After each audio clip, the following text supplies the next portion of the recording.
der Livestream der Nürburgring Langstrecken Serie. Präsentiert von Falkenreifen. Herzlich willkommen zur Nürburgring Langstrecken Serie. Welcome to the Nürburgring for the NLS, the Nürburgring Langstrecken Series. Und jetzt ist das Rennen freigegeben. The red lights are out now. Fans sind wieder da.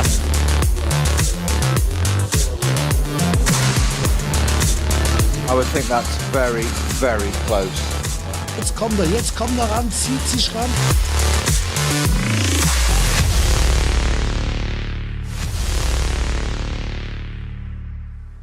The drivers today when they went out onto the circuit. Now they're back on the grid. Qualifying was done, and if you're new to the Nürburgring Langstrecken Series, it's a one-day event. You can test on the Friday, but if you don't fancy testing, you turn up on the Saturday, you go qualifying, and then you get your race. This is the Münsterlandpokal, the 46th running of this historic event, and we have a packed grid of cars, just under 100 this weekend. Yes, I haven't gone mad, just under 100 cars. Some of the greatest rounds. We have had up to 160, but certainly quite a lot of other events this weekend, including the ADAC GT Masters has taken a handful of the drivers and some of the teams that we would normally expect. But we've got the Championship Challenge. It's almost in the bag for Oscar Sandberg, Sindri Setsas and Daniel Zils. They need only a minor points position this weekend with one round to go. You won't find them at the front of the field. That's the story of the NLS. You will find them down in the pack. They will be in the second starting batch of cars this morning. We kick off at midday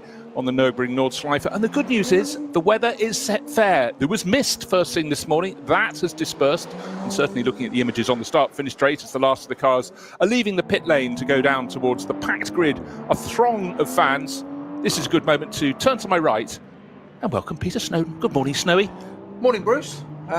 It's quite a thing when we have to describe that there's only just 102 cars entered, wasn't it, for this? Well, this 104, 102? 104, and it's been 97 on the grid, I think. Yes, and potentially, we'll see, because one of those, right at the front end of the field, Lucas Auer, qualified 7th fastest, but the last time I saw his car, it was facing backwards and in the barriers, just coming onto the longest straight. He got it wrong out of Galgenkopf, and certainly right-hand damage. Haven't seen the car come back to the pits, whether it's something a lump hammer can fix. But that was a car that qualified 7th, so it was right in the mix, but it was our top-running Mercedes. So hopefully, for the interest of manufacturer variety, that can be sorted out. Odds on, of course, Galgenkopf being the fast right-hander onto the Dottinger Höhe, the last long straight before the end of the lap up to Tiergarten there, at the end of this extraordinary 25-kilometre Nordschleife circuit. Not somewhere you want to be going off. There's places where you can have slower, smaller accidents. There aren't many of those, to be honest, on the Nordschleife, but there are places where you can run wide and maybe get away with it with a huge intake of breath. Yeah, not that many. Not many. Not one of those places. Also, the other element, Snow, is that he would have done effectively 95% of the hard work there in terms of the corners, and he only really had that Tiergarten sequence at the end to get it wrong. How many times have you threaded the eye of the needle and then you stuck it right in your thumb, effectively, or was it the other end of the tail? But anyhow, we will see. But we can tell you that Frank Stippler has done it again. He's grabbed pole position this morning. It's very, very quick fire. You don't get a lot of laps. In fact, he managed to get more than most, got 7 laps onto the board, and qualified fastest, 8 minutes 53.0 seconds. That put him 1.4 seconds to the good, and certainly that's very good. But really, it's all about just getting a fair grid position and then fighting your way forward from there. Highlights of qualifying included no highlights at all for the 161 Porsche because the bonnet was folded back against the windscreen. We know knowledge is a good thing on a short circuit, but around 25 kilometres, you don't be wanting that. Now, the number 6 and 55 Mercedes were going well early on, but it was very misty first thing, and it really was a case of putting in a sighter lap, sighting what you could see potentially, and the track was still greasy, overnight dew lying there, and you could almost see it coming off the tyres of the car, but soon a dry line started to appear, and one of the stars of the show was the number 53 KTM Crossbow, True Racing, Max Hofer and Reinhard Koffler out to play in that. We have the dynamic Porsches here this weekend, and a new entry, the EMA Motorsport Porsche, being run by the Manthey team, had been sighted here in the Nürburgring 24 hours, but then, unfortunately for Lucas Auer, just got getting the power down a little too soon, couldn't get the car straightened, and into the barrier on the outside of Galgenkopf. Kubicki and Maziak always pressing on, would end up 3rd fastest overall in the number 16 Audi. That was a winner last time out. The number 74 Porsche, mentioned that, the EMA car with Dennis Olsen, Norwegian driver, on board. That was good for second position, but right at the end, Frank Stippler does what he does best and grab pole position for the number 5 Shearer Team Phoenix Audi. He shares with Vincent Kolb. That's on pole position, 8 minutes 53.0 seconds. Just under 1.4 seconds down is the number 74 EMA Motorsport Porsche with Dennis Olsen setting the time. Kubik Maziak in the second of the Phoenix Audis, good for third position. Got a new teammate this week and a driver who certainly knows his Audi R8 LMSs. Yes, Kelvin van der Linde. We'll talk more of him, but really that's Kuba bringing in the big guns. And Kuba actually leads the points total, the points charts in the SP9 class, and he'll be very, very keen to make sure that he can go home with that in his pocket by the end of the season. So what a start to have. So fair autumnal weather, sunshine, shadow, but what I am noticing, snow down on the grid, not snow, but actually people wearing thicker jackets this weekend. It's getting that time, isn't it? We said it 2 weeks ago that we were lucky to have the weather we did then for that one. It looks like we've got a good forecast. I've still got my fingers crossed for in 2 weeks' time, round race 8, round 2. NLS 2 at the end of the year, the one that was postponed from March because of the snow. I'm curious as to whether that one will go ahead. I think it's on the day or what conditions we're going to have for that one. Hopefully it does, of course. We'll wait and see. But just we saw a quick replay there in the background of the Haupt Mercedes going off, and it wasn't that big an impact as it could have been there. I was expecting a severe connection with the barrier and retardation. It does just seem to glance it. That said, the cars are going out to the grid. I'm just going to have a quick look on the GPS tracker and see if number 6 is out there, the Haupt car. I'd be surprised if it was, but having seen that footage, it might just get out there. Good to see it out. Well, it certainly would. That's shared with Jordan Love, the Australian racer who races in other championships but dips in every time he possibly can on the Nürburgring. So he'll be a little frustrated, especially as last time Hubert Haupt crashed that. Was it the second lap? That didn't go very far. The number 6 Haupt racing car got to be one of the favourites. And Arjun Maini was coming back this weekend. He's appeared before, the Indian racer, been competing in the GT World Endurance World Challenge Endurance Cup. Now, one little twist this weekend, as we're just under 100 cars, rather than sort of a maximum of about 106 to be run with, traditionally we have 3 starting packs. And you have news, Peter. Yeah, only 2 this time. We can have up to 70 cars in a pack. But there's only 2 this time because they split it evenly, 52 apiece for the 104 entries. And of course, that's now not happening because we've got 97 odd entries. And I can tell you which ones are in each group there. If I can just bear with me 1 second. I have it on one of my digital devices. Here we go. So normally it's follows the colours of the German flag of red, yellow and black. Black starting group 3 isn't happening this time. So start group 1 is Cup X with 1 car, Cup 2 12, Cup 3 12 cars. TCR has 2, as does ATG and SPX. Of course, that's got with one of the Falcon cars and the new 992 being run in there. SP9 has the most cars with 13, SP10 6, 4T has 1 and SP7. We then move over to the second group, and the yellow V4, 5 and 6. They've got 3, 5 and 2 respectively, and then they've got the VTs, VT2s, 3s, and the 240S M2CSs. Scroll back to SPX for a second, because you give me a little... Two cars. 2 cars. Oh, you said 1. I was like, oh my gosh, have we lost? Okay, so the KTM was the better of those in qualifying. That's Max Hoffer in 5th place overall, but 13th place is where we find the number 4, Klaus Bachler, driven brand new 992. We saw the first race appearance last time out, 2 weeks ago, run by Manthey Racing. Now it's in the hands of a customer team, a proper customer team in Falcon Motorsport. It looks the business. And something that occurred to me, we said during that commentary 2 weeks ago, Bruce, of that new car out by Manthey, that it's doing well, it's up there, a strong finish and all that. And then we contradicted ourselves, or I certainly did, by saying, but then again, it's a Porsche, that's what it's supposed to do. The bean counters and everybody at Porsche said that's what it's supposed to do. One vital element we forgot to mention, of course, is being in the SPX category, i.e. not homologated, it's an SP9 car, but it started at the back of the group, plus every pit stop it has a 30-second extra added to its stop. So to finish 3rd overall, actually, I'd be doing one of 2 things. If I was a rival team, I'd be quicking my boots. If I was an owner, I'd be putting an order in one. Absolutely. One quickly. Yes, I felt very embarrassed when I got home and suddenly saw that rule. I thought... Yeah, same. It's exactly the same. Oh, my word. That really... I mean, lap pace is always good, but what we had last time, and we will probably have this time and every time that's an NLS, there were large chunks of the track for certain periods of time where we had slow zones, and that really masks the car performance. You know, you could do 10 laps or 8 laps in a stint, and 6 of them could be potentially 40 seconds down on your ultimate pace, and it really is quite hard to find, you know, the regular form on a shorter circuit where you can see that driver's 2 seconds off the pace. He's now 1 second. He's now on the pace. So clearly, the Manthey entry went really well. But this weekend, it'll be starting, well, you know, in that front pack, again, having to fight its way up the order. But Klaus Bachler, you know, if you want a guy who can make a 911 work well, any vintage, he's the guy. But at the very front end of the grid, as we pointed out, it's the story of the Shearer Sport Team Phoenix cars, and Frank Stippler put the number 5 on pole, and the sister car number 16, Kubigin Maziak, who's sharing that with Kelvin van der Linde, will be starting third. And between them, we have EMA. It's the new team from Australia. They competed in the 24 hours of the Nürburgring, but great to have them on board for the championship because, you know, this is for them. They're developing. They're working towards more races in Europe. Schnabel supported, isn't it? I think that one. Yes. No, Manthey. Manthey. Manthey's supporting them. So, in fact, if you look on the entry list, they're actually down as Manthey. Yes. So, again, when the entry list gets released every Wednesday before a round of the NLS, there's a scramble to see who's new, who we haven't seen, who's returning, and certainly great to have Kelvin van der Linde in for his first entry this year. But you have to go the whole way down the long order to find some surprising names.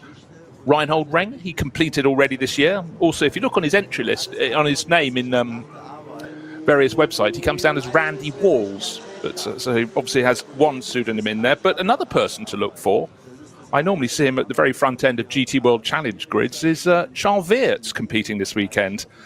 And after 13 years with Audi, Team WRT in Belgium, of which Charles' father, Yves, is one of the founders, they're now going with BMW for next year. So what better than racing a BMW in this race? And just trying to look down my entry list, I did write it down, and I even put it... Oh, here we go. He's probably an Audi. What? No, he's in a BMW. Yes, no, so what better? I'd say probably an Audi at the moment. Oh, well, possibly, but he's... The car of the Yeah, the but class, man, he's in a production class, but he's racing with Marcus Flesch and Benjamin Goethe. Benjamin also races for the WRT team in the last couple of years in the GT World Challenge. But Marcus Flesch is interesting. He was the former boss of BMW M Sport. So get your friends in the high places and the right places. And they're sharing car number 501. So that won't be at the sharp end of the field, but it's a hotly contested class, about 7 cars in class. But they're sort of bread and butter, if you will, of the Nürburgring Langstrecken series. BMW's always had a strong presence, and some of the cars have quite a few years on the clock, but the 330i, very popular. You also have the BMW M2 CS Racing Cup, that the car's relatively new, but certainly very impressive. So it's good to see Charles and young Benji Goethe having a go here, because they will obviously have in their sights races like the Nürburgring 24 Hours, and also their championship seasons have pretty much come to an end for 2022. They're young. What do they do at weekends? Haven't got a clue. Go racing. That's what they do. It's the thing that gets their blood flowing. But again, great to see. I mean, yes, they could have kept a Team WRT Audi out and put it over here for them, but why not go with the new manufacturer and just gain experience out of the spotlight, but see where you can pitch yourself. But right now, having been so happy that the sun was in the sky, the mist that was clearing earlier is still sort of hanging around in the back, a bit grey now at the Nordschleife. We're waiting for the start of the race in still 32 minutes. We go off at the top of the hour at 12 o'clock. And if you're new to the Nürburgring Langstrecken series, welcome aboard. Traditionally, 8 races a year of various lengths, traditionally 4 hours. There is a 6-hour, there is a 12-hour split between 2 days, so it gets mixed around, and you have the mixture of seasons as well, because traditionally it runs from March through to the end of October. This was due to be the final round, but because our second one in March this year was snowed off, the final round will be in a fortnight's time. But again, endless different mixes of cars each weekend keeps us on our toes. Those of you listening, if you think Bruce has gone mad and hasn't mentioned the 24 hour, he's quite right not to mention it, because it's not part of the NLS series. It's everybody, but there is a noticeable change in the entries over the year. Pre 24 hour, which was end of May this year, everybody's out there. I mean, 160 odd entries, etc. Because they all come in, they all say, "Oh no, it's not about the 24 hours, not about the 24 hour." Well, the entry list says otherwise. It certainly is. They're all using that time, and then just afterwards, it changes. It doesn't tail off or drop, but there's a significant change in the entry. Shearer, Phoenix, they're always up there, regardless. They go through it for the championship. Walk and Horse with their BMWs. Exactly. Pro Sport have been really mighty running their Aston Martin as well. But for a lot of teams in the early part of the season, yes, it's getting prepared for the Nürburgring 24 hours, but it's giving them loads of track time. Time of year when testing still has been fairly short demand. When you get towards the end of the year, you start to see new faces in new places, people preparing for the following year. And there's definitely a feeling of that this weekend. And also for an awful lot of drivers, they want to be competing in the next class up. This is a chance for some of them to sort of move up a class, see if that would suit them for the following season. But certainly at the very front end of the grid, the SP9 class, which is for cars of the GT3, so the FIA GT3 category, if you will, that has become so dominant. For a lot of them, it's their chance to get their face up in the shop window and try and land a ride with a Pro-Am lineup or even an All-Pro lineup the following year. And so many young single-seater races have taken the decision very early in their career. Might have done a season in Formula 4, Formula Renault, Formula Regional, and just realised they may not be the one as that point gets fined down with every category they go up. And they then start to look at championships like this, and they see some young guns in here with sports car racing growing so much, with the World Endurance Championship suddenly having works manufacturers in again. There are openings up there. They'll want the top drivers from this class to go so they can slot in behind. It is a career ladder that didn't exist before in sports and GT racing. Exactly so. And I think it happens more this part of the season, you say, certainly in the lower categories. Sorry, I say lower, that's the wrong way to put it. Not the SP9 headline-grabbing category at the front. Those that can win it from Cup 2, whatever it may be, further down the field. But there's an argument, I would say, and an increasing argument for why go single-seater racing, because it's a narrowing pyramid of getting to the ultimate Formula One. Well, we've seen how difficult that is these days. Never mind the budgetary constraints. Just put on that, but even just getting there, if you're a successful driver, some of these we saw it with the BMW Junior team.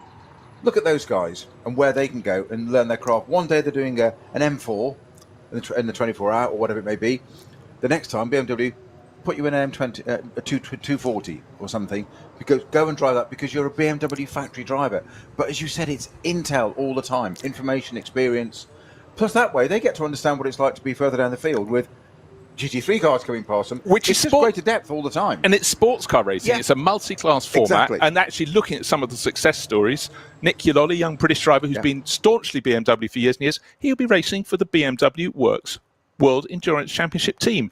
They take him on board, they like him. I'm now going to wind the clock back some considerable amount of time, back in the mid-1980s. Very good friend of mine through racing, Roland Ratzenberger, came in and said, I've been invited to go along and have a trial for the BMW Junior team. And I went, oh my God, all those years of living in grotty, mouldy accommodation, this is your chance. He said, can I just come across and can we have dinner? I want to see how to use a knife and fork, or which ones to hold and where they should go on the table, because Roland didn't want to blow this chance. And he didn't. He became a BMW Works driver, drove those fantastic BMW M3s back in the day when the World Touring Car Championship and the European Touring Car Championship E30s were absolutely mighty. But I must say, the German manufacturers in particular, they really know how to run a long-standing works program across all forms of the sport, and if you've got your toe in the door, the world's a good place. Yeah, I mean BMW, Porsche, Audi, Mercedes, whatever it is, it's all under that banner of German. The product you get on track, whether it be amateur driven, pro-am driven or pro driven, it just does what it says on the tin. It's just reliable and it's quick, and we've seen it. Talking of which, we've got the new Falcon car out today in a different livery, and it's Earl Koenig livery, which they ran last time when they brought this car out. The Elf King. Yes, indeed. I'd love to know why they do that, but their traditional sort of turquoise and blue colours on the number 3 car, but the Andlauer Backler car in this, what is it called? There's a word for it when they use it on camouflage on new model cars, when they disguise them. There's a phrase for it. It's the same colours, but just like somebody's tripped over the 2 pots of paint next to it and paint dropped it all over the car. Yeah, no, someone had left a ruck in the rug, but certainly great looking. So when that comes on screen, you'll know. But whereas the traditional one, the number 3, the current standard of car, is starting 6th on the grid. Martin Ragginger qualified, but young Tim Heinemann, who's got a very impressive record as he's joining him this weekend. He's been in the team before, but Tim has been DTM Trophy champion in 2020 and this year. This year, though, he did that in a ring racing Toyota, but he is in a Porsche. But young Tim, a new face in ever higher places, so he'll be starting at the sharp end of the grid. And again, having extolled the virtues of one Austrian driver, Klaus Bachler, as being a star in a 911, so is Tim's teammate, Martin Ragginger. You know, just got so many years of experience of racing a 911. But here's an interesting stat for you. Go on. We mentioned about the number of cars on the grid. 98 are actually out on the grid. Okay. 43 of them are Porsches, according to Porsche Motorsport. Okay, well, if you then took away the BMWs, that leaves the Dacia Logan. We've got the Aston Martin at the front. Yep. We've got a couple of KTMs, a few Audis at the very sharp end of the field. Not a but that is series, quite that is quite an astonishing thing. And so grid's starting to clear, and one of the big things of the Nürburgring Langstrecken series in recent years has just been the accessibility for the fans. They've got a chance to move around the circuit, but why not at the start of the race? You know, later they can find the vantage points, get down, walk around the paddock, get on the grid with the cars. It's something that is very rare in a lot of sports. There's a massive Australian flag waving up near the front of the grid, so maybe Jordan Love's car has been restored. I would suspect it's probably near a Porsche somewhere, isn't it? An EMA Porsche, perhaps, in second place on the grid. Yes, it is towards the front, but with the sort of thronging mass down there on the grid. And this weekend, wearing slightly thicker jackets than a couple of weekends ago, but it may warm up. But certainly it was a misty morning at the Nordschleife. And again, just talking, Snowy, about the one-day format, qualify first thing. Who knows what the weather's going to do in the final round in a couple of weeks' time. Again, it could be completely foggy, misty, and the track will invariably be slippery. And if there's any sun hitting, it'll only be hitting part of the circuit, so I have that wonderful mixture, primed for failure rather than success. Dry one side of the track, wet and damp and horrible on the other. If there weren't enough reasons to tune in on the 5th of November, there's another. We'll bring you fireworks. That's the Australian flag, of course, for the EMA car, because it's qualified P2, hasn't it? Indeed. Yeah. Qualified right up there, front row. By Dennis Olsen, that famous Australian from Norway. Yes. One car that qualified really well, SPX class, is starting 5th on the grid. Extraordinary. KTM Crossbow. We thought it looked absolutely brilliant. Reinhard Koffler knows these cars forwards, backwards and sideways, but don't forget the KTM Crossbow keeps becoming refined, and Max Hofer driving it alongside, and I believe set that the pole time in class, 5th overall. And just to give you an idea of that respective pace, just under 5 seconds, just over 5 seconds down on the ultimate pace of the driver who knows this circuit forward, backwards and sideways, Frank Stippler. So when conditions were greasy, slightly poor visibility this morning, with all those years, when I say years, I mean decades of knowledge around the Nordschleife, Frank was able to just do what he did. So he's in another class in many ways, but and that makes Dennis Olsen's lap good for second on the grid in the EMA Porsche all the more impressive. He has experience of the Nürburgring, but nothing like your Frank has. So fans moving away. 4 hours to play from midday in Germany through to 4 in the afternoon. And in fact, if you think another few weeks, it'll not be quite getting dark when they finish, but certainly the light will be starting to fade a little bit from the day. There could be some dramatic end-of-season shots. We may even get some lovely shots this afternoon. The sun will be going down. It won't be anything like sunset, but certainly the sky will continue to change. But good news is the tyres out around the grid, but the tyres without any grip on them whatsoever, any tread, they are the slicks. So it's all set fair for the moment. So nervous times for some of the crews down there as they contemplate, but it looks as though for now it's going to be a more uniform track. But don't forget, just at the previous round, the cars went around from a dry grid and they got halfway around the track, around to sort of, I don't know, nowhere particularly serious, somewhere like Adenauer Bridge, and it was wet, so that led to a lot of cars coming in before they even took the start of the race to change tyres. Today it looks as though it's an easier choice. You'll be starting, come what may, on slick tyres. Yeah, I mean, I think that's if you're not in a production class. Sorry, Bruce. I think that's affecting qualifying as well. Just looking at the Valkenhorst BMW. Jake Dennis there getting into P20 with a 2 minute? Different circuit. He's quick. He's always been quick. He'll be very quick. That was first sector. 9 minute 43. Just bear in mind that 19th is a 9-minute 19. So that tells you the story of who gets caught out on the weather there.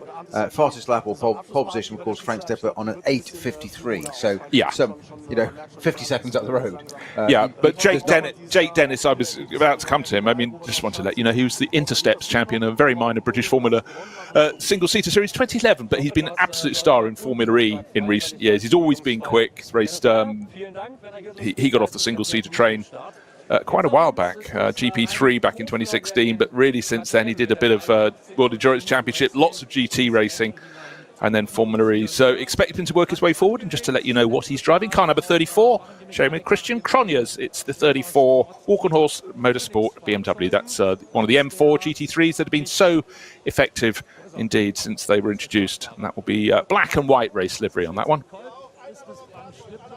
Always one to watch. Certainly the two entries there, 34 and 36, of course. They've got Jörg Müller, Mario van Bolen and Dennis Fetzer in the 36 car as well. Well, Dennis has jumped across. Last time out we saw him in one of the Lion Speed by Car Collection Audis. I think actually was his the one that we saw backwards against the barriers. It could be. Do you remember partway through the race we thought it hit the barriers on both sides? I could look back through my entry list. It was car number 24. I seem to recall. Right, Frank Stippler will be starting from pole position. He's handed his banana skin to the mechanic to take away. A little bit of a... Yeah, thank you. Just the one today. Is that to place under the wheels of the EMA Porsche alongside it? It's too quick. Put banana skin under it. It's an old joke, but it works. Sorry, Frank. I do believe it was Dennis Fetzer who had the moment that took the 24 Audi out. So he's across the board this weekend and trying something a little bit different. 1 minute until the cars will be released from the grid to go around their formation lap. The race will be starting at, 19 minutes from now. But the grid... I always love this moment where you can finally see, and for EMA Motorsport with their Porsche being run for them by Manthey here in Germany, we've got a clear line of sight on the left of the grid from our point of view, looking back towards the pit building. So the pit wall side is the pole starting number 5 Audi from Phoenix alongside the EMA Motorsport Porsche. And so a clear view to its two shades of blue, bit of black and white livery on there, and right behind another Porsche tucked in 4th place on the grid. Alessio Picariello here in a green Dynamic Motorsports Porsche. So blue Porsche second on the grid, green Porsche, bright green, sitting tucked in behind in 4th on the grid. And it's the two Phoenix Audis on the pit wall side. The green flag is waved and we're waiting for Frank Stippler to get it a-rolling. Safety car leads them away. Be Frank Stippler doing the first half of this race. Well, the first part of this race. It should be 4 parts. We might get drivers doing part 1 and part 2 to take us the halfway point in the race, or we might get them doing session 1, session 3, and the teammate doing session 2, session 4. But a lot of the cars have 3 drivers in the lineup, so obviously they will have to handle it that little bit differently. And again, obviously we do have cars with 4 drivers, and it's some of them very occasionally. But again, it's something that changes notably throughout the season, quite early on. Well, a lot of teams, even the top, rotate 4 drivers, and it's just finding out weaknesses, strengths, whatever, data information, data building, putting it to one side. Right, you'd be better paired with that person, or in this conditions, who's good in the dry, who's good in the damp, who's good, and that's a key one. This morning the circuit is still quite damp out there. That's certainly sort of on the pit straight. You can see it as we go get video of going through the first turn there. Still a little bit of a few damp patches. It's not much to slow them down, but that's the driver's worst nightmare, is that halfway house. Another one or the other. You either want it completely dry and sunny, or totally wet, because you know exactly what you've got. That's it. You can just reset the brain. Slightly odd phrase for the racing driver, I know, but bear with me. This bit, when it's in between, you're never really sure. And in this place, you've got such a long lap as well. And you can't get complacent either. Not on the Nordschleife. No, because there's always going to be someone soaring away at your heels, snapping away. But right now, as the cars are being led around rather gently, the track looks fully dry on the Grand Prix loop. But as the first of the 2 starting groups, yes, 2 today, not 3, because we don't have as many cars as some of the ultimate rounds we have earlier in the season, so we can get away with 2 starting groups, which would be a big benefit, I would suggest. What we comment, when we have 3 starting groups, it does mean the lead group, the leader of the lead group of car, catches the slowest car in the slowest group really rather soon. This time with just the 2 starting groups means that it should take a little longer until the lead car comes around and catches the tail of the field, and then the remainder of the 4 hours you're overtaking all those ones many times indeed, because certainly an SP9 class, anything, whatever, insert name of manufacturer here, is a very quick bit of machinery, and however you cut it, the Dacia Logan, try as they might, ain't quite as good. Just under 14 minutes for the best lap there for the Dacia Logan, bringing up the rear of the grid. But at the front end of the grid, we've got, of course, the SP9 class cars, and just on their heels, just as quick in the straight line, sometimes actually a little bit more acceleration, the cars running in the Porsche Cup class, Cup 2. And we've got a good field of those, a dozen of those. And they can get in the mix. We've seen them getting towards the tail of the top 10. And this time we've got the True Racing Reinhard Koffler Max Hoffer KTM starting from 5th on the grid. So again, a mix of cars up at the top, and immediately behind that's lead group of SP9 cars. You've got that phalanx, that dozen car field in the Cup 2 class. Right, the second batch of cars now being led down into the Mercedes complex through turn 1 into turn 2. Still see damp patches just on the exit of turn 1, but if you're hitting those on the right hand side of the track, you really have got something wrong. Your natural line should take you out towards the curbing on the outside. And one of the beauties, Peter, is the fact that it's such a wide corner going into turn 1. It does provide opportunities for foolery. It does, and we saw our 6th place starter last race just 2 weeks ago, being the Racing One Ferrari with Jody Fannin at the top of that. He got up 2 places to 4th, doing exactly that, using all the outside and running it around a little bit. And it was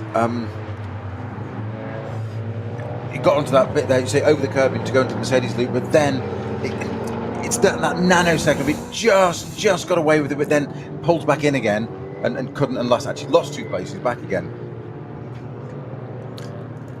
Always so tricky, but quite right. We always talk about hero to zero, zero to hero, but a little bit of caution is something that's very welcome indeed. Well, it's a fine divide, isn't it, between caution and what's the famous phrase, hero to zero? And I thought it was a gap, and was it Ayrton Senna that said, "The day I no longer go for a gap, I'm no longer a racing driver"? That's all well and good, but it's got to be measured. It's got to be considered. But what is missing this year? We are missing David Pittard, the Pitbull, who was the king of the mighty star. It didn't really matter where he qualified. He used to be. True.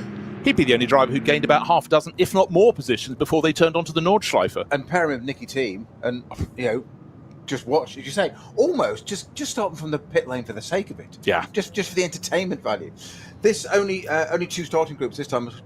Going to give that first group a little bit longer on the track. Who said that I'm going to catch up quite so quickly, so they're going to get a little bit more freestyle, a bit more time on the Nordschleife on their own, which is going to be a little bit more fun. Obviously, it will affect the race slightly because there's a whole group missing, effectively 30 to 40 cars less than normal. So that should make overtaking easier as a rule, but I'm not sure it will. Einmal im Rennwagen über die Nordschleife. Ein Traum vieler Rennfans, der für die allermeisten nie Realität wird, mit dem neuen Gran Turismo 7 aber ein ganzes Stück realistischer. Mit der neuesten Auflage des Kultspiels für die Konsole fahren wir zu den wichtigsten Streckenabschnitten der grünen Hölle. Die AMG Arena. Erstes Nadelöhr nach dem Start und durch die unterschiedlichen Linien ein toller Ort für Positionskämpfe auf der Grand Prix-Strecke. Auffahrt Nordschleife. Nach der Vidol-Schikane biegen wir ab vom Grand Prix-Kurs. Hier beginnt der 20 Kilometer lange Ritt durch die grüne Hölle so richtig. Fuchsröhre. Mit Vollgas bergab, durch die Kompression und den Berg wieder rauf. Wie so oft auf der Nordschleife, kein Platz für Fehler. Breitscheid, der tiefste Punkt der Nordschleife. Die Brücke über die Hauptstraße von Adenau ist ein Zuschauermagnet. Das Karussell, benannt nach Rudolf Caracciola, einem der ersten Heroen des Rings.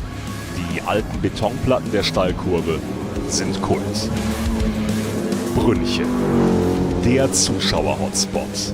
Ob beim Rennen oder bei Touristenfahrten, ob bei brütender Hitze oder im strömenden Regen, hier ist immer etwas los.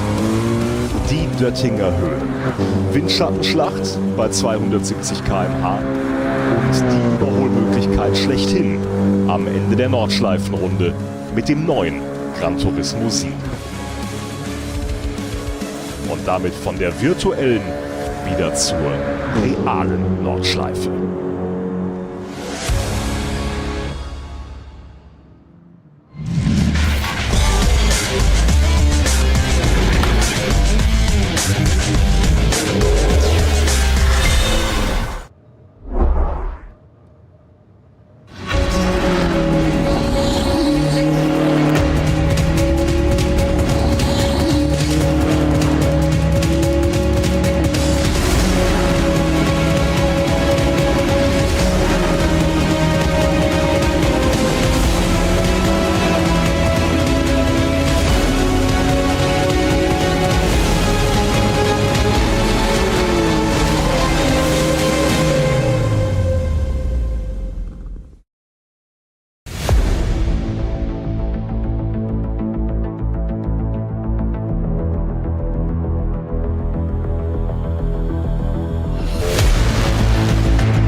Können wir progressiv beschleunigen.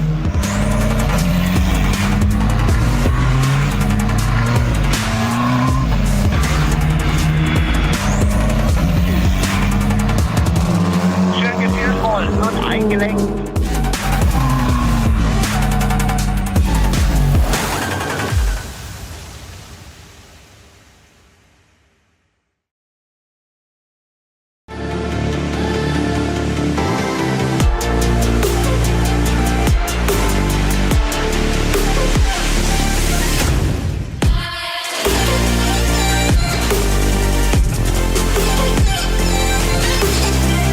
Faltenreifen.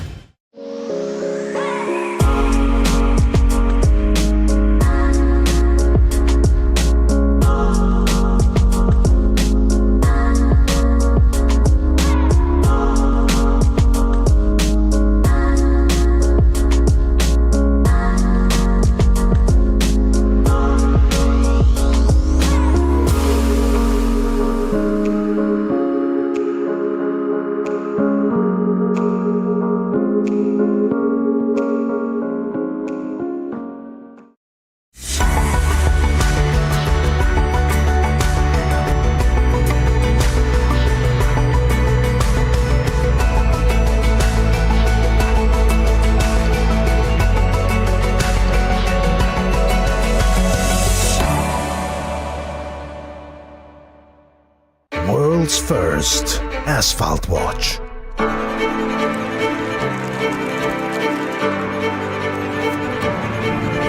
Die ersten Zifferblätter aus echtem Rennstreckenasphalt.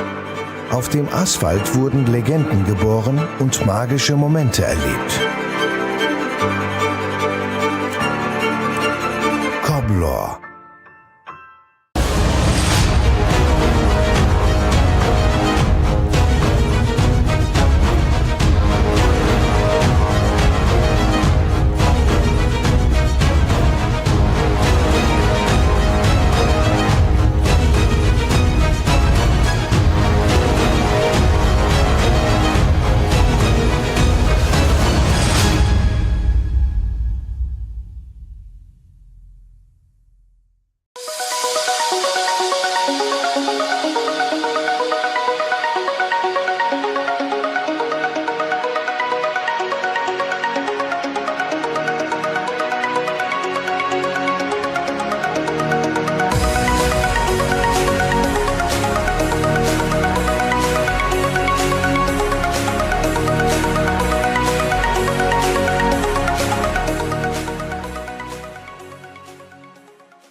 Liebe Fans, besucht unsere Social Media Kanäle Von Facebook, Instagram, YouTube, Twitter und TikTok. Willkommen zur NLS.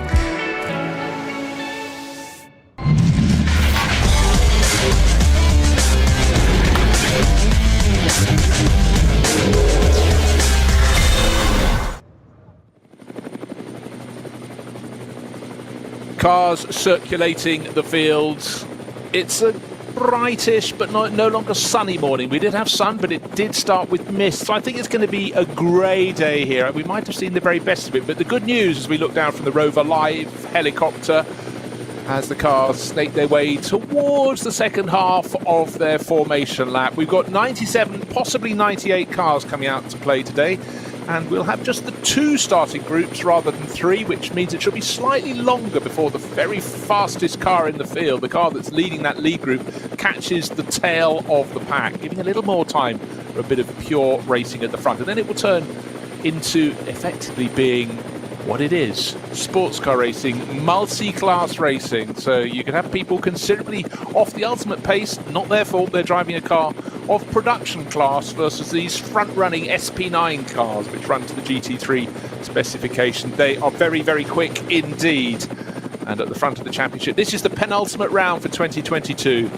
and a high shot over the circuit. The Nürburgring does look magnificent, every shade from green through gold to bright, bright yellow as the leaves are turning here in the Eifel forest. But certainly, Peter Snowden, it's a day which drivers will notice there's rather less heat in their tyres, in the track, less grit. The outlap is going to be, the first racing lap is going to be very interesting indeed. And I can't help it, Bruce, and I'm going to let you down gently here. I love sitting next to you talking about these races, but boy, would I still like to be out there now. Certainly in those conditions, I still want to be out there. What car would you give me? I don't know. Dacia Logan. Estate. Too quick. At least more aerodynamic. Yes. Yeah. I mean, one thing that really mustn't ever be underplayed is the level of the cars running at the front of the field, the SP9 class cars running to GT3 format. I mean, it's been a global phenomenon. GT3 has had its ups and downs, it's had its GT1s, and then everything gets recalibrated. But here, as the cars go down the Dottinger Höhe, snaking all the drivers in the front dozen cars, know they've got a real handful under them. It's a beast. And then behind them, you've got a dozen cars in the Porsche Cup class car, which dozen of those they'll be tucked in behind. And then, of course, we've got GT4 class cars, we've got production-based cars, we've got specials. And for the second meeting running, we've got one of the 992-based 911 GT3Rs. It's the next generation, and the first time out, run by Manti Racing, it finished third overall. That was from starting from the back of the top class, and each of its 3 pit stops taking an extra 30 seconds that was mandated. So very, very difficult, but good enough not just to finish the race, that was a tick, to come through third. So looking very good indeed. So I was thinking, why did the 992 Manti run last time starting at the back of the group, and this time it's being under EMA? Why is it allowed to be on the front row? Good point. Should be at the back of the group. Maybe No. The EMA one is not the new one. The new one is the number. Sorry, yes, correct. It's the Falcon car, number 74. Sorry, it is the Falcon car. You're absolutely right. That's right. Yeah, sorry that you. Not 74. 74 is the one second on the grid. There. It's the one with the fabulous Falcon livery, but sort of redefined. But right now we've got Frank Schlippler on pole positions. Alongside will be the EMA Motorsport, the Porsche entered from Australia, and all the cars on their little air intakes are covered in leaves from that outlap. Hopefully they will disperse, but those won't be a helping hand. Those further back in the pack do not have the leaves, so slight problem possibly for the EMA Porsche and the Phoenix Frank Audi's Stimpler, absolutely covered. and Kubicki Maziak's car as well. So there's a little interesting factor. Maybe temperature won't be too much of an issue today. It's cool at the Nürburgring, but it most definitely is autumn. But the first two cars, their grills are packed with leaves. A beautiful colour they may be, but of no use at all. So waiting for the start, the lights are still red. Absolutely fabulous 2x2 formation, and looked as though the dynamic Porsche might have taken the lead from fourth on the grid. It got the yes, it has. A bright green car qualified fourth, fastest by Alessio Picariello into the first corner first. Frank Stimpler tucks in behind, and the old Falcon Porsche goes around the outside of turn one, around the outside of the dynamic Porsche into the lead of the race. Whoa, what a move from that one, and that was beautifully driven there by young Tim Heinemann. However, he's on the inside for the third part of the corner, and Picariello, having had that brilliant start, doesn't want to give it up. Poor Frank Stimpler is back into fifth place, and the KTM Crossbow tagged the end of Kubicki Maziak's Audi. Didn't spin it around, but suddenly it's very, very busy. We've got a Porsche Cup class car up into fourth place, 120. That's David Yarn up from outside the top 10 into fourth place. Just trying to see if everyone's stayed on the track. He's just ahead of the KTM Crossbow. Frank Stimpler's down behind it. So Frank being a little bit cautious, but he's got past again. It was David Yarn that squeezed Frank Stimpler onto the grass there. Frank Stimpler tried to take what he thought he was rightful position. It's like, I'm not expecting a Cup 2 Porsche to be there. So a bit of a shocking moment there, and Stimpler took to the grass. He's now trying to squeeze by into second place, not quite getting past the car, the Dynamic Motorsport Porsche that is using all the curbs coming up to these two. You'd have thought this was a sprint race of one lap around the GP circuit. Half a lap. Yeah, as they get onto the Sabine Schmitz curve to start the Nordschleife. And this is a 4-hour race, and they're not touching panels, total respect between them, but they're literally power sliding out, using all the curbs, bits of grass, you name it, just for second and third place. I have seen some 1-hour GT sprint races, which has been less overtaking than we've seen in the Mercedes arena on the opening lap. But if you're fans of Falco Motorsport, their contemporary car, the 911 GT3R, got a really, really good lead. But actually, Alessio Picariello has suddenly taken back from Tim Heinemann. When they turned into Sabine Schmitz curves, there were 8-10 car lengths. Now that it's down to about 3 car lengths, and the first 3 cars starting to make good their escape. We've still got that Porsche Cup class car in fourth place overall, and that will maybe slightly delay those behind. So for the first 3, that's looking very good. Alessio Picariello chasing Tim Heinemann, and in behind Kubicki Maziak's number 16 Audi as well. Sorry, it's Kelvin van der Linde who's taken that at the start of the race in that one. We often take a half a lap or so to get all the starting drivers coming through. Former winner of the Nürburgring 24 Hours, that's not a bad little helping hand to have. And of course, ADAC GT champion a handful of years ago. That was 2019. Gosh, the years go by. Second group of cars, nice, neat, tidy start, led by one of the VW Golfs and a BMW, looking at having a bit more grunt going around the outside of it, down into turn 1. Second Golf coming into third position. Neat, tidy. Porsche Caymans in the mix as well. And don't go waiting. Do not hold your breath for the third starting group of cars we have here traditionally.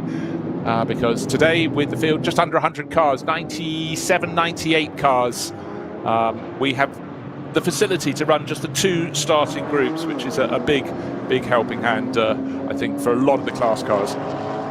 Well, a very battle-scarred, I think it's 871, is it, at the front of this group now, M240.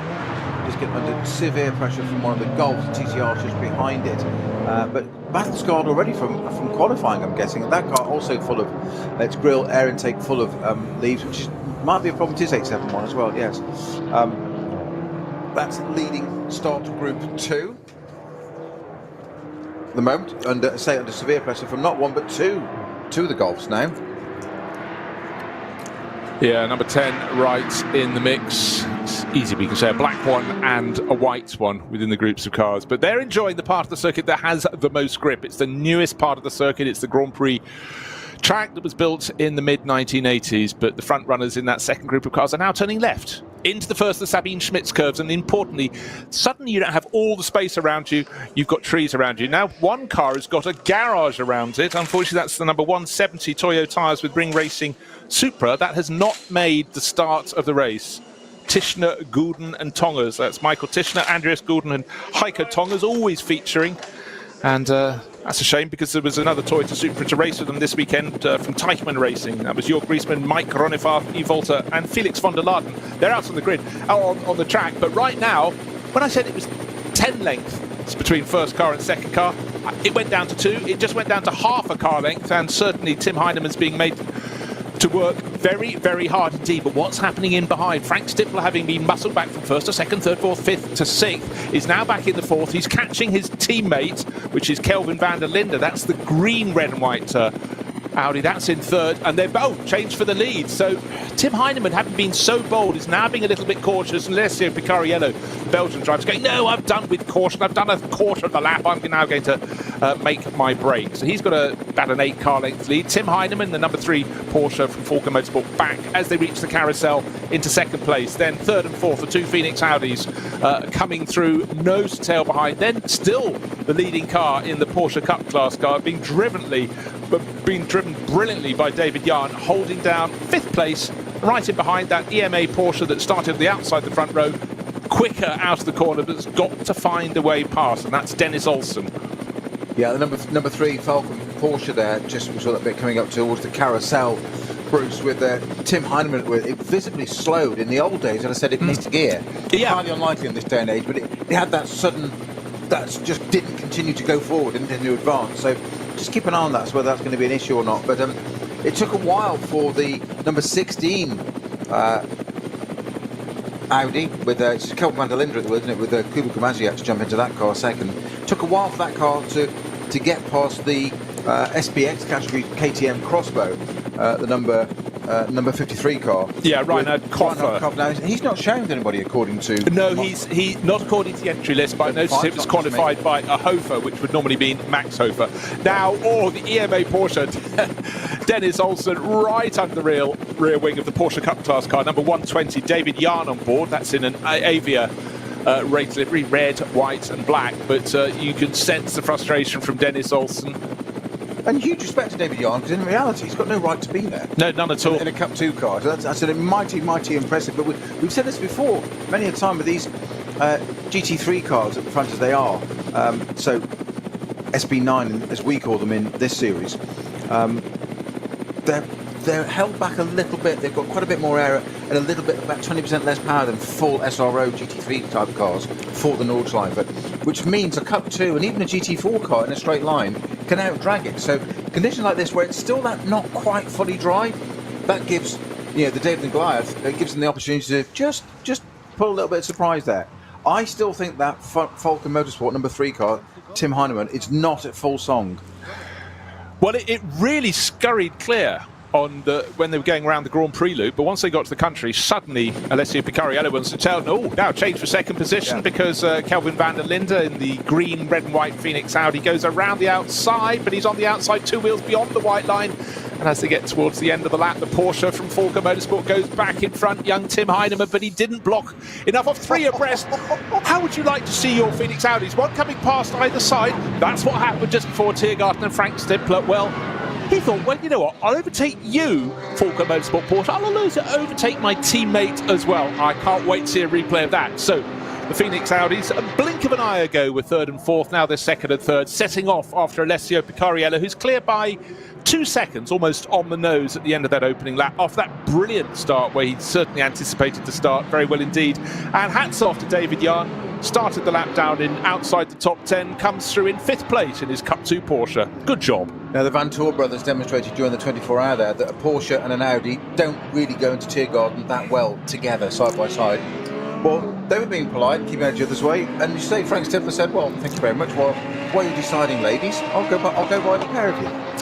So you'd almost say it was a cynic, and he would say it was teamwork. Unfortunately, the Manthey Racing Porsche, the 911, is limping in, and that is Thomas Preining, Austrian racer. A lot of Austrian Porsche 911 racers once you start to tot them up. No puncture on, I can see quickly. No. A quick glance, so nothing obvious there, so that may well be There's a bit more terminal, Bruce. That's going to pop into the garage. If that doesn't go in, I'll be amazed. And in the background of the shot, as they start the second lap, into 5th place now has gone the EMA Porsche. That should drop the Cup 2 Porsches. Dennis Olsen, he was cautious, he was careful, he waited for the moment and did it one of the points where it was easy. And in fact, he's already got about a 2-second margin, maybe a second and a half, as they reach the Vidal chicane, as he starts to drop David Yarn, who's got lots of space, back to the next in line, which should be number 55, the Landgraf Motorsport Mercedes, with Patrick Assenheimer at the wheel. The 34 BMW Walkenhorst version started Christian Cronjes and Jake Dennis. That started, we said 20th, didn't we? And that's had a problem. Has it even gone around and done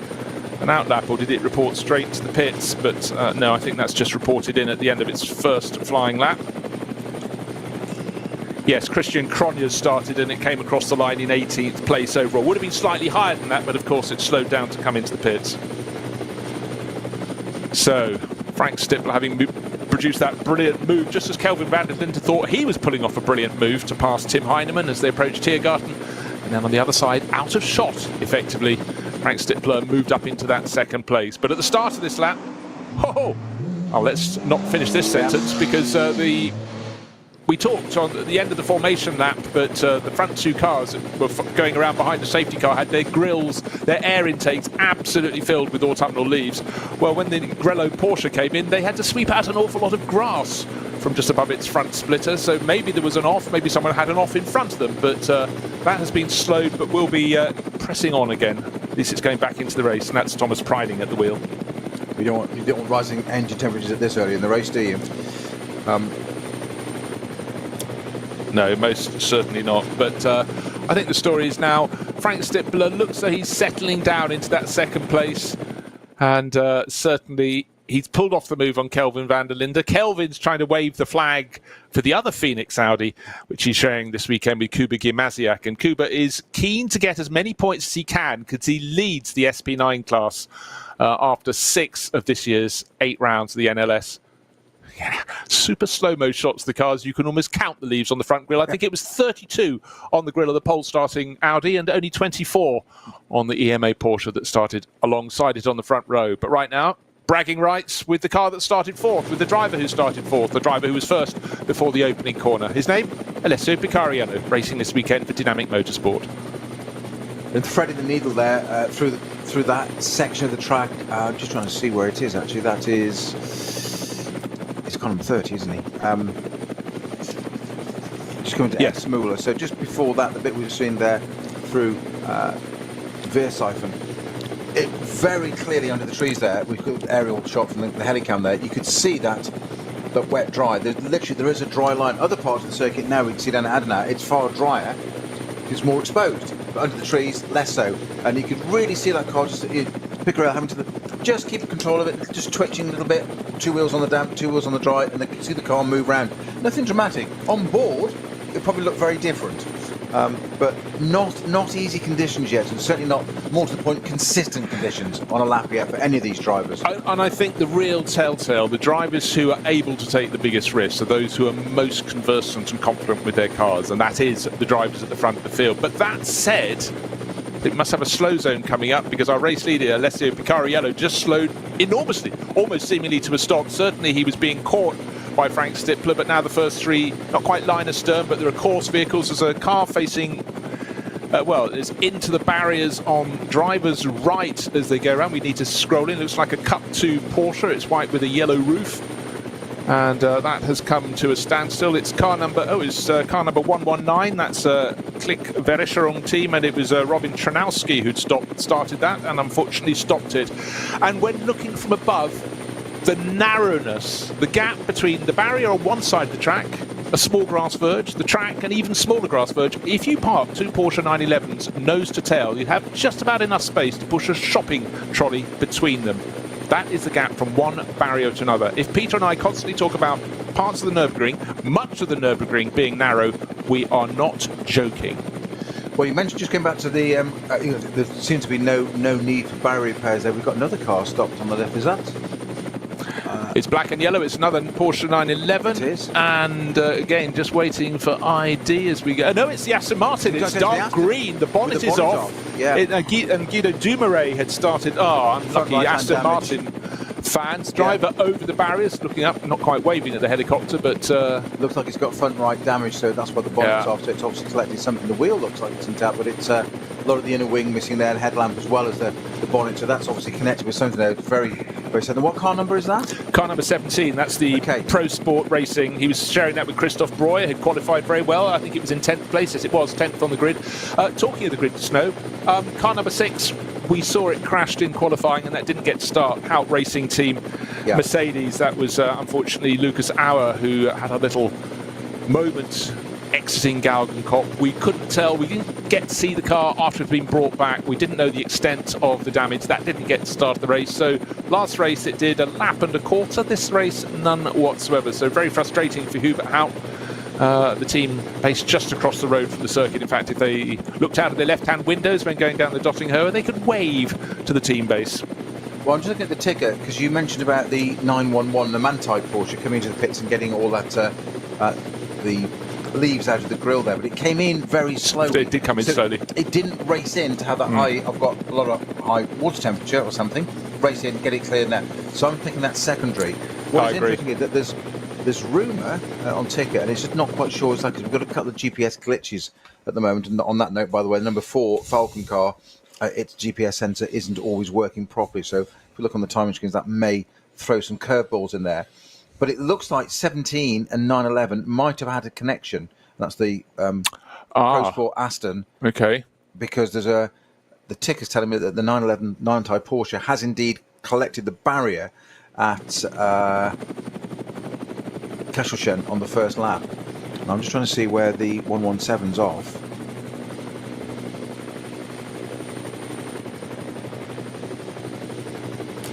.119, my apologies.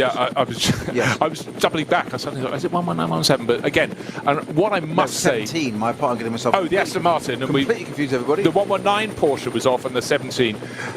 Now, one car that is making progress, or trying to at the moment, is, of course, we've had David Yarn running so well in the Porsche Cup class, but he has now got a bit more company in the terms of large Mercedes. Meanwhile, as a move for the lead of the race, being attempted and achieved by Frank Stippler, sweeping down. Oh, will Alessio Picariolo let him go round the outside? The outside is all he's offering. Oh, side-by-side contact. Stippler, how did he hold that? I'm sorry, looking at that, I would say Alessio Picariolo was a little bit robust because he narrowed the options, then narrowed them some more. At that point, Frank Stippler was committed. He was on the right-hand side, driver's point of view, as they're approaching the twisters at the end of the lap. It was on the grass, and it snapped one way, and he was super. His reflexes were phenomenal to control that. Stippler, wasn't he? He was Frank Stippler, and he still is. But other Falcon car into the pits, number 3, by the way, just popped into the pits behind that. Just noticed that in the background. But I'll definitely concur with what you just said there, Bruce. That you're not going to need to fire Frank Stippler up now. But if that was me, I'd be absolutely furious in that car, because that was a big moment, and he did get squeezed onto the grass. Right, what's Tim Heinemann in the number 3 Porsche, the car that led? Oh, well, Frank Stippler's saying, you rub me and I will rub you. They're going through the second and third corners of the Mercedes arena, and Frank Stippler, always cool, calm and collected. Well, he nearly was collected, wasn't he? But there he rubbed, and his teammate has dived up the inside of the dynamic Porsche. They're not all going to get round the cut through. Somehow they have. But the 2 Phoenix Audis went into that first and third, have come out first and second. So the order, I think, is going to change shortly. Stippler, Van der Linde and Alessio Picariolo, who probably needs to just bring it back a little bit. I was just going to say, I'm sorry, but I think Picariolo's just a little bit over-driving, a little bit over-defensive there. Frank Stippler, exactly as you said, Bruce, just played the game perfectly there, and just, okay, you started this, I wouldn't do this necessarily, I wouldn't initiate it, but if you start it, I'll do it back. But what he did beautifully was, he just gave him a little rub in there to say, I can do that as well. But at a part of the track where it just then played into the favour of his teammate and said, if you're going to do that, then we'll work as a team. Both of us ahead of you now. I think it was also a little message to Picariolo. It was also part of the track. Oh, the outer arena Mercedes came in as well. So a flurry of pit stops early on. So Markovic was in. I fear that could be I think that could be the new Falcon Motorsport Porsche. It's number 4. Klaus Bachler has stopped just at the Sabine Schmitz curves with just 2 laps on the board. Oh, that is interesting. Not a good place to be parked either. Just sitting out there. No, certainly not. So a flurry of cars coming into the pits, rather catching me by surprise there.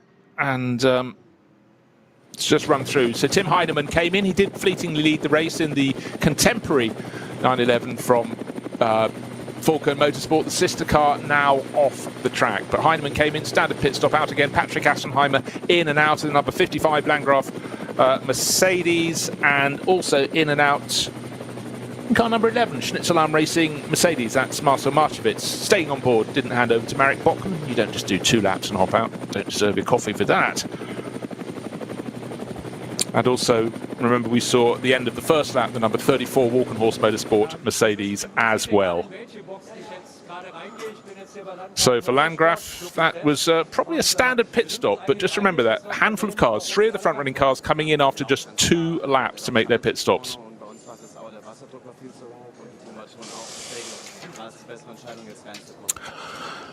So, meanwhile, one says, going back to this analogy of first, second and third, and how those places keep on changing. At the end of last lap, Picariello led by 0.3 of a second. 3 corners later, he was back into second.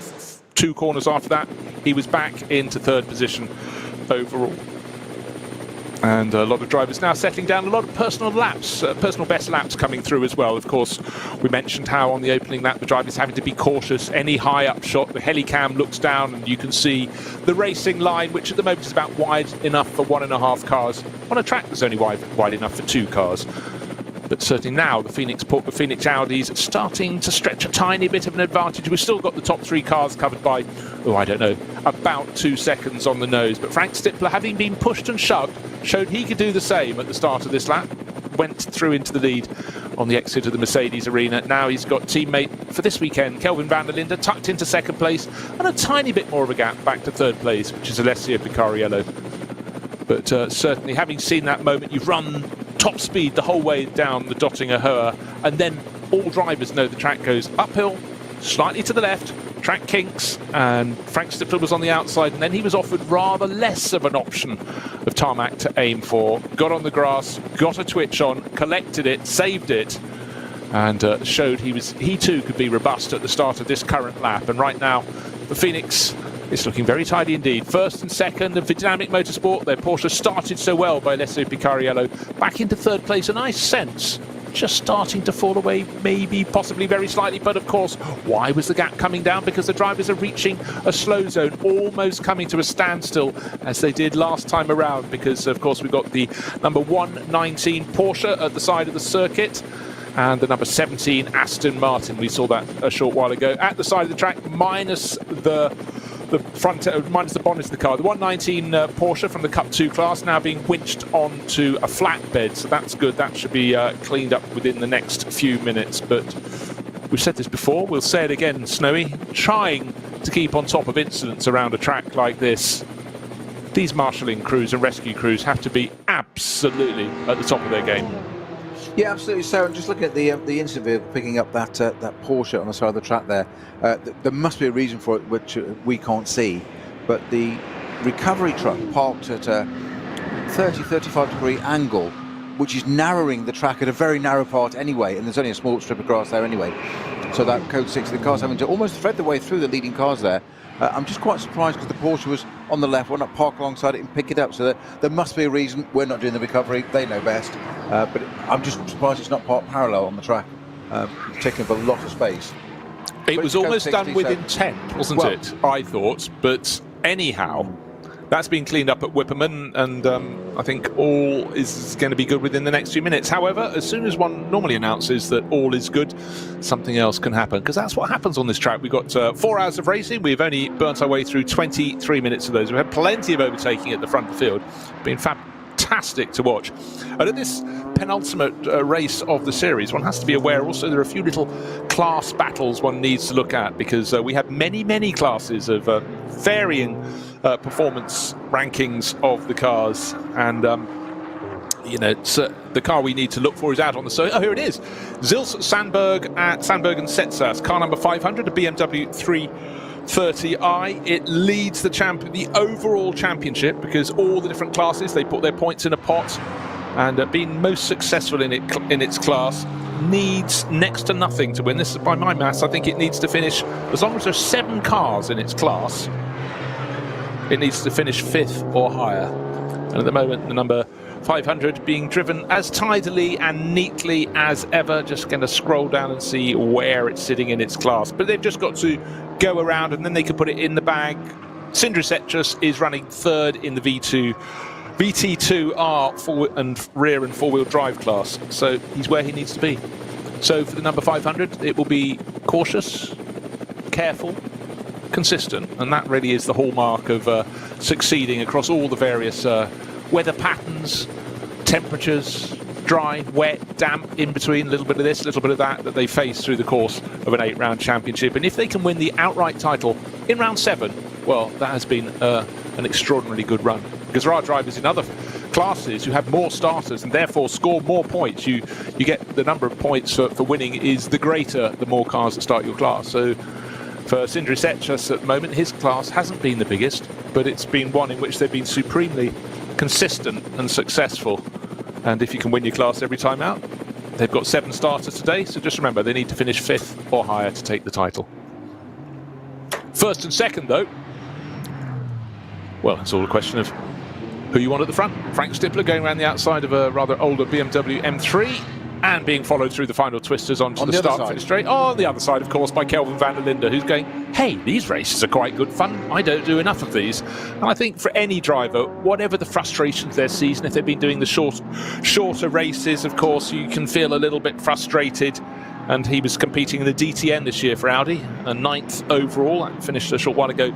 These longer races on, hold on, let's face it, this brilliant circuit just provides another outlet for them. And why would you not want more time on the Nordschleife? Summer, winter, spring, autumn, rain, hail, shine, snow. We've got the lot. Fog. Yeah. We've got it all. Right, that's this race. And exactly. That was qualifying. Yes. Yeah, exactly. Was qualifying, but it's a greyish day, but it's a bright grey day, I think we can say here. But the racing has been fantastic. Now, David Yarn, who was running in 7th place, in fact, he was running as high as 5th in the Porsche Cup class car, has come in for a pit stop after only 3 laps on the board. That will drop him down the order. The next car in the class is, Dorian Boccolacci. Well, he's a mighty young driver, and he's running in 10th overall. That's car number 107, 2nd in the Cup 2 class. You sort of expect it to be at the front end of that grouping. He's sharing that with Arnie Hofmeister.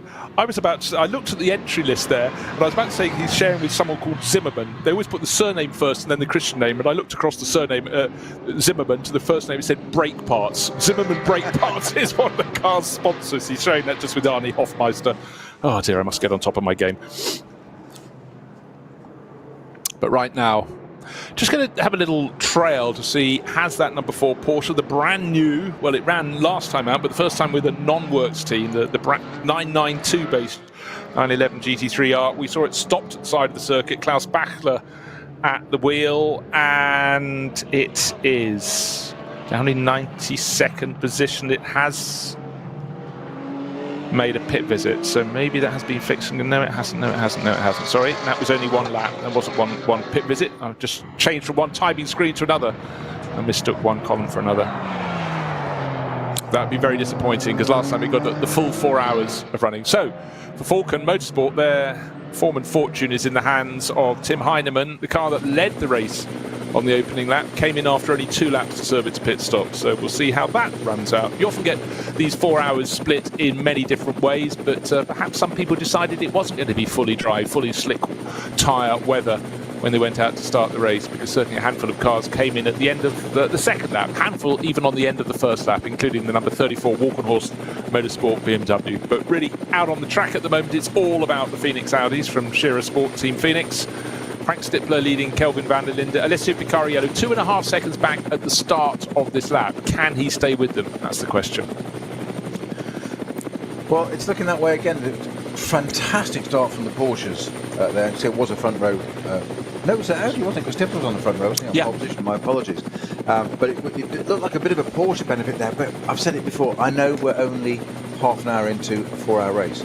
I get that. So I know we're only an eighth of the way there. But Audi Team Phoenix looking strong again. You'd be hard to be that. I'm surprised as what happened to the Manti car. I still think I think there's going to be more to that story, and I've got a horrible feeling that and the Pro Sport Aston have had a little bit of arguing for the same part of track. And I think I hate to say it, not proportioning blame to anyone. I've just got a feeling that there's a story there. I think so, because it came in slowly, caused us both to sort of raise our eyebrows. It's now pressing on with Thomas Preining, but I think he brought it in to be checked over. You know, when you've had a contact, if you've had a contact, we saw how the fact there was a lot of grass pulled out of the front grille doesn't mean he's been off the circuit. And now Thomas Preining pressing on, and it's going to be a long old climb. He's, you'd be glad to know, just moved up to 25th position. There we are. But his lap pace, slow because he started it. Just trying to see what his pace was last time around. Have to scroll a long way across. Right, 9:11, number 9:11. Last time around, sorry, it's a large screen. 9 minutes 23 seconds. That's not very fast. That's because there's a slow zone around quite a lot of the lap. I was going to say, be fair, Bruce. I am always trying to be fair. I know. It's one of my many middle names. It is. Well, it certainly sounds all right for fans of Manti Motorsport, and the Grello livery, the bright acid yellow and acid green colours have been so strong for them. Just the most brilliant livery to race at any time of year, but actually on an autumnal day, it's one of the few that sort of glows in the gloaming, and certainly looks very tidy indeed. Yet, sort of no car problems at all for Thomas Preining. Whatever it was, probably discretion considered the better part of valour. And come in, if there has been some contact, get it checked out. You do not want things exploding on you just by pressing on regardless. Just going back to the number 4 Falcon and the new car, the 992 Earl King livery, Elf King. That did stop on, it said Sabine Schmidt curve, just as it's gone to Nordschleife. However, it had stopped before that with, looked like steam coming out of it, pitted and went again. We missed that completely, but it had pitted, gone out again, and obviously got that far. So it looks like there's some kind of, I've got to say, if it's steaming, that's going to be an engine heating water temperature related issue, isn't it? Yeah, and we saw a lot of the cars that on a warmer day might have had concerns with that, because the cars, their front grills absolutely caked in autumnal leaves, but I don't know if that was enough to do that just in such short order. But then again, a lap here is 25 kilometres. You can certainly heat things up indeed. Klaus Abelen's Fricadelli Racing Porsche powering back into the race. So a lot of early pit stoppers here. We traditionally get sort of 7 laps on the board, 8 laps on the board on before a pit stop needs to be made. But there is an adjustable scale that Snowy reads every night before he goes to bed. That is adjusted. My secret is out. Yes. His life is, it's come to this. I don't think it was ever any better. Oh, really? Oh, sorry. It's just been a constant. I cut you some slack there. They started at the bottom and liked it. So Klaus Abelen back out. So that will drop the... it came in from 5th. Well, no, it was 5th in class when it stopped at its pit garage in the Cup class car. 17th overall, but that number will be rather larger against the team's entry next time around. But Klaus Abelen, such supporter of all VLN before it, and then now, the last couple of years, the NLS, based just across the road, and that popular livery, and with Fricadelli, Meatballs sponsoring one team, and Schnitzelarm, Schnitzel sponsoring another. You can tell that it's a championship for colder weather. No salads required. We won't make any comments, any observations. No, because where I'm leading on that one, of course, when you're here for a day, a weekend, and if you're doing it properly, you're going to be walking around for different vantage points. So you need things to warm up on, and certainly everyone appreciates good race catering. You might have to go off-site to find a Schnitzelarm restaurant, but there's certainly plenty of those around this part of Germany. So intervention vehicle on the Dottinger Höhe at the moment, bringing back, I'm guessing that... the 119 Porsche, one would think. The Klick-Berischerung one. Of course, by the time we get a view on it now, it's going to be the Aston instead, isn't it? But there's not a lot of point bringing that car back, I wouldn't have thought. Now we've got the Porsche facing the wrong way there, which is the... red and black. It looked like 1, 2, 3, 1, 1, 2. Oh, now this is important, because this is first equal in the class on points, Carsten Kramer. I suppose if anybody's going to spin it, it ought to be the team boss, Christopher Brook and Maurice. No, Maurice Krantz was driving that early on. No, that's probably still Maurice Krantz. No real obvious barrier damage there, Bruce, or indeed no massive damage to the car. We're looking at it from above from the helicam shot, zooming in on it beautifully for us. Car looking pristine, I hate to say it. But it's definitely swapped ends and come to a halt. So it would suggest it's connected with the barrier. I think we're going to see a replay. Surely it's not on the Dottinger Höhe where that's gone off now. Well, there's a yellow flag at the third marshal's post on the Dottinger Höhe, and it was the neatest of neat bits of parking. It was entirely parallel. Oh, perfect parallel parking, wasn't it? So that was young Moritz Krantz who's looped that around from second in class. That's there. Okay. Oh, it has. Oh no! It's earlier itself down the barrier. Earlier in its passage down the barrier, the tail was the bit clipping it first. So, ironically, on one of the very widest bits of grass verge you get anywhere around the Nordschleife.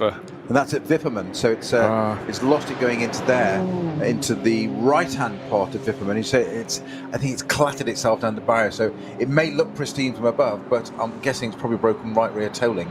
Therefore, there's absolutely no point. You can't spin it round. In fact, probably the worst thing you could do is try and spin the car around. Natural driver instinct. Stick it in first, dump the clutch and fire it round. Well, you've got to move it away from the barrier to do that, to give yourself room for the start. Fire it round and find that your suspension toe link's broken, and you end up parked in the middle of the track sideways, which will make you very unpopular at the Christmas party NLS. That would have ticked every box that you shouldn't put your ink into. I think we can conclude on that point of view. Asking for a friend. Yes. Yes.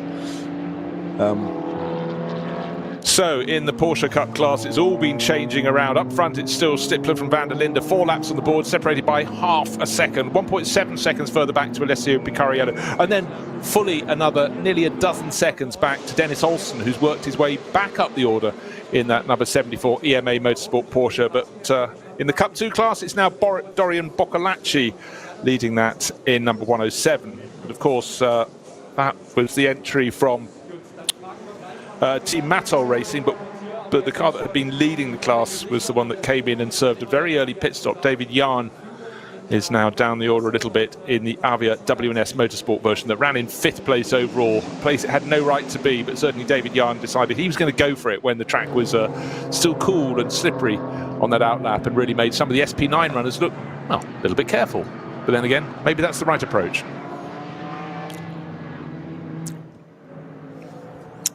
I'm just speculating. I know you'd be very careful on doing this, but that 119 Klick-Schrung, the Klick-Schrung car and the 911 Manthey car and the 17 Pro Sport Aston were all a grid row apart. I was just wondering. I'm trying desperately not to do 2 and 2 and put 5 or 3 or some other round 7.25 recurring or something, but. If it looks like a fish, smells like a fish, it's probably a fish. All 3 were together and they've all heading at the same time. It seems a little bit too much of a coincidence. I just hope it's nothing too nefarious. If it happened differently, Finn's going to be different. Exactly. I'll try harder in a minute. So every car that comes in, even for a standard pit stop, you have a mechanic down the front just trying to fish. See, I'm still on the fish theme there. The leaves out from air grills at the front of the car. 976 is the latest in, one of the many Porsche Caymans. It's always quite an easy one to find, the ones in the 900s, because they're right at the end of our entry list, because that's the final class. That's FK Performance, Jens Mertfinder, Moritz Oberheim and Torsten Volter. It's a team from Bremen, so a bit of a journey for them to get down to the Nürburgring, but they'll be back, I'm sure, in 2 weeks' time. And certainly the Porsche 718 Cayman, the GT4 class Porsche, has been such a hit, worldwide since it came out. It always, when you look at it around the Nordschleife, it just looks so neat and tidy and balanced. Of course, there are other makes of cars are available to race in GT4, but this car, the 718 Cayman GT4, has its own class here, Cup 3, and it's really well supported. A dozen cars in that, and one of the cars in class is the car that's with the crew that's running second overall in the outright championship. It's car number 969, Schmickler Performance, powered by Ravenol, and that's Mauro Calamia, Ivan Chacoma and Kai Reimer. Right, repairs are happening down in the pit garage is Walkenhorst Motorsport. One of their M4 GT3s is sitting there. Jörg Muller, young Jörg, 50-something years, is in. That's the Alpecin car. It was very late out onto the grid. This is car number 36. The 34 car, the sister car, came in at the end of the opening lap. Christian Cronjes at the wheel. Jörg Muller sitting on board, still explaining to anyone who'll listen, frankly, that all isn't good. He's sharing his M4 GT3 with Mario von Bohlen and Dennis Fetzer this weekend, but rear bodywork repairs. You know what? That was probably around the same point on the grid as the 911 and the 17 Aston Martin and the 119 Porsche. So maybe that opening lap was just a little bit too busy for a handful of cars. Well, it's rear bodywork damage on the rear bumper stroke PU there, I noticed on the left-hand side. But we talk about attention to detail, Bruce. The mechanics down there with, of course, the most prerequisite you need to have in a toolbox: gaffer tape. Yeah, no car should finish a race without gaffer tape on it. What I absolutely love is, though, it's silver and black. This car, silver and red predominantly. This car, red being the bumpers, Alpecin sponsorship on it. Whilst he's sitting there in the car, they're busy repairing it with black gaffer tape. Immediately behind him is a man with red gaffer tape. The black is there for structure to keep all the bumper together, and the red puts it back in the sponsor's colours. I just love it. And what I love, that eye to detail, is the fact that our race-leading trios suddenly got a whole lot closer again. I mean, it wasn't a huge gap between first and I think it was only 2 seconds first to 1.7 seconds first to third last time around. It's still Kelvin van Linde in the middle, Frank Stippler leading, going past one of the slower cars. No problem for those two. Can Alessio... Oh! Well, there was definitely a big problem for Kelvin van der Linde. Suddenly, the car in front was a car right in front, right across his nose. And that's given Alessio Picariello a chance to get onto his slow zone. Slow zone. That's why he took it. He didn't. Yeah. Alessio Picariello nearly did, and he was absolutely right. Van der Linde to sit there and not do that. That was actually very, very, very sharp, because it would have been so easy just to carry it on through, follow your teammate through, in the groove, in the zone, bump, and all of a sudden... Totally. Yeah. And very difficult also for Alessio Picariello. Here's my moment. I've caught them, now's my chance. It was still waiting to go past that spun K. Kramer Racing Porsche. Equal championship lead in the Cup 2 class. That's Kramer, Brook and Moritz Krantz who had the moment. And that's alongside Avia WNS Motorsport. The car that started so fast, David Yarn and Daniel Blickel. Blickel's had the points in that car for the championship, so all very close between them. But suddenly for Blickel, things looking very, very good. So if he can go home and take a lot of points out of today, that means the final round will be a whole lot easier for Avia WNS Motorsport. And for Kay Kramer, who'd been such a feature in the races this season, clearly so, having got up to equal lead of the Cup 2 class car, suddenly things not looking good. But the right colour tape has been applied, and now the right foot is being applied, because Jörg Muller has accelerated out of pit exit in the slightly tattered but beautifully repaired Walkenhorst Motorsport M4 GT3 he's sharing with Anders Buchart this weekend, and also with Dennis Fetzer. In fact, I had Mario van Bohlen down in that car, so maybe I just think exactly the same. Yes. It's not just me then.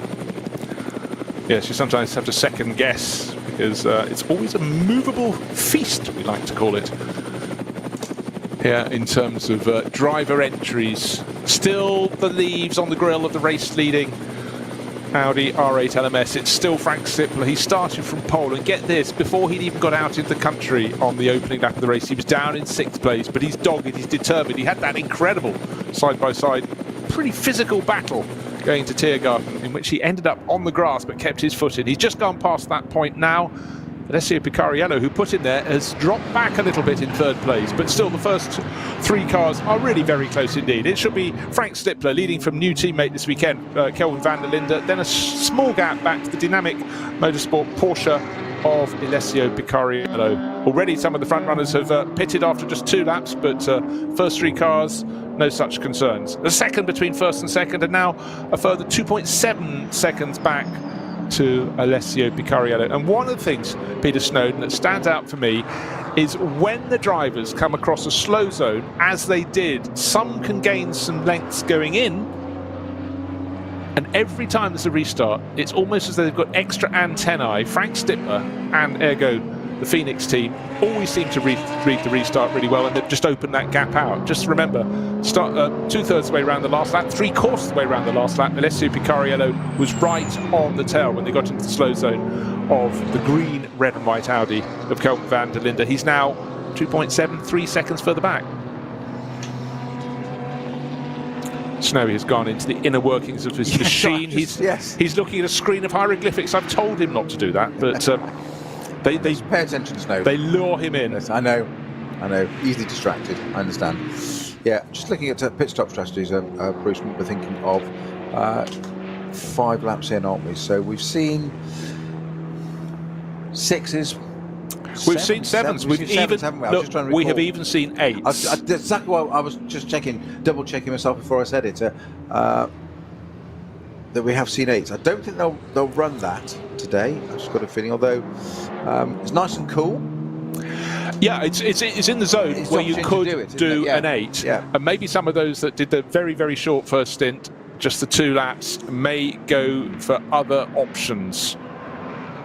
Wonderful Motorsport cars still going at the front end of the field. Sadly for the team, it's not their new one. It's their one that is the regular one. Tim Heinemann, who led the race, had that very early pit stop after 2 laps. He is in to 7th place now. And again, as often happens in the Nürburgring Langstrecken series, it's a real story of waiting to see how it all unfolds. If it's a regular race where people come in at predictable times, like a lot of GT races, you might have a 1-hour race. You do the pit stop between 20 minutes and 40 minutes. But here you can mix and match. Sometimes it's down to the number of drivers you have in your driver lineups, how you do them. But coming in after only 2 laps for a pit stop is going to make things very, very interesting indeed. But we won't get the stagger unfolding until much later in the race. That's not just a commentator's excuse, trying to buy a bit of time, but it is a chance to see. Best lap of the race so far by the driver in 3rd place, Dynamic Motorsport Porsche. 8 minutes 21 is the best we've seen from Alessio Picariello, but since then he's been chasing rather more than that, which has made things a little bit different. And unfortunately, a Hyundai coming in I-30, flashing its left tyre, front left, flailing away, leaving great chunks of rubber flying into track. So these little things can just upset your race if you're giving chase, trying to close in your own battle. All the cars, they have problems with the temperature. So even from the opening lap of the race, it's been a case of incident. It always is on the Nordschleife, and these little other elements, other people's problems, can suddenly become yours. And certainly, Snow, when you've got a chance, in fact, traditionally, drivers shed a lot of rubber if they've got a puncture down the Dottinger, but when you're flat out, that's not really when you want to be hitting other people's things. You go around a slower car and suddenly there it is in front of you, the size of a hedgehog, bang.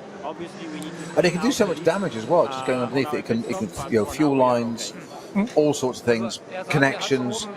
A lot of things are brought internally on these cars, obviously, and they've got under trays, etc. But you just avoid it. I mean, it's a non-contact sport. You wouldn't believe that sometimes, but it is, and you don't want bits of extraneous detritus getting into various parts of the car, intakes, all sorts. We saw it earlier with just the leaves alone, just nature having its say. Now, we had this a few years ago at Le Mans. Was it 2020 when they ran it in September? And that the teams there all said we're picking up leaves and having intake issues and whatever, so and so, that they didn't normally have because it's run in June. But NLS, they're used to this.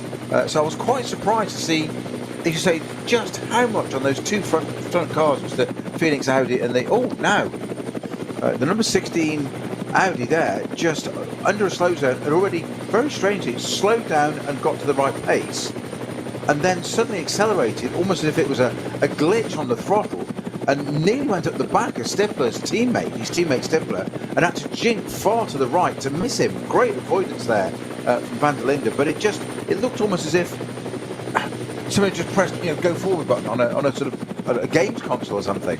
It was very strange manoeuvre. But had he clashed with teammate and race leader Frank Stifler, he wouldn't have had the erase element. He'd have had the long, embarrassing drive home, think of an excuse. They've got out of the slow zone, and Stifler again has accelerated very hard.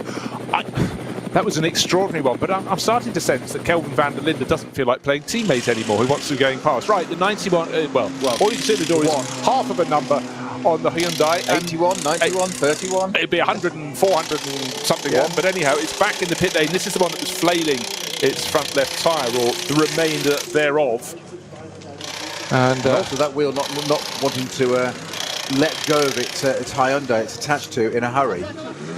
They're getting the wheel nuts off. Of course, these cars at this class, they don't have the single central locking nut. They have the standard 5 nuts holding on. They've finally got it. But again, the damage there. Black gaffer tape coming into hand once again. Tape up the front of it, get the splitter in its right place. Why is this important? You don't want to lose any time. You want the car to be safe when it goes out, and you definitely don't want to lose time if your name is Daniel Mertens, driver of the 491. He's leading the class, and to say there is effectively a wheel rim with, well, a fringe of messy, ripped rubber, a bit like my hairstyle most morning. Kind of decorated, isn't it, that wheel? Yes, decorated with a bit of rubber. Well done, Form 3. That's whatever it is. It's beautiful. Thank you. We'll put that in the school display. It's not. It's not. Well. Cameramen being arty, drivers being arty, but slow zones, they are very much a feature of the racing on the Nürburgring Nordschleife, and it is certainly something the drivers have to learn how to react to. And again, the Shearer Sport Team Phoenix Audi drivers, Frank Stippler, who started from pole, fell to 6th, and Kelvin van der Linde, who's on board this weekend, the sister car sharing with Kubica Maziak, getting things under control. Need a higher up shot to see how far away from them has gone the driver in 3rd place, Alessio Picariello, driving the green and black Dynamic Motorsport Porsche. It's the 2 Audis from the 1 Porsche at the front of the field. And it does seem, I have good news. I have good news that the sky is suddenly has gained a bit of sunshine. And from first thing this morning, it looked as though we were going to have sun. It started in mist, it cleared. At those 3 corners, anyway. At those 3 corners, yes, indeed. Such is the scale of this place. That's the problem, isn't it? Meanwhile, in the sandstorm out at Bergwerk and the snow at Wipperman. Yes. But now we'll take the sun, we'll take the autumn leaves, we'll take the racing. The racing so far has been absolutely fantastic. Just a second between first and second.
Wir progressiv beschleunigen.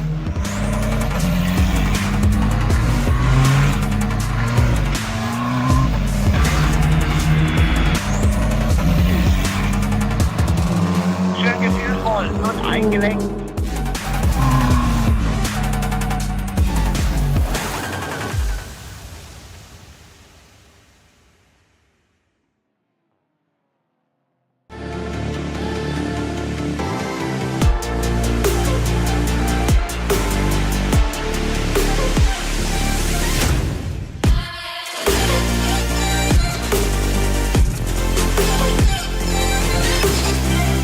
Falkenreifen.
für Eifel.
Liebe Fans, besucht unsere Social Media Kanäle Von Facebook, Instagram, YouTube, Twitter und TikTok.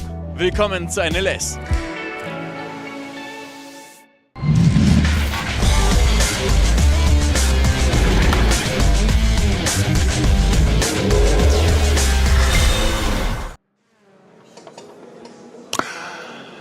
Brace yourself. The Dacia Logan is in the pits. It's up on the jacks, and the mechanics underneath looking to see what they can find. And you might think this isn't a likely racing car. Drive shaft issue. You would be correct, and well spotted by our technical brains here. Peter Snowden has spotted the drive shaft is wobbling around, attached not to both ends, so that clearly needs repairs. But again, it's very much the beauty for many moons. It was a story of the Opel Manta running from the 1980s through until a couple of years ago.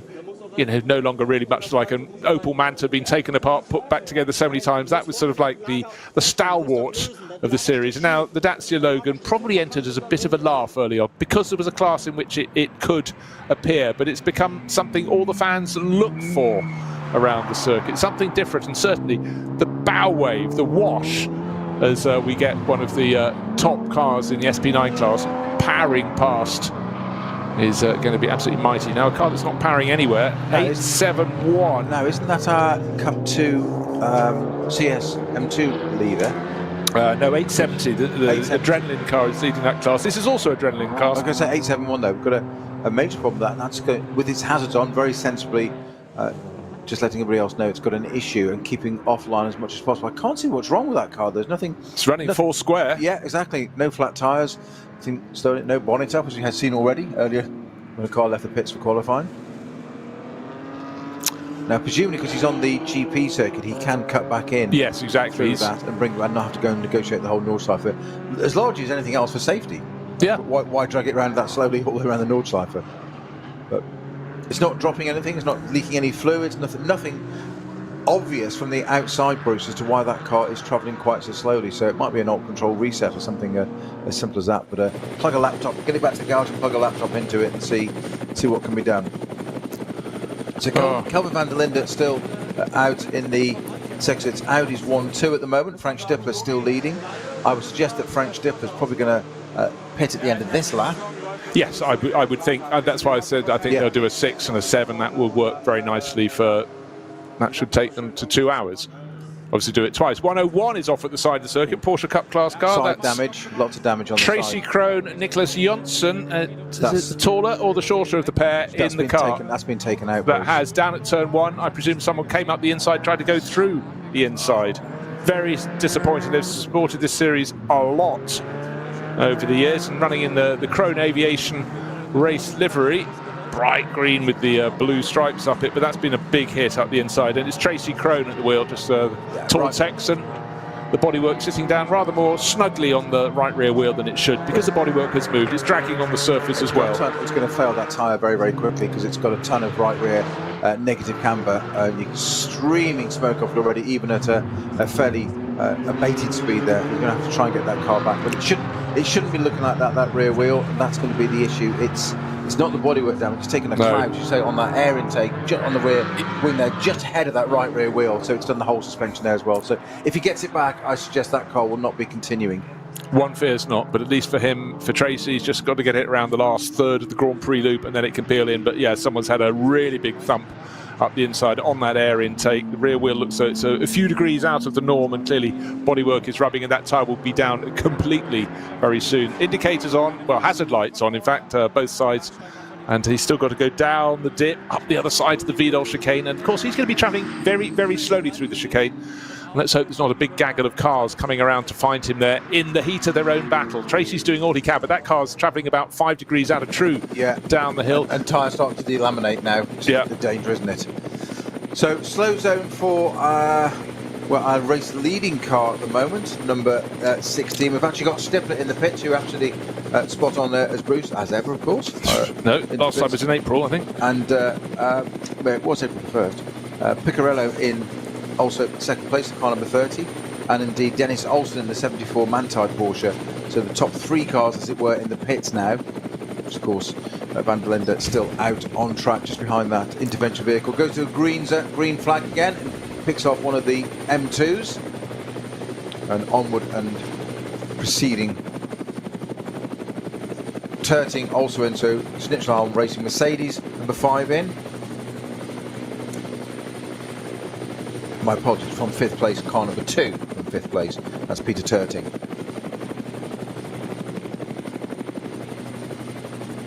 Yeah, so we've had the flurry, so that pretty much means everybody in class will have come in. Some came in a whole lot earlier. And of course, their story, they will be ahead on the track now. But by the time the pit stop is served, of course, the order will go back. But we'll see really the story of how people choose to split their 4 hours. It unfolds and it unfolds as you get towards the end of the race. You just try and make sure you've noted down everybody's pit stops. And for Walkenhorst Motorsport, 1 was the end of the opening lap. That was car 34. And then we saw Jörg Müller sitting for an age in the pit garage because clearly something untoward. There had been some contact. The left rear of his BMW M4 GT3. So for Henry Walkenhorst's team, not a dream start to this penultimate round of the 2022 championship. We press on. Now, the other car that might have been involved with the 87101, I don't think so. With the 871 we saw at the end, it had no damage on it at all, did it? So I don't think it had collected the 101 Porsche.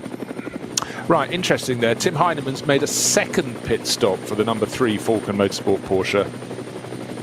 Everybody else pretty much has done in the top class. SP9, yes, they all now have served 1 pit stop, but it was after only 2 laps that we saw the number 3 Falcon Motorsport car come in. Remember, that got into the lead of the race, past Alessio Picariello, who sort of got the jump at the start of the race. Then it got, by the time they left the Grand Prix loop and started turning down towards Hatzenbach onto the start of the Grand Prix loop, he had about 10 car lengths clear, but further around the lap, suddenly it came to 3, to 2, then Alessio Picariello on his tail.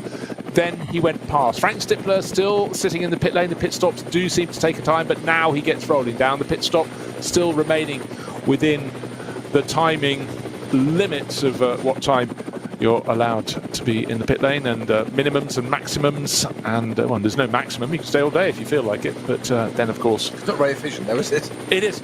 Teams have worked this out over the years. They've done got a scientist on board and found it's better to be out on the race circuit. But Vincent Colbaut to the number 5 Phoenix Audi. So driver change there, Bruce. There is. He said looking for his blue pen, which means second driver in car. But on the basis they're in a two-driver lineup, it tends to work. I could use orange, I suppose, yes. Let's confuse yourself, no confusion. No. Adrian Delina taking over the dynamic motorsport Porsche from Alessio Piccarelli. Picariello, sorry, my apologies. It's the wrong form of pasta being used there.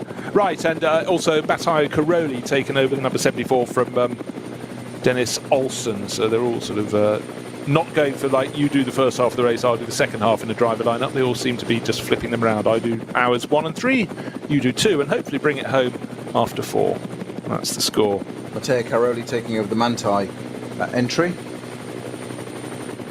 When you say the Manthey, that's Manthey Racing and running for EMA Motorsport. Get out, I look down the entry list. What happened to EMA? Oh, yes, there they are, of course. Again, many of the teams think if you're coming to the circuit, why not speak to the experts? And Manthey Racing, they do know this circuit rather well, it must be said. As does Carrie Schreiner. Schreiner has just taken over the Schnitzelhelm Mercedes, number 2, which is actually running 4th on the track at the moment, and in 5th place we still have Tim Heinemann stays aboard the Falcon Porsche. Yeah, he did that pit stop after lap 2, another after lap 7, so his teammate Martin Raginger will have to wait. A bit more pressure on his shoulders because the sister car from Falcon Motorsport, the brand new to the team, only one other team's run it so far, the brand new 992 based 911 GT3R, of course didn't get to go very far, so they're now carrying the team hopes, and Tim Heinemann is carrying one of our race cameras as he goes around the circuit up to the Vidal chicane. It's a grey autumnal day, but at further points around the circuit there has been sunshine. But the good news for the drivers now, the track looks uniformly dry. It's not a warm day, but it will have warmed up a few degrees when they went out this morning. Also, when they went out this morning, there was a thing called mist hanging around the circuit just to make qualification that little bit harder. Now, I do love, we were just talking about the ambitions of people going racing. We talked about the Dacia Logan, and David Edwards Racing just tweeted in the blah blah blah. I was thinking how his car, Ford car Enduro DKMS UK car would go. Momentum would be the key. The track rises and it falls. Keep your foot in there. I think you should, come what may, you should go drive it around the Nordschleife. Of course, anybody, yes, if you've never heard of it before, anybody can go to the Nordschleife, pay what used to be a few marks, not pfennigs, it's not cheap, but it's to go and drive this circuit any day of the week. Phenomenal. You can go and put your euros down on the counter and go out and enjoy the finest stretch of racing tarmac, to me, in the world. 100% should go and do it. And think in the Ford car, it wouldn't use many brake pads, would it, around the Nordschleife? Brake wear minimal. Absolutely. You know, there's always a silver lining. There is. Right, again, a feature of races on the Nordschleife is that they are very, very good at cleaning up the inevitable incidents on a tight, twisty circuit with very little space around the side. But when you have a flatbed coming in, lights ablaze, flashing away to indicate, you will have a safety car in behind, just a course vehicle, to keep drivers from getting in too close to the tail of that. And that should come in safely. Car 500 is a BMW we keep looking at through the course of this race. Its drivers need to finish 5th place in their class of 7 starters. And last time we looked, the championship leaders, Sindri Setzer, kicked off in car 500, was running in 3rd in class. With so many classes, you think, how can the overall championship leader be down in 43rd position? I'll tell you how. He's running in a class with far less performance, but it has more performance, that BMW 330i, than the 911 Manthey Racing Porsche, the Grello car, because that's not on the ground, it's up on the stands. Thomas Preining started the race, and it doesn't look at the moment as though Jackson Evans is going to be going out for a while. It's in the pit garage. His lights are still on as they're checking through procedure, but I'm going to ask my esteemed colleague when I look across to my right. Peter Snowden, would you say the mechanics moving around this car are moving with alacrity, or merely thinking if they want 1 or 2 sugars in their tea? Well, they're not team dynamic, are they? No, they're not. I see what you did there. Yeah. No, there's no sense of urgency, is there? Well, this is a shame. Headlights are still on. I'm not quite sure why. Why needs the lights are blazing, but I would suggest that car is kaput. Okay, let's have a little history lesson. We're just over an hour into this race, and the 911 limped in at the end of, was it lap 1 or lap 2, with grass being swept out of its grill. Lots of the cars had, it was the end of the first lap, wasn't it? And a lot of the cars would have had leaves in their grille. We saw that on the opening lap of the race, but now that's back in after only 7 laps, and it's not looking as though it's going anywhere. So clearly possibly, we're not going to say it's definitely after what happened on the opening lap, but when cars knock each other cars, things shake loose. Things then suddenly don't work so well anymore. And clearly that has been inspected, and maybe they don't feel they're going to push too hard to fix it today. It's the collateral damage, isn't it? It's what else does it do? It appears superficial when we use a phrase in motorsport. It'll polish out, which is really sort of a bit slightly sarcastic of, I think it's all right. It is not as bad as you think. Mechanics, technicians, whatever terminology you want to use, always have a very different view. What don't they just? They usually have a fairly Anglo-Saxon view of drivers. Right. We've got a Porsche. Corner lines can be different. 103, the Black Falcon, Porsche, diagonally across the track, facing the angle of approach, I feel, and it's not going anywhere at the moment. Have a quick... No, I think it's come the other way. I think you think it's come down? I don't know. It's swapped it. It's travelled down to where it stopped from us. So its nose is on the track. Its tail is towards... Schwanz. Okay. So yeah, there we are. On the fast downhill to Schwanz. It looks like it's like... Doesn't look like it's connected with anything yet. No, but it's not getting up and going anymore. So just trying to see where that was placed in class. We just had the Porsche Cup pit stops. But, and again, we still haven't found out who clattered into Tracy Crone, because certainly we saw him limping back. Well, I couldn't tell if he's disconsolate, but I bet he was. At the side of the track. Just seen a Porsche Cayman in, it looked like My Little Pony colour scheme a short while ago. It was sort of pink, pale pink with lovely gold swoops on the side. But it's an important car. Mauro Calamia, even Giacomo Kai Rima, second in the overall championship, leading their class, which is the Cup 2 Porsche class. They've got to try and ensure they win their class again, and to give them another chance next time out in the final time to catch up. Maybe have a tilt at the overall leading car in the entire championship, which of course, just to confuse things, Peter, runs in a different class, VT2R. Now, have you found something on your screen? Well, just about the 103 car, which had the Black Falcon car we just mentioned, that's stationary. That had Noah Narkelsdijk at the wheel of that, and that's a Cup 2 entry. I'm just trying to find out where he was. I think that's third. It was 30? Oh, 86 overall. I was going to say quite a long way down. But I think it's second or I think it's third in class, Cup 2. No, fourth, fifth. It's fifth in class. Well, it's usually been a feature. It's a very, very competitive class, Cup 2, because not a great level of variety of car there, because they're all the same. But they do run every round. So, step forward, Patrick Assenheimer leading the race for Landgraf Motorsport. Hello, what happened to the Phoenix Audis? Well, they're in a different pit stop sequence, because Assenheimer will be coming in next. Mark Spitz leading, etc., etc., Kelvin van der Linde. But this will shake out because we had the late pit stops after 6 and 7 laps from the front-running Phoenix Racing Audis. Number 5 came in after 7. Number 16 came in after 6. And they'll be back at the front, as will the dynamic Motorsport Porsche. But, of course, running different pit sequences. So, lights are flashing. Number 16, Kelvin van der Linde, did the first stint of the race. 6 laps. He's on for the second stint of the race. He's going through the cut-through on the Grand Prix loop. And pressing on, of course.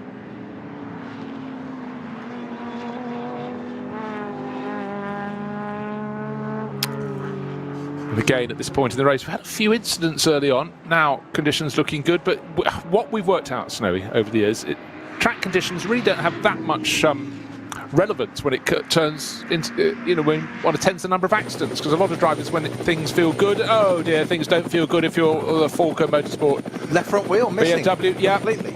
So this was a car that came in after 1 lap. I think it's probably had further pit stop now, and maybe it's just after the pit stop. And was this Jake Dennis on board? Let's have a little scroll. Christian Krohn, wasn't it? Christian Krohn is still on board. He did the opening stint of the race. They've had just the 1 pit stop, so actually was probably due in this time around. Came in at the end of the first lap. Oh dear. Well, I hate to say it, Bruce, but we're getting a very close zoom in from the helicopter, from the Rover Helicam shot there, and even though it's slightly pixelated, one of 2 things are going to cause a wheel to come off, or 1 of 3 things. Accident damage, tick. No, it's not that one. The bodywork's all intact. It's going on. You can tell how stiff this car is, though. It's not touching the ground. It's not touching the ground at all, which means it's not having any damage. But back to the point. The wheel's pointing the right way, so it suggests either it's lost its wheel nut or a hub failure. The hub looks like it's there, so it's got a horrible feeling there that wheel nut's failed. Now, normally they have a little spring clip on the end inside the wheel there, it pops out, little loop opens out that way, so it goes onto the end of the hub. Just that if the wheel nut does come loose, it can't actually unthread itself off the end of that little bit of spline and get away. That's slightly surprising. So, but things can fail. Let's hope it's a mechanical error, not a human error. Well, I feel the fact it did, I think, one lap pitted, and it hasn't had its second pit stop means it's at the end of a long stint. Was probably coming in this time around anyhow, but for Christian Cronjes, he should just be approaching Tiergarten now. He's limped it back as fast as he can, but not too fast to cause any further problem. But again, the helicam shot was phenomenal, just showing that front left wheel. If you looked at it from a distance, you might not have noticed the wheel was missing, just because the car seems to be sitting almost four square. Now, it's not as bad as having a tyre floating around in a wheel arch. No, it's not going to do that kind of damage. But the issue with it is, of course, it's all very well where we just saw it on the Dotting Hoek. It's under power, so the front's lifted up. So it's keeping that wheel off the ground. When you lift off, and you have change of momentum, and it puts weight transfer, puts it back onto it, let alone braking, as you've got to at some point. So the trick here was to try and use the slope of the Tiergarten to slow the car down naturally, i.e. not use the brakes, and dip that corner in. So here it is into the pits. We can hear it now scraping away. Now it's bodywork. There it is, scraping away. Now we've got to try and get a jack under that. Oh, now it's the wheel. No, the wheel has broken. The wheel's failed. So there it is, absolute wheel failure. They're pulling off a pretty little sort of snowflake star design that they can put on the Christmas tree, can't they, at Valkenhorst, in the reception area. Well, that you do not see that very often at all. The wheel has shattered right around the middle. It's like a little crown, as you say, isn't it? Yeah. But it's off the car. The driver's staying on board. Christian Cronje as well. These things don't happen too often. Well, they happen too often, clearly. Once is too often. But now, the underside of the car clearly was dragging when it reached the pit lane, but on speed, it was sitting up in the air to an extent. The front splitter, no, that's I can't tell if that's actually the livery of the car that has... No, I think it is actually the livery of the car that makes it looks tattered. It's not tattered at all. It's like black splintering. I'm not sure I'd put that graphic on a car, because basically when the car is black and splintering, then you wouldn't be able to pick it out. But for Jake Dennis, this is not his dream debut in this year's NLS, that's for sure. Hasn't got to drive the car. Now it's going into the box. They've got it up onto the go jacks, and they've had a quick inspection of that front left wheel arch in that area. There's obviously something a little bit untoward, so it's going into its garage to have further remedial attention. I'd love to see some onboard of that, or just to where that came off, and a replay of where the 34 Valkenhorst M4 BMW lost its front left wheel. I mean, look, there's another thing in that, Snow. Someone was following that car, more than likely, and even if someone was 20 seconds away, that wheel will still have been bouncing around between the confines of the barriers on either side of the circuit. It might have gone over the fence. One hopes not, but we all know that wheels bouncing around are not things we want in motor racing. Not something you want to collect here, but I mean, that's the first time in our 3 years of covering this together that I've seen a wheel failure. I automatically went to nut or hub. Yeah. Because I've just unexpected, not seen a wheel failure. So, of course, now it can be a faulty batch. It's alloy. It could be something simple as that. But just looking at the sister car, the number 36 Valkenhorst BMW with its Alpecin advertising on it, we saw that having rear damage there. I don't think that was a tyre or wheel failure. But that was in the garage as well. So I'd like to know what happened to that car. But immediately, do you tell your other driver? No. Well, no. You wouldn't. I would think any wheel breakage either has to have really be the result of severe consequence, such as hitting some of these very sharp curbs at certain points around the circuit, very, very hard indeed. Contributory factor, perhaps. But if, you could probably do season after season without having severe contact. And I really think metal fatigue is, in the 1970s, I could sort of imagine it. Now, not so much. It's likely to be something like a manufacturing, not throwing the manufacturers of the wheel under the bus, but it's most likely, you say, that there isn't a lot of contact here. There's not many heavy curbs. The cars are designed for it. They take it time and time again. Things will be lifed and stress tested relentlessly. So these teams at this level, certainly the Valkenhorst, Phoenixes, etc., and a lot of the other teams, most of them probably, are doing all that kind of stuff. It's a matter of course. So it's just you get a wheel that's from a supplier, in this case, or whoever it may be, and you take it as given. Yeah. You don't investigate it. You'll look after it and maintain it and life it through its use with you. But we've got an intervention car or course car on the Dottingerhoe just after Galvenkopf now. So I'm just wondering if that's to pick anything up, just where that wheel came off. Well, we saw it coming onto Dottingerhoe. Yeah. There's a flash of the glorious trees just on the exit of Galgenkopf where the Hout Racing Mercedes went off this morning, unfortunately. But that's the first time we saw it, but that's not necessarily the first time it was there. The first time that the point at which the car had lost the tyre. Lost the tyre, the centre of the wheel, beg your pardon. Right, I'm just getting a message that the Evans Prining 911, the Grello liveried Porsche, Thomas Prining brought in, will be measured and will then go out onto the track again. Interesting. So always things you can possibly discover. Yeah, but it's a test session for it now, exactly. Isn't it? And that's effectively what it is. You've paid your entry fee, go and use it as a test session, but quite why it needs measuring, I'm not sure. No, it's an interesting one, isn't it? So just waiting for that sit down, but really it's the story of can the dynamic motorsport Porsche match the pace of the front-running Phoenix Audis? And at the moment it's in the hands of Adrian Delina. We'll see what he can do. That car has actually got the fastest lap of the race. 8 minutes, 21.418 seconds for the driver who started, the driver who leapt from fourth on the grid into the lead of the race. That was Alessio Picariello, but now his fellow Belgian driver, based in the States, albeit, Adrian Delina at the wheel of that number 30 Dynamic Motorsport Porsche. Now, Patrick Assenheimer into the pits. Okay, that's the second pit stop for him. Okay, so that came in after, I've got to find my notes, after 2 laps. So they're doing 2 laps, and now they've got 9. So they're doing 2s and 7s. Okay. 7 seems to be your staple standard pit stop amount that you can do. So maybe those that came in after only 2 at the start of the race were ones who, unless they think they can do 2 and then 3 7-lap stints through to the end of the race, I don't know how they think they're going to do it. But some of them might have just simply decided it might have been wet and they might have been out on intermediate tyres. I really wouldn't understand otherwise why you do just the 1, as some of them did.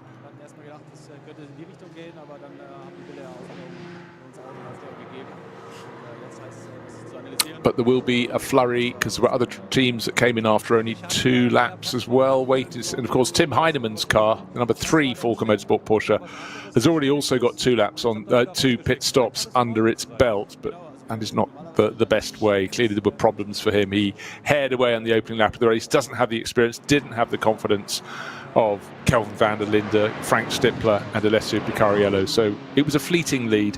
But don't forget, Snowy, when we saw the lead go to Alessio Picariello, you said it was a bit as though Tim Heinemann had missed a gear or something. It just really seemed, particularly looking down from the helicam, it was like someone had effectively grabbed his braces and hauled him back, because Picariello was just... Yeah, now just to say very kindly a message from Nick Bailey, who's the PR contact for Falcon in the UK. He's based in the UK, but you talk about getting from the horse's mouth. Nick, thank you very much.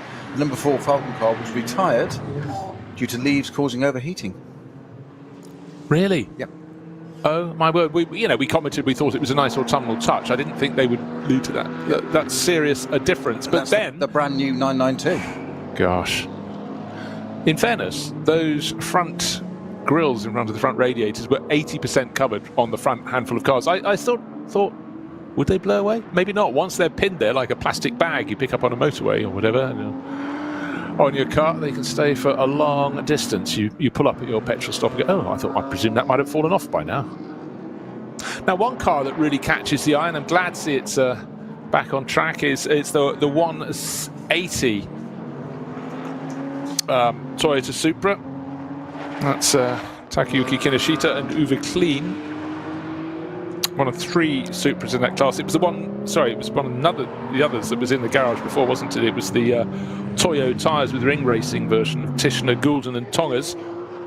But these cars, they really caught my eye since they came into GT4 racing a while ago, and I'm glad to see that Toyota is sort of stirring again in the world of GT racing alongside its World Endurance Championship quotient. And certainly with Toyo tyres, they've always had a strong presence, and like so many tyre manufacturers, like Falcon Motorsports, they want their tyres to be seen to go well on the Nordschleife. It's such a testing environment for them, and why not combine the testing with racing? And that's exactly what these teams are doing. And who benefits?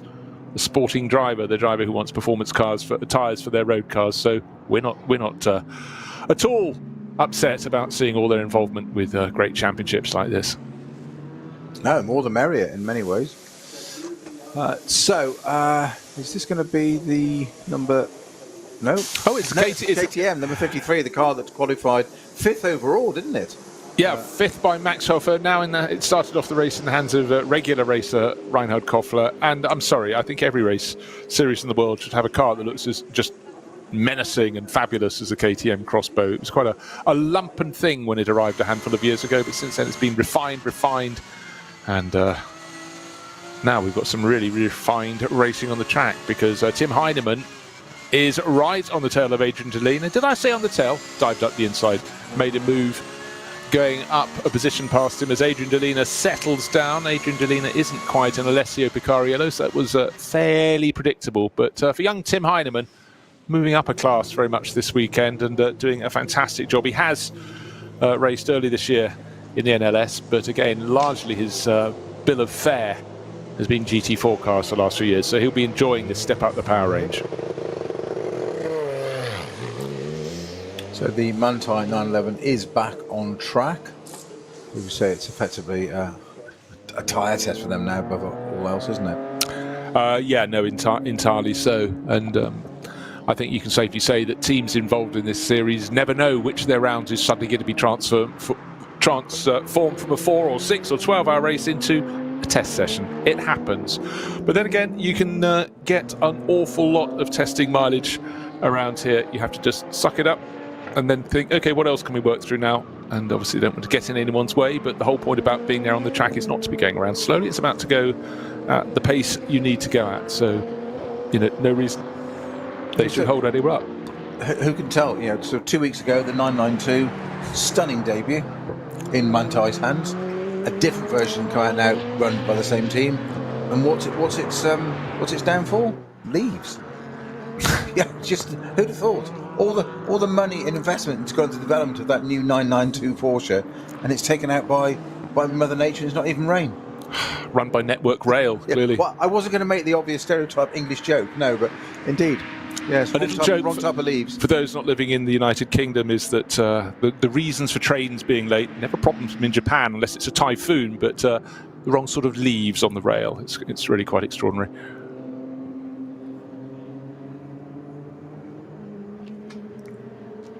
I did come across an old school friend I'd seen a couple of times since the 1840s. Well, all your school friends are old. Yes, indeed. Thank goodness I stayed so young.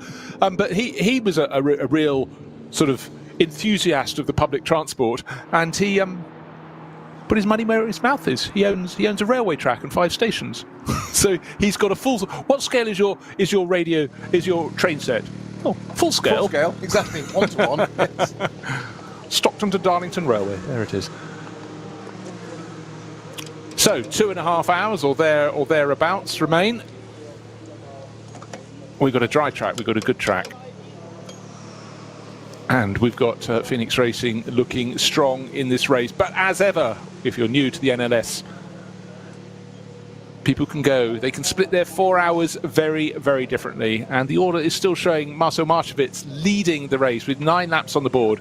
Only 3 and a bit seconds clear of Kelvin van der Linde. But van der Linde will have passed him on lap number 10. You can be sure about that as we look at a pit stop in the pits, because Marchewitz running a different sequence in the Schnitzelam Racing Mercedes, and he will be passed for sure by the South African. We're also just featuring the 914 numbered Teichmann Racing KTM Crossbow going out of the pits, and that canopy it has that comes out, clamshell that comes down. Just before it went, closed that down.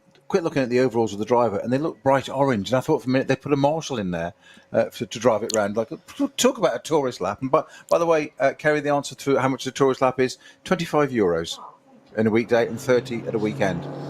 However, don't be lulled by that. Well, you say that cheap and motorsport don't go together. So you have to sign the insurance bit. And if you go off and damage any part of the Nordschleife, including the grass, the curb, the paint, the barrier, the bolts, the washers, everything, it costs you thousands. So just pot around slowly. Get your €25 worth. And then off to Schnitzelarm. Yes. For a meal. But anyhow, that is the fact. One of the things that I found so extraordinary when we were commentating on the digital NLS a couple of years ago, when all racing was in lockdown, people coming to it from a gaming background, they didn't know this was a real circuit that had been used as the model. They thought this was some ultimate fantasy. 25 kilometer get away, a normal circuit is 5 or 6 kilometers, and then they found out it was the real thing. And we had real racing drivers, regular racing drivers and race engineers, then starting to race and engineer cars for the digital NLS series. Really? Yes, absolutely really. It kept them sharp and they learnt a lot of things. And equally, we had drivers and people who have been involved with the digital side then coming over, drifting into proper full metal racing again. So it was a fabulous thing. It kept us entertained, but it has had further benefits since then. That has been sure. Of course, it'd be wrong of me to not mention that the barrier repairs I mentioned during tourist laps, it applies in NLS as well. You know, it's in the rules. So not only do you have the ignominy of going off and totaling your precious whatever car it may be, if you clatter down the barriers, go across the track and clatter the barriers the other side, or unknowingly just go down and take 2 or 3 and do 3, 4, 5 lengths of barriers, you get a bill for the barrier as well.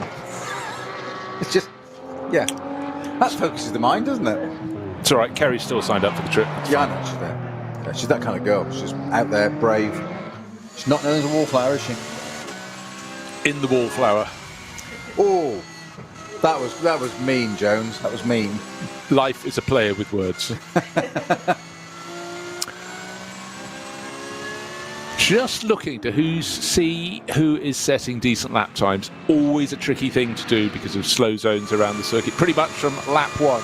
One of the cameras this weekend is being carried in the number 3 Falcon Motorsport Porsche. That's the contemporary car. It was the right Falcon car to put it on, wasn't it, ironically? Oh, totally, because, well, I've told you this before, that I think one of the very first round of the VLN I got to cover a handful of years ago, I think we had 8 cars carrying the camera. One failed to take the start, and after the first lap we only had 2 left. And of course they tell a lot of the stories, and because there's no way you can have a regular TV camera on every corner of this circuit. With 170 or so, even by clever splitting and telling your camera person they've got to look one way and then the other to cover 2 or 3 corners, the big advent in recent years. Adding to the story has been onboard cameras. The director can flick from one car to another to find gaggle of cars to look at, and sometimes it's great having it in one of the cars with less performance, with reduced performance, because you get the story when the front runners come blasting past. But the big advent has been the helicam, particularly at a circuit like this. It places the circuit in the landscape of the Eifel mountains, rolling hills with beautiful coloured trees at this time of year, but it also just makes you realise how large the Nürburgring Nordschleife is when the camera goes up high, because you see things in the distance. So is that another county? No, that's the bit with the pits and the main building over there. Yes, you're now near Adenauer Bridge on the far side of the circuit. It puts the circuit into its location but shows its scale. So I think that has been phenomenal. And also there is a time when you suddenly get, can someone see the Aston Martin Pro Sport Racing? It's dark green and yellow. Oh yeah, hold on, I can see something at the side of the track. And then they go and they find not just the car sitting at the side of the circuit, the driver's out, we can see him over the barriers waiting for the rescue to be achieved. So it tells such a story, and I think thank you very much to Rover for sponsoring that with their oils. I'm going to go into full nerd mode now, so just be careful. The ruling regarding NLS incidents and repairing the barriers, I'll find you the actual wording. You ready for this? The entry fees include a pro rata contribution for the repair of guardrail and track damages. This is the best bit. How very 2022. As well as energy costs, supply and disposal costs of waste and special waste materials. They said they run it with efficiency, didn't we? Sorry. Yes. Sometimes it's good to have a nerd on board.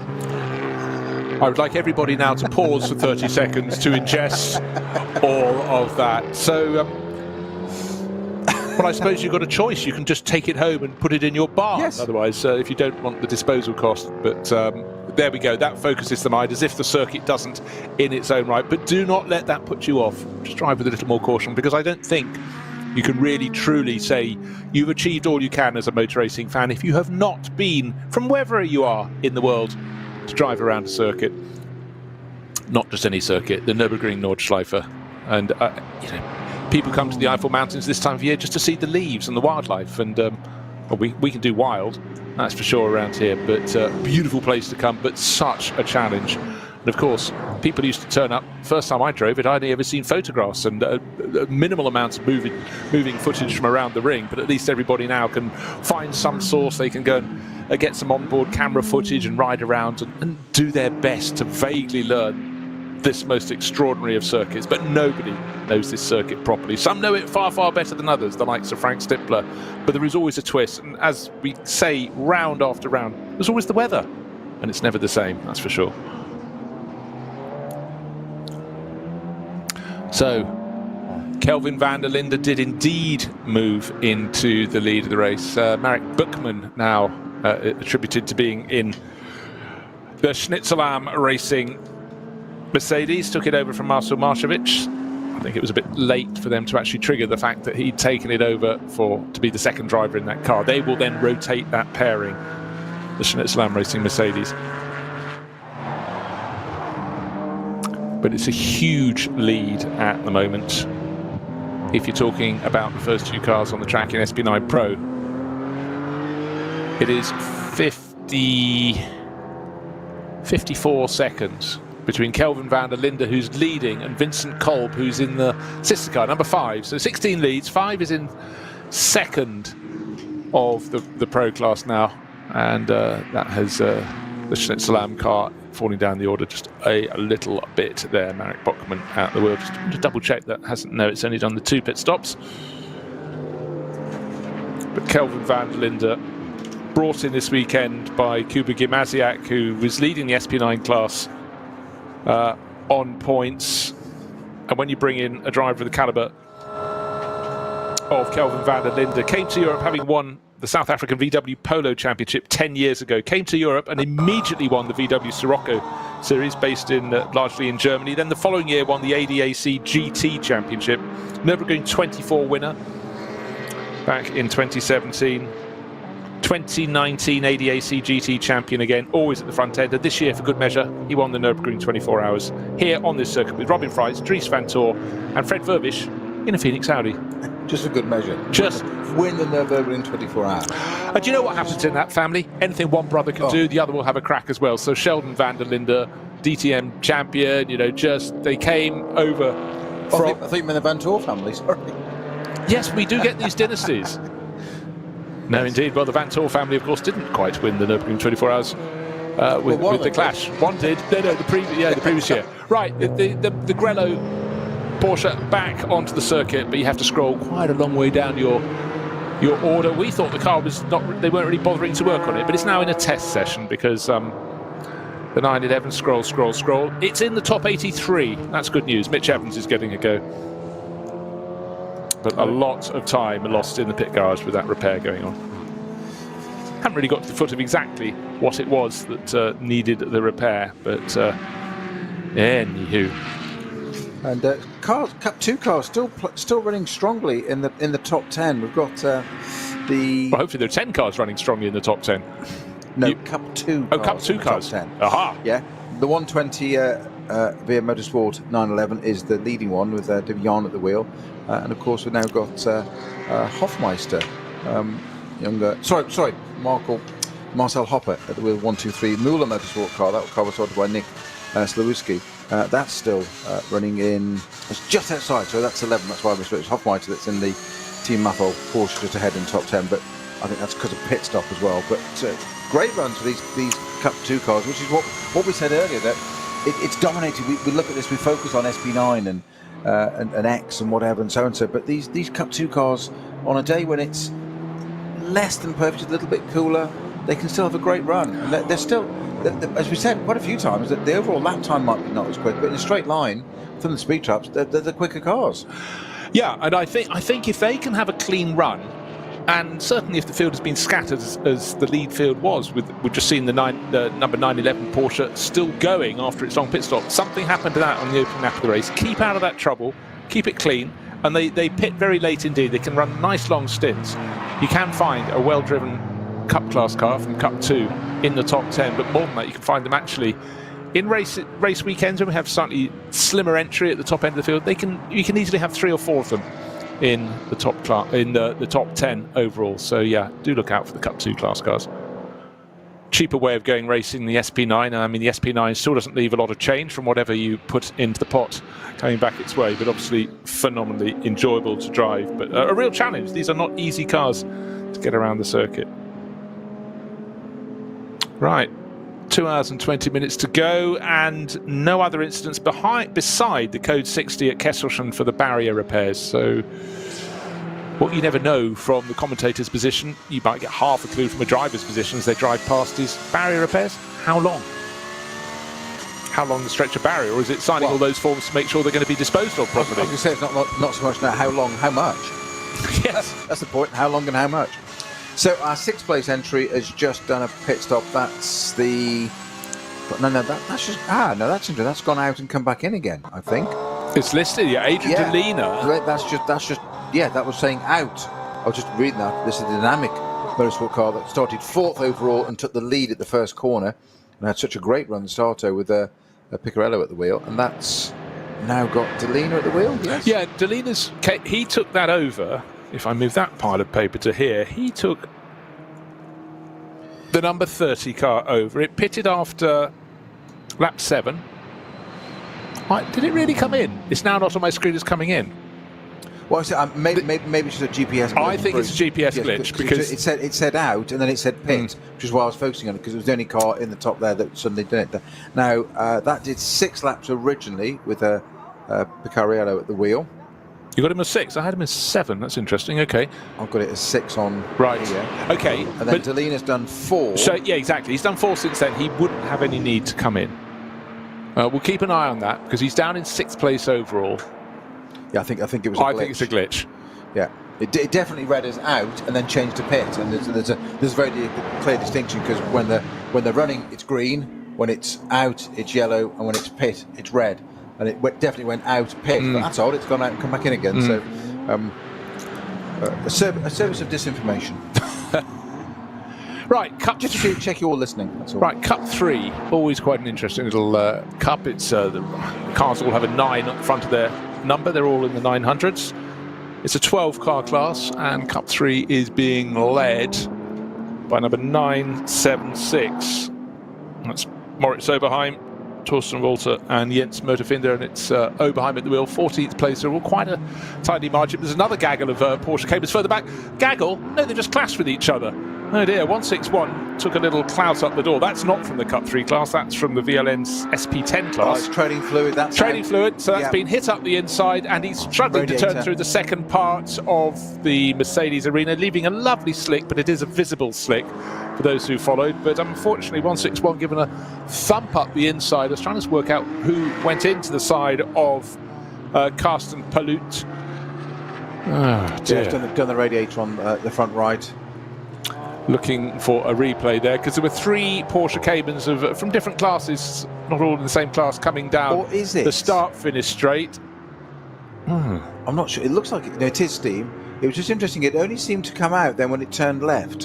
So I wonder if it was bodywork damage catching on the curb. But that's retired that car. That's the 161. Has now retired itself. It can clearly go no further. Hang on. Okay, now hopefully we'll be treated to a replay. Carsten Paluth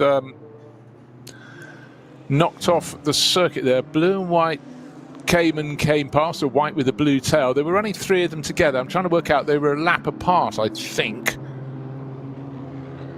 969. Was it Tacoma coming in? No, I don't know. I have to have a look. Tacoma was running very, very close to Malini in class. 6.9 behind 9.52. They're only half a second apart. But anyhow, so unfortunately for Paluth, that's going to fall on down the order. Well, out of the race. Car 161. That had 10 laps on board. Okay.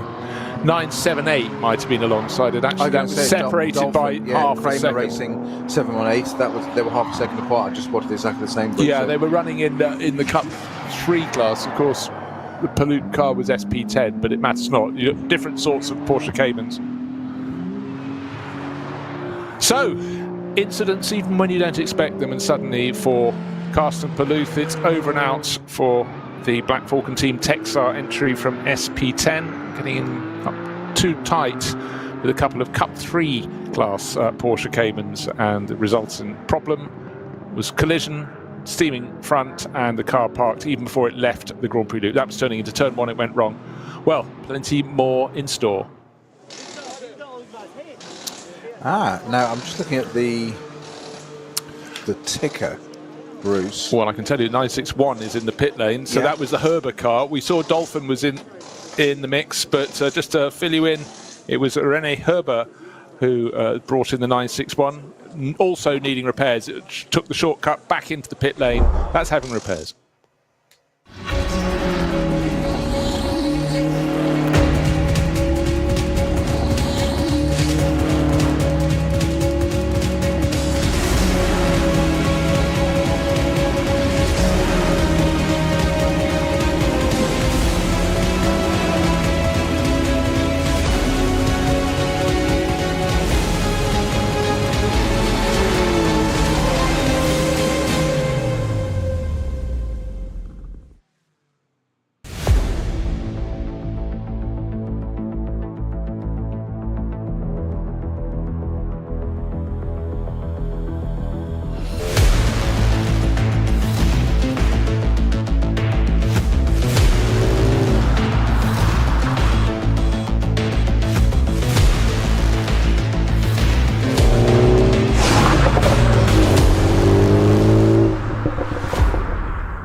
Können wir progressiv beschleunigen.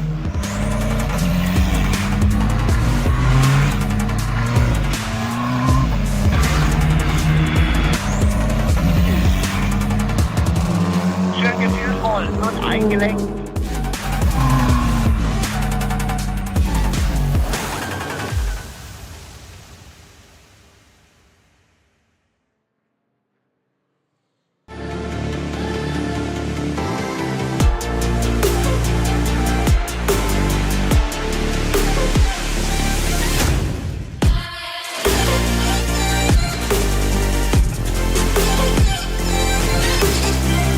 Falkenreifen.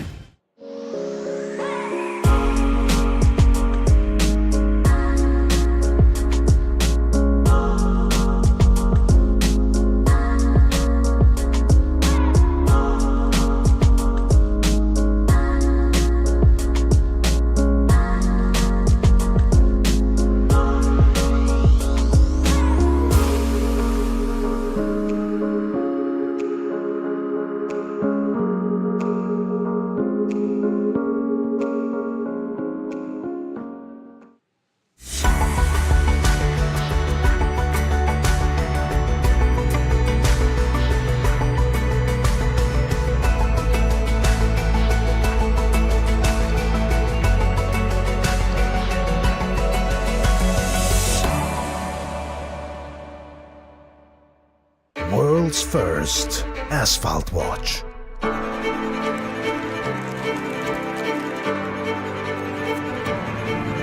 Die ersten Zifferblätter aus echtem Rennstreckenasphalt. Auf dem Asphalt wurden Legenden geboren und magische Momente erlebt. Coblor.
Liebe Fans, besucht unsere Social Media Kanäle Von Facebook, Instagram, YouTube, Twitter und TikTok. willkommen zu NLS.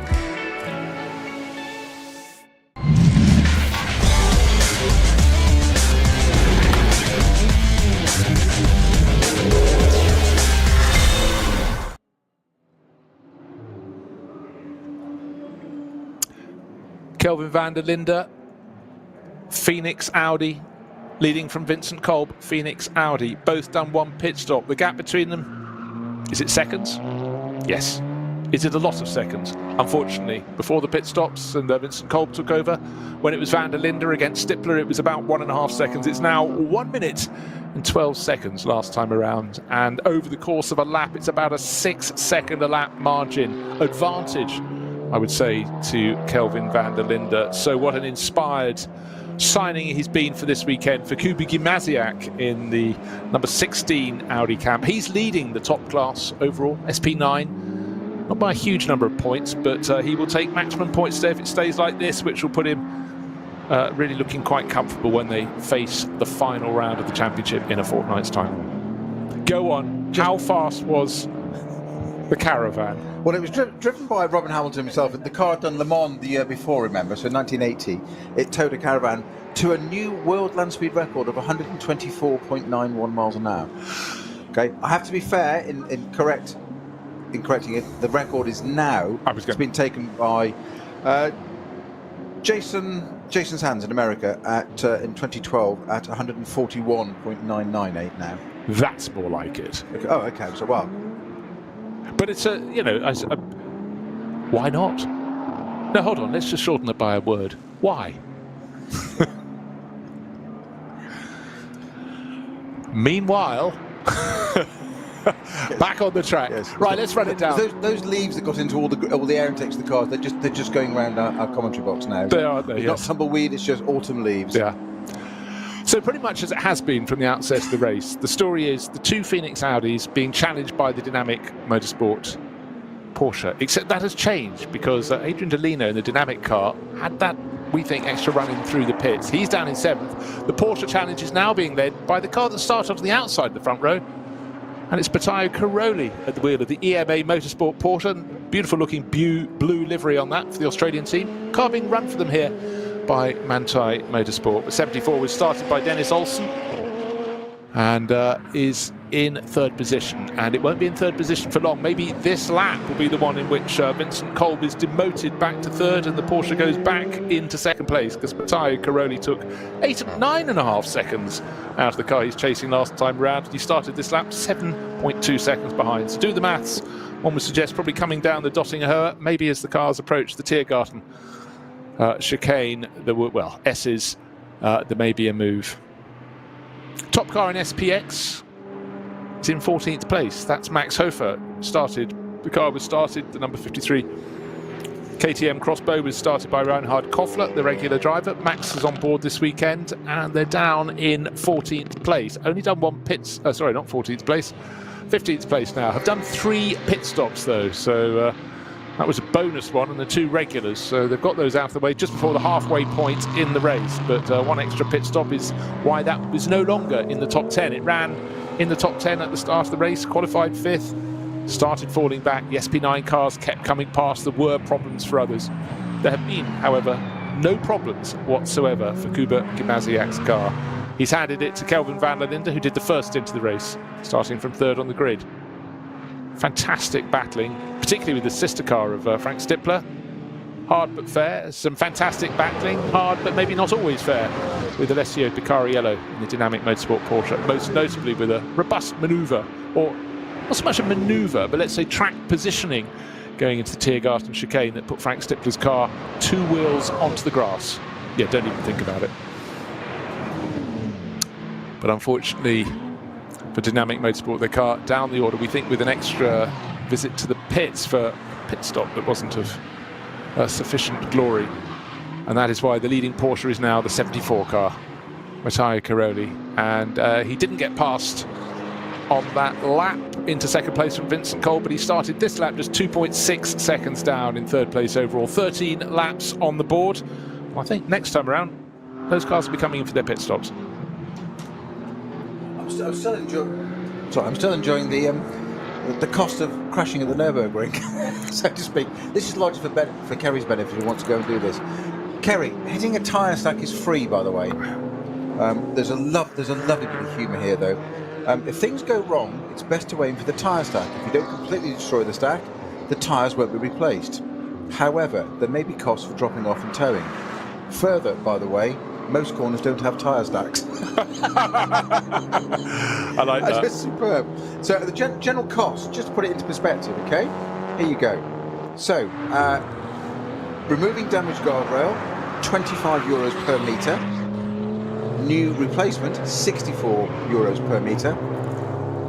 If a safety car is required, this is during the race here, €63 per half hour. Towing costs to the car back to the pits, €285. Hourly wages for the staff, €55 an hour. And the staff holiday contribution? Correct. So you don't want to be going off, do you? Oh, I feel a bit queasy. Yeah. Feel a bit queasy. Actually, I must confess, I could tell you were deep in researching something. I presumed you were trying to find, you'd gone into the world of caravans, you were trying to find matching Tupperware sets to stack in your cupboards at the back, you know, for maximum storage efficiency. But clearly not. Oh, I apologise. I've let you down again, Jones. He's back. He's back in the room. Back in the room. Right, just looking at the terms of pace at the front of the field. Have we had all our barrier repairs complete? I think we might have done. Right, fastest lap of the race, still 8 minutes 21. No, we're still getting drivers lapping the front runner, Kelvin van der Linde, 8 minutes 37. Okay, so there must still be a little bit of slow zonery around the back, because he wouldn't be backing off by a mere 16 seconds. Huge 16 seconds, but Kelvin van der Linde leading this race, been in the race from the start. We're very nearly at the halfway point. We just have under 2 minutes remain, and we will be at the end of hour number 2. That car number 16, pitted after 6 laps. And if it pits at the end of this lap, it will be 6 laps followed by 8. So 8 we always feel is the maximum stint. But you know what? If you make your pit stop pretty much now, you're bang on the halfway point in the race. So I can't see anybody of those who did a regular first pit stop. I'm not talking about the people who came in after 2 laps. I'm talking about the people who came in after 6 or 7. But what do we know about the 2 cars from Phoenix? That one of them, number 5, pitted after 7 laps on its first stint, number 16 after 6.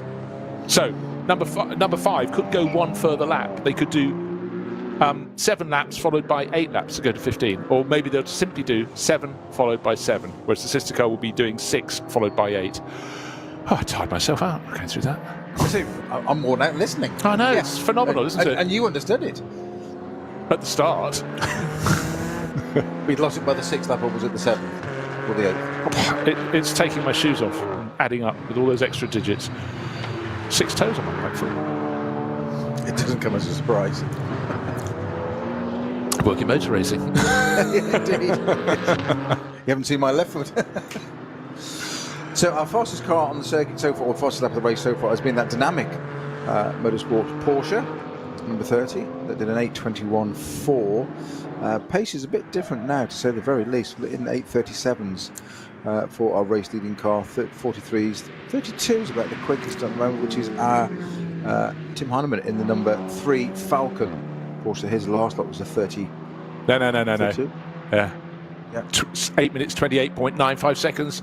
Yeah. Fanfare for Marek Bachmann, car number 11, the Schnitzelarm Racing Mercedes. That has done 2 pit stops. A lot of its rivals in the SP9 class have not. Let's just go through the ones that have not. The 2 Phoenix Racing Audis, first and second in the race. Van der Linde leading Vincent Cole by 1 minute, probably nearly 20 seconds by now, and Matteo Cairoli closing right in 3rd place. None of those cars, Cairoli in the EMA Motorsport Porsche, have made the second of what will most likely be their 3 pit stops. We've got a few seconds left. We'll reach 2 hours. Who else hasn't pitted? Carrie Schreiner, the number 2 Schnitzelarm Racing Mercedes. 1 or 2 of them has not come in for its second pit stop yet. And Arnie Hofmeister leading the Cup 2 class. Car number 107, that has not made its second pit stop. That's the entry from Team Matol.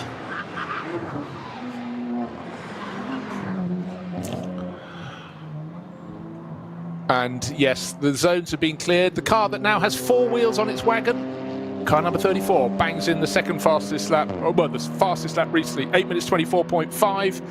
And it is Christian Cronjes who has been flying in that. So this is a car that could and should have been at the front end, but at the moment is down in 11th place, having had to limp home with its front left wheel. Well, it was on the car, but only the inside part of the wheel. And clearly the wheel had fractured in some way and departed. I say that which was bolted on had remained there. It was just the rest of it decided to depart. Breakaway group. Splitter, literally. Well, that's at the front, isn't it? Yeah, not always. Oh, no, exactly. So just looking for any further flurries of action, but right now I think we're just simply waiting for the Audis to come in and that EMA Motorsport Porsche to come in at the end of this lap. Possibly the race leading Audi can continue 1 lap further. Sorry, not the race leading one, the one in second place, car number 5, that pitted a lap after the sister car. Yeah, I did it 6 and 6 as well, didn't you? Said Van der Linde, Calvin's done 7 laps. Kolb is on 6 on this particular one. So just looking where they are on the circuit now.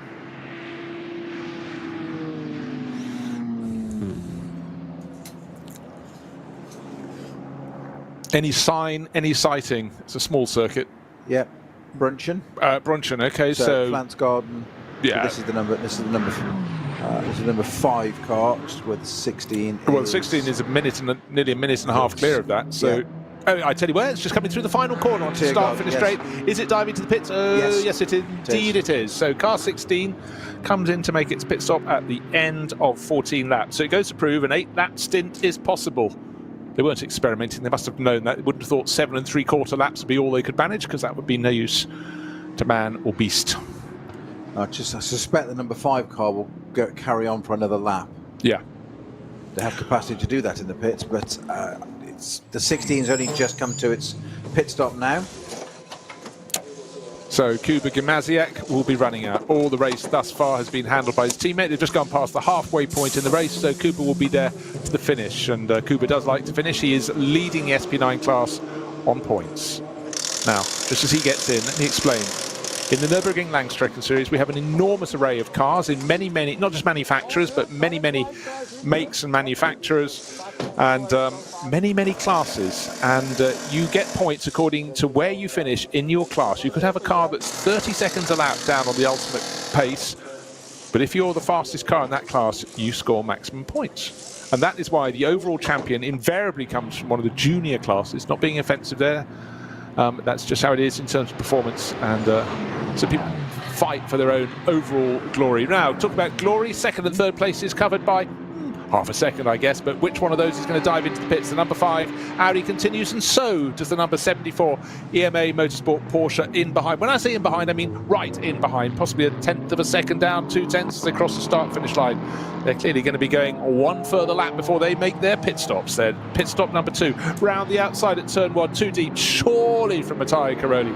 If visits not quite the undergrowth, he was off the track, he was back on the track, using that access road rather than the gravel bed, got through that and took second place from Vincent Kolb, who didn't make it too hard at all. Very fair. Vincent always really very high standards in his driving. Yeah, not taking anything away from Carioli there, but I think Vincent Kolb there just saw that coming. No point defending. You're back to start. You're in lap effectively. It's another 25 kilometres in a good few minutes away, but it is the in lap. You're in a strong position. Why defend it and take the risk? It's just risk strategy. Absolutely no point in doing it.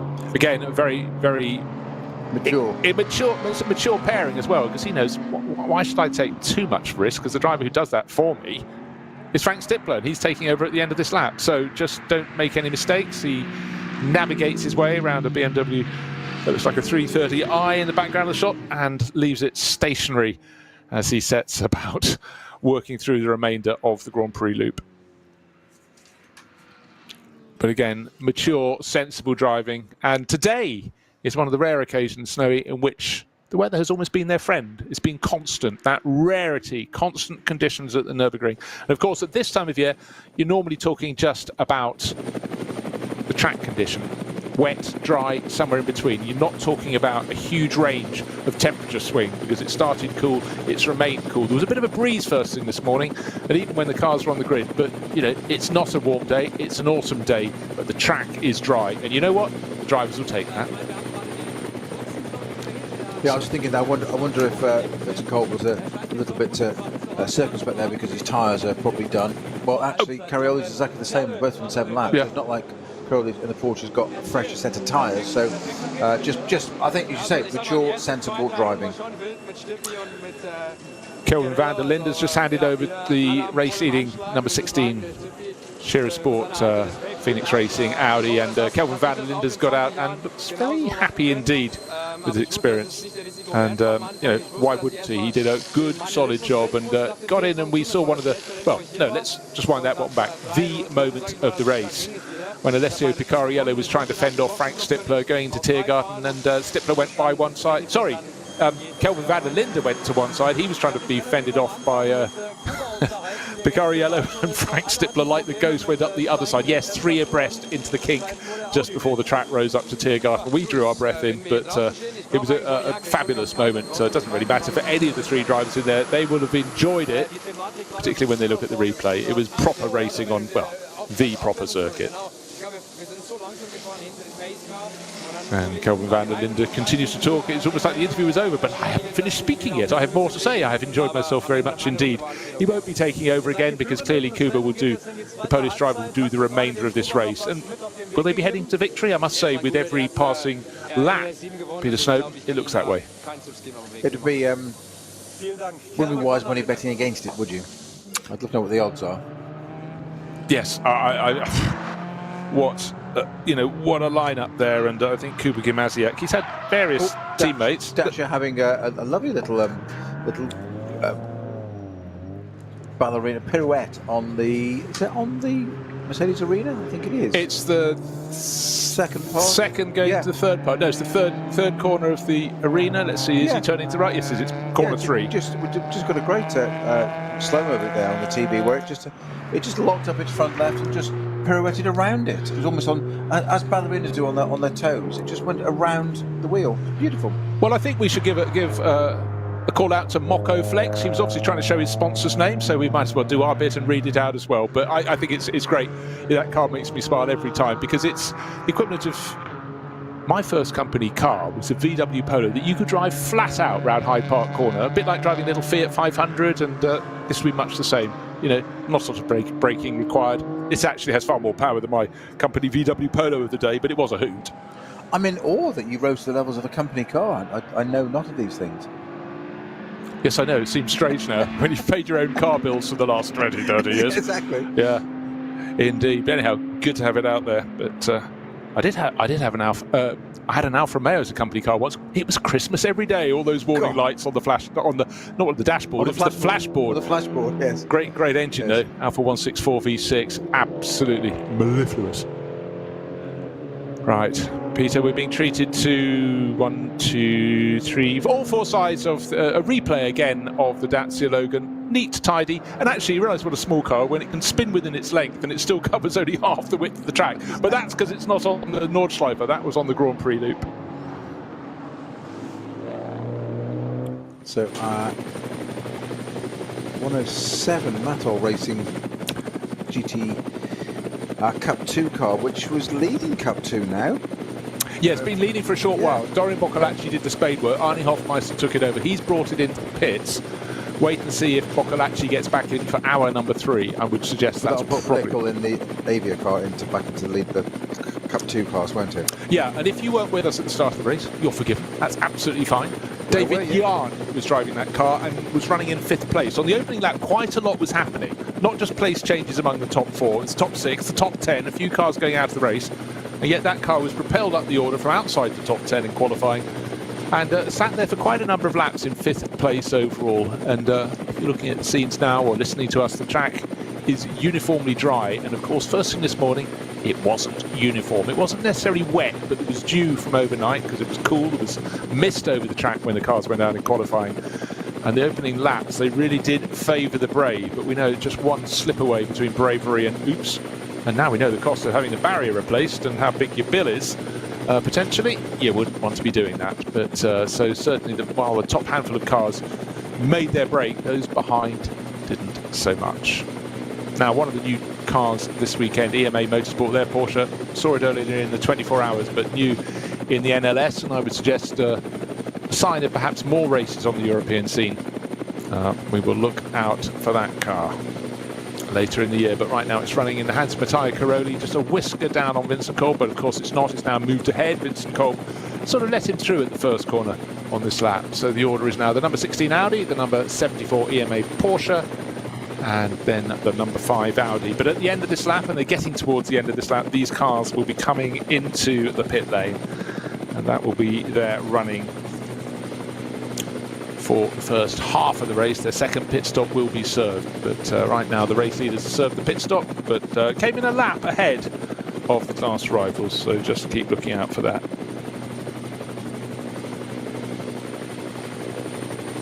But it's been a big lead. Just bear in mind, in the opening hour of the race, the number 16 Audi in the hands of Kelvin van der Linde, and the number 5 Audi in that first hour at least in the hands of Frank Stippler, were separated by normally under a second. It's now grown to 1 minute and 17, 1 minute 20 seconds perhaps. But with the rear wing vibrating under the loading down the straight, it slips its way through the air down the Dottingher. Here comes Vincent Kolb back towards the end of his first of should be 2 stints. They're doing a 1 hour on, 1 hour off in the number 5 Audi crew. So unless Vincent's doing hours 2 and 3, which could trip us up, he's nearly come to the end of at least of this hour. He could have a relax in the pit for the pit stop, but I would suggest he will get out and then he will bring the car to the finish. That tends to be how Stippler and Vincent Kolb split their racing. In he comes. As predicted, indeed. And in fact, having been passed at the start of the lap, he only shed about 5 seconds, maybe not even that, to the car that pitted just ahead of him, the EMA Motorsport car. Mattia Caroli bringing that one in at the same time.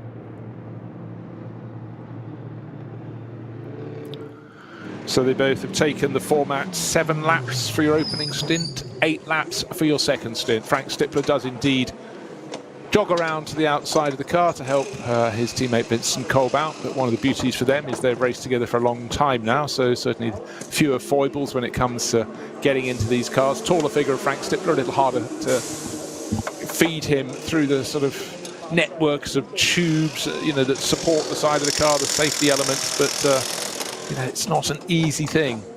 Lovely little touch. Now, very interesting map on the door, inside of the door of the Phoenix Audi, the number 5. It doesn't just show the corners and the twists and the turns, it shows where the course vehicles can come onto the circuit and what sort of course vehicle. Oh, I'd like to look at that map properly, because if you ever look at any of the notes for this circuit, Snowy, we get messages on our screen saying incident at Marshall Post 184 Marshall Post. That's not even on the Dottinger Höhe so long is this circuit, but actually the knowledge of where course vehicles can enter and exit, including flatbeds, fire engines, and so on and so forth, absolutely precious. And you can be sure, unless it was handed out to all the teams that would have it would be the likes of Manthey Racing, would be the likes of Phoenix Racing, teams that have been racing here year in, year out. It might seem small, it might seem only slightly relevant, but it's far more than that. It's where an incident gets cleared, the traditional points, how long is that stoppage going to be? All these little things can add up. Masterstroke. Not that the driver could probably look at it unless they were stationary, in fairness, when it's taped the door alongside them, but when they're stopped, well, I couldn't. Why not? 184, by the way, is its Falkenschwanz, so you're right, it's not even on the Dottinger Höhe yet. I'll get my anorak. No, it's good, because, a traditional race circuit would have 30 Marshall posts max. Yeah. Probably, if you're under lucky. that, if you're lucky. So let's say normally 20. I nearly started at 20, but I raised the ante. Oh, you always raise the bar. So, one of the things we want to see is who's going to be getting on board. Frank Stippler will be replacing Vincent Kolb. Matteo Caroli, will he hand over back to the race start to Dennis Olsen in the number 74 EMA Motorsport Porsche? And Tim Heinemann is into the pits in third position for his third pit stop, because that pitted after 2 laps, the number 3 car, and then after 7, and then after 15. So it's had 2 normal length stints and that short one very early on. Kuba Gimasiak will be the effective race leader after all of this. His Phoenix Audi, green, white and red, powering into, backing off to go into the Sabine Schmitz curves. There's the sister car, the number 5 car, the blue, white and red version, is just exiting the pits at the moment. Frank Stippler now on board after Vincent Kolb's stint. Kuba Gimasiak, all the first half of the race was done by his teammate Kelvin van der Linde, so he will go through to the end of this race. He will do this double stint and looking very strong indeed. Vincent Kolb out of the car, smiling, happy with his stint. Doesn't even look as though he's really been in the car. Looks like someone's just sort of wetted his hair down for him, but so just double checking, number 11 has done its 2 pit stops now. That pitted very early indeed, but that's out of kilter with the others. That's Marek Bachmann taking over from Marcel Martowitz, but I had that marked down as a lap 2 pit stop, and then I would suggest probably about a lap 10, so that's out of sync. But the important part is the front 3 cars all have got a similar pit stop routine. That's the 2 Phoenix Racing Audis and the number 74 EMA Motorsport Porsche, which is indeed back out of the hands of Matteo Caroli into the hands of Dennis Olsen.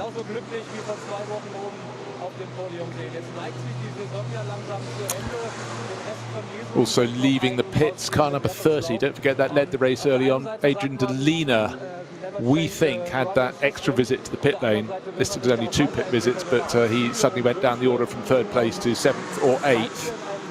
And that has just served a regular pit stop after 15 laps, which would sort of pretty much fit in with the mix. Car number 30, car 74 as well. Yeah, that's right, that 2, so that was a 15. Yeah, I think the standard way for most people to try and do this race is a 7-lap opening stint, 8-lap stints hereinafter. Certainly 7, 8, 8, 7 perhaps would be the way. Finish your final leg of the race with a 7-lap sprint through to the finish. However, of course, that does depend on incidents. We've got an hour and 40-odd minutes remaining in this 4-hour race. So far, so good, though, Peter Snowden. Yeah, which is not so good for Schnitzel Racing at the moment, the 666 numbered car. So that's parked at the side of the road. I don't know if it's gone off or not, but it's stationary, certainly. just picking up to Hoa Act, which is the highest part of the circuit, hence the name would suggest. So I would say, with that number, it's bottom and devil the place. Just say that again. Yes. I was just waiting for you to clash the cymbals and kaboom, blow the trumpet. Wherever is the monkey? I'd rather think somebody else would for a change. We make you work hard. I know. But yeah, so that car is stationary inside the track. I say I'm not sure why at the moment it has caused a code 60. We've also just seen number 3 Falcon Motorsport entry, which is car number 3 running in third. Just exit the pits with Martin Ragonet aboard now. Yeah, all the race thus far has been done. That's Peter and I get out our little coloured pens. He's in the race now. It's like being back at nursery with crayons, isn't it? Yes. Nothing's really evolved. Just your height. Yes, I'm now allowed pointed end scissors. Fabulous. Yes. Right, what's happening in Cup 2? Well, Peter pointed this out a while ago. Dorian Boccolacci's taken over the number 107 entry. That's been duking the lead. That's Team Mathol Racing, but the lead is back in the hands of 120, the WNS Motorsport entry, and it's Daniel Blickel at the wheel of that. David Yarn did the hard yards early on. Right, as the crews all settle down with 2 and unfortunately some of the 3 pit stops to their name in the top class. Wait and see at the end of the lap how it has shaken out, but it should be Kuba Gimnaziak sitting pretty at the top of the pile. He came in a lap ahead of the other cars in the top class, at the front end of the top class. After 14 laps, the rest pitted after 15 for the second stop. But certainly his race pace is looking good. And what you get traditionally after the SP9 runners come in, you get the flurry of Cup 2 runners then diving in probably the next time around. But at the halfway point in the race and a little bit more, things are balancing out quite nicely. It's a grey day, flashes of darker cloud, flashes of blue sky from time to time, but it seems a couple of hours since we saw the last of those. And again, waiting for the pace to pick up. Drivers, of course, now have fresh rubber underneath them, certainly towards the end of their stints, doing 7 or 8 laps. Let's call them 8 laps. Let's call that 200 kilometres. 200 kilometres going around a circuit with 170 plus corners, pushing on, pushing hard. You can imagine the tyre life has really, really fallen away by the end of the session. And as Peter pointed out, when Vincent Kolb was challenged going down into the first corner, turn 1, he didn't make it too hard at all. And certainly for the EMA Porsche, that had Mattia Caroli at the wheel. He was going for it, but nobody had loads of grip left. And it was neat and tidy in a way, but particularly helped by Vincent Kolb going, yeah, I could go half a car length deeper into the corner, but what would be the point? Now, we mentioned the number 34 Valkenhorst BMW M4 a little bit earlier. Bruce had its did its loose wheel impersonation, didn't it? Leaving parts of it.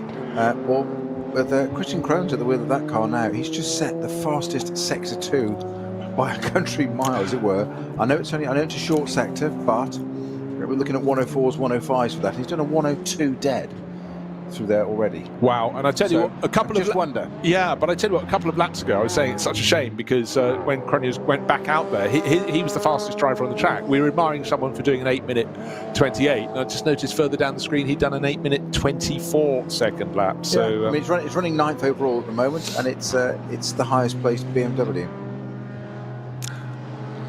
One could, if one had time, dive back and see what the length of the longest lap was for them, because that would be the one where they were limping in. But the first time that car was picked up without its front left wheel, I can take it in. I like to give him a challenge. I've got him back from Caravan record setting, and but the first time we saw it was just onto the Dottinger Höhe. We don't know how far before that front left wheel came off, but either way, it was going to be a much, much slower lap. But as you pointed out, he was coming back with the front wheel off the ground because it wasn't really there, but also it wasn't with bodywork flapping as a tyre carcass flailed around. So clearly whatever they've done to the car, scrape the bottom a little bit, remove the barnacles. It's working very well at the moment.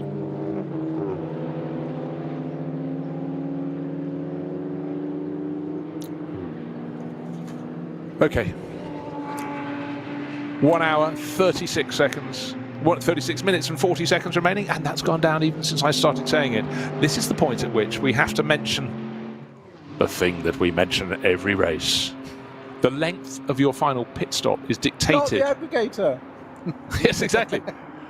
If you're new to this, the length of your final pit stop is varied. It's variable. Down to competence of the crew, perhaps. No, it's far more complicated than that. We have the chart of gain, the chart of pain. I'll make it simple as I can. Say you stopped with an hour remaining in this 4-hour race, effectively splitting it into 3 pit stops. Your final pit stop would have to be a minimum of 333 seconds. So we're talking 5 minutes and 33 seconds.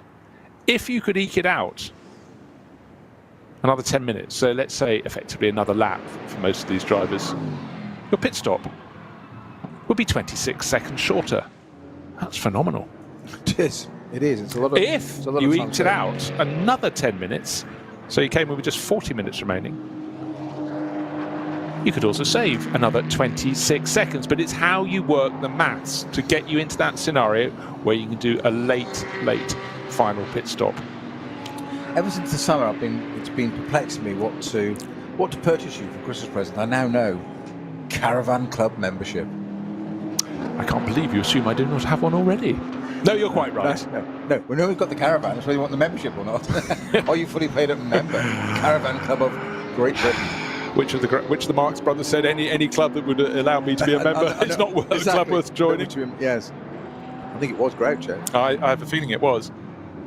Yes, not Swift Caravan, Marx. Right, okay, now, I'll go back to the early stage of the race because it's not only the final pit stop that is a variable. The middle pit stop is absolutely fine in this. You can do whatever you want within reason. However, say you did your first pit stop after only 2 laps, and some of the crews did that. Your time at a standstill has to be, well, almost bang on the nose of 4 minutes, 239 seconds. If you did your first pit stop after 7 laps, you have to be at a standstill for a whisker under 6 minutes, 351 seconds. So you can see you've got to work the first variable and the last variable. And here endeth the lesson today. We like people to keep things as smooth and confident at the front, so it's much easier from our point of view. It keeps the cars together on the track if they all run identical pit stops. Oh, we've got a problem. The Landgraf. There's a Landgraf Mercedes at the side of the track, stationary off the track. It's been parked by a marshal's post. This is car number 55. The driver at the wheel is Julian Apostolos, climbing out now. Yeah, coming out of the Dottingerhoe, onto the Dottingerhoe, the Galvenkopf, isn't it? On the right-hand side. Yeah. Again, beautiful long shot. You can really see the marshals not just waving the flags immediately behind the beach Mercedes, but the corner before, we can see the crews very clearly standing in front of those glorious coloured trees. Oh, shoulders up, sort of arms out to the side from Julian Apostolos. Almost a Gallic shrug, wasn't it? Who'd have thought? Yes.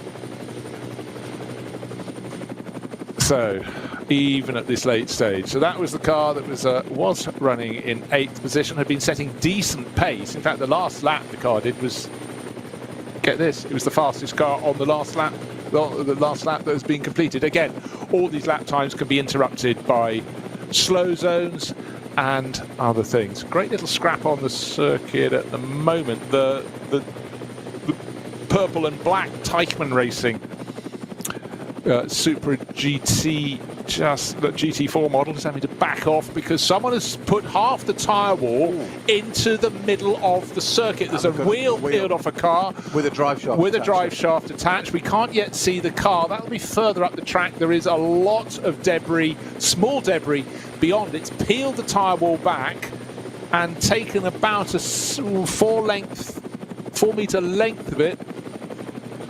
That will cost a fortune, as Kerry said. She's far wiser to do these things. It's tyres, don't forget. It's only tyres. It's fine. It's only tyres, and it's one of the Clios at the side of the circuit. 283. Oh, 283 on the rear window. Well spotted. I was waiting for the side of the car. And it's a Renault Clio Cup. Yeah, Stefan Epp and Michael Ulwer. The Aufkleben car. Great race livery though. I'd rather see it at full racing speed. It's orange, it's black, it's white, it's yellow, but it's stationary, and other parts of its front end scattered across the track. Those will need to be swept up, and it only leaves a car width maximum between the end of the tyre wall that it's pulled onto the circuit and the gap to the shed wheel and drive shaft that are sitting there on the track. So very, very unfortunate for 283. Driver out of the car, which is good to see, but again, that's running in the SP3 class, 5 cars in the class, so you'd have been heading for decent points. But for 283, it will be going no further, unfortunately, there. I'm just wondering, the Landgraf Mercedes has pulled over on the side of the Dottinghoe there just after Galvenkopf. It's got its headlights back on again. I just wonder if it's... they weren't on it when it was pulled over, is my point. They're now on. So I wonder if the drivers got back in and trying to do an alt control reset and whatever and trying to get that car back. He's only got the Dottinghoe to go. Yeah. What, get it into 2 kilometres? Yeah, well, yeah, okay, but 2 out of 25. He's done 20, he's done 23 of them already. So, yeah, to get it back to the pits and see if they can do anything with it. If not, finish the test session. We're only just over. Oh, we ain't got an hour and a half to go. Oh, thank goodness. Yes. A blink of an eye. Yeah.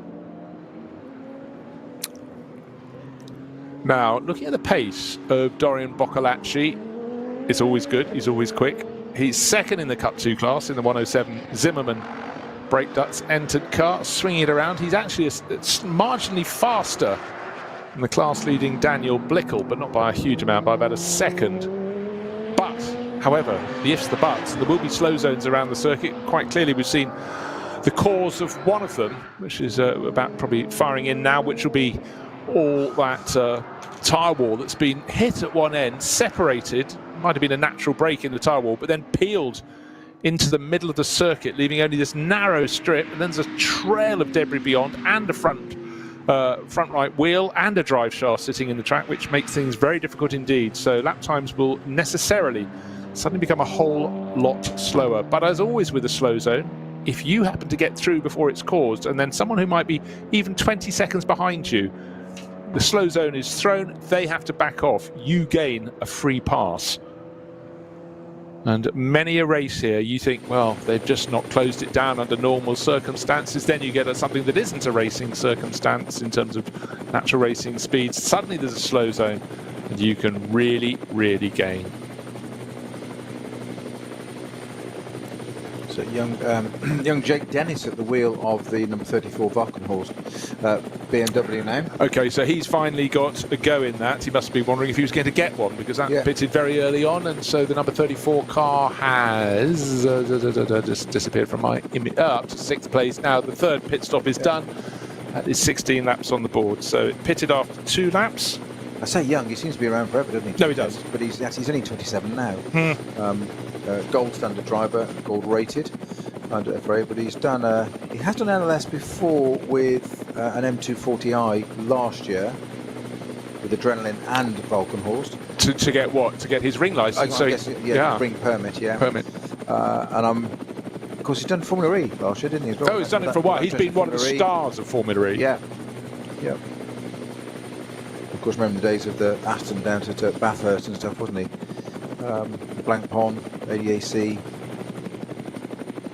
Quite a stellar career already, age 27. So, as you say, itching to get a drive in that M4 GT3. And you were saying earlier though about if you had a chance to drive one of these SP9, as we call them in be very NLS possessive there.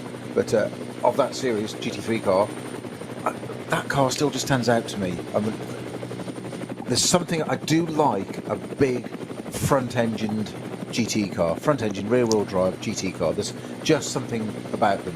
You're dyed in the wool, but Yes, everyone has heritage. Some rather less than others, and some rather more than others. But yours is very, very clear, and the format is very Aston Martin. It's very sensible. With or without caravan, you're happy either way, which is nice. Yeah, well, okay. Well, you could have downtime, so you go on holiday. It's only fair. Take the caravan with you. Just use the same car. Wind the clock back to the 90s, let's say. Porsche Super Cup. Yep. Guest drivers at each of the rounds supporting the Grand Prix in Europe. And I remember being at Imola for the San Marino Grand Prix, and actually it might have been 1992, 1994, for that fateful time. And I went across to speak to Eddie Irvine, who'd just been driving it, and in his laconic way, without much thought to anything other than sheer honesty, he went, It's like driving a car towing a caravan. I said, how's the handling? He said, I think it's towing a caravan. I thought, epic. I don't think Porsche will like that very much. But then, if you welcome Eddie into your camp, that's what you'll get. And actually, you know what? A good PR will go, you know what? People will talk about that now. Well, exactly. And you turn it into a positive, yeah. So the Toyo tyres, 188 Supra, 180 Supra into the pit lane. This is the car that was Takayuki Kinoshita, Unuva clean. Looks great. Metallic looking blue very livery. clean, actually, for cars. Should have been out on track a lot. So Toyo tyres, we've got 2 of those. We've got car 170, 180. Go. Sorry, Bruce, could have cost you. We mentioned gaffer tape earlier, being high tech and all that. There, we just been a close up in the pit lane of our cameraman, very kindly showing us the refueling of this Toyota. All this high tech in the world, and they've got the fueling nozzle in there, in the rear window where it is, and we've got some paper wrapped around it in case it spills. I just love it. In case there's any splash, but bit of paper from the roll there, just like you're at the service station. There you go. Look. Wiping it up, putting it away. Yes, all very tidy. Well, I tell you, certainly a lot of petrol stations and fuel stations I go to, you go to, I needed something. Pill spilt. There's no tissue. There's nothing to clean up with when you've slightly dripped down the side of the car. You are on a different economic level. You can afford to spill fuel. Right? No. Wow. I did think yesterday evening there was a fault with the petrol pump. The price appeared to be going up rather fast than the number of litres. Yeah. It's bobbed back up. It's when it's got past your budget. Yes. Then you check to see if your feet are getting wet as it's filling the car up. Make sure it's not coming out underneath. Was that point you thought, I thought there was a quarter of a tank. I appear to have put a tank load in terms of a 6-figure sum. Right. So, Marek Bachmann rose to second place, back in for that third pit stop. So that number 11, Schnitzelarm Racing Mercedes, he shares with Marcel Marshevitz.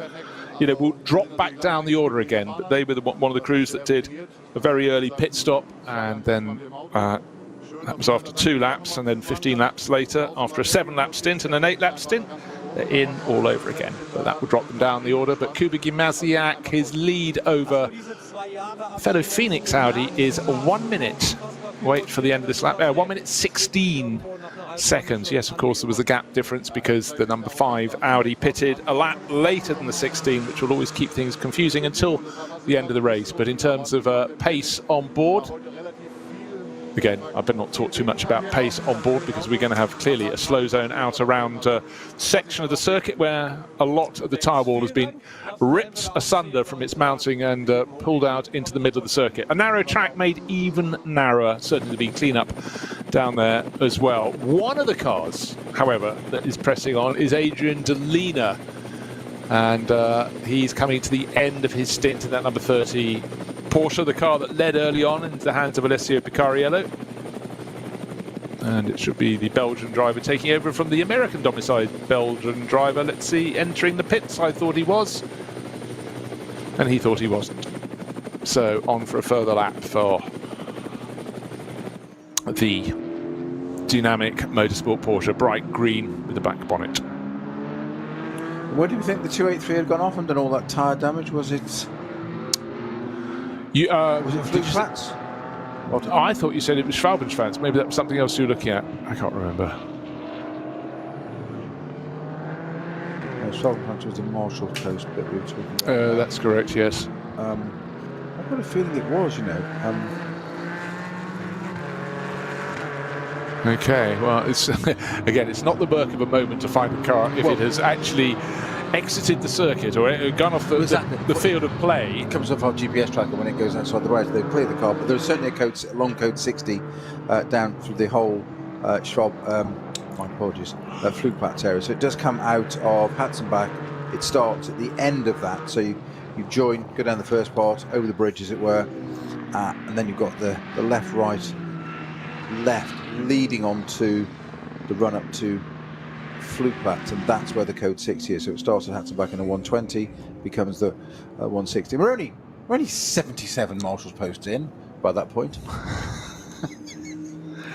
It is the extraordinary thing, and many a time when commentating on races on Nürburgring Nordschleife, you see a car resting against a barrier, and you've seen a bit of a replay, or might have even seen it happen live, but what you haven't found out, that was the end of the incident. They bounced off the barriers twice before they've even reached the point where you saw them just kiss the barriers. We saw that with that K. Kramer Racing Porsche where I commented it was beautifully parallel parked, but that was because it had gone into the angle, but just got straightened out. Now, the combination that will more than likely put the overall title in their bag. BMW car number 500. It's a 330i. Oscar Sandberg, Sindri Setsus, who kicked off, and Daniel Zils. They need to finish 5th in their 7-car class to put it in the bag today. And they are running in, scroll down, Daniel Zils in 32nd position overall. Wait for the drum roll, wait for the drum roll. He's running first in his class. That keeps things simple, doesn't it? So that's how they've done their championship. Win, win, win. That's what you do. Maximum points, and that just puts you in the driver's seat. So Daniel Zils will not be too concerned about any slow zones around the circuit. Aerial shot down onto that number 500 BMW, and I saw a wash of the windscreen wiper blade across the windscreen, but only the one. And we rose too high for me to see. Maybe it's a confidence thing. Maybe there was some fluid on the circuit. It doesn't look as though it's raining. It is a grey day, though, Peter Snowden. So, as Michael Fish, the inimitable British weather forecaster, said, oh, some people have phoned in to say it's going to be a bit windy tonight. That was a very long time ago, and half of southern Britain was blown over that very night. Yeah, this is for the 283 Clio that's off. It's still on the side of the track there. They've gently rotated the bonnet back onto it. This is at, as I suspected, just between the end of Hatzenbach and Flugplatz. It's actually called Quiddelbacher, that part. So it isn't the right part of the circuit. I've just forgotten the name of that bit. No, but I think they bear repetition. So, plenty of work to be done. A lot of fluid had been on the circuit. I'm just looking down again at that 500 BMW, the Daniel Zils car that could be landing the overall title this weekend. I was concerned there might have been fluid, but it's not clearly all around the circuit. The blade is not being moved on the windscreen wipers. So, but a lot of the quick dry down on the circuit, just where the tyre wall had been peeled back, because clearly when you hit something that hard to peel it around, you will be dropping fluids of some sort from your car. And that Renault Clio number, what was it, 283? 283, yeah. I'm guessing what it's done is it's it's the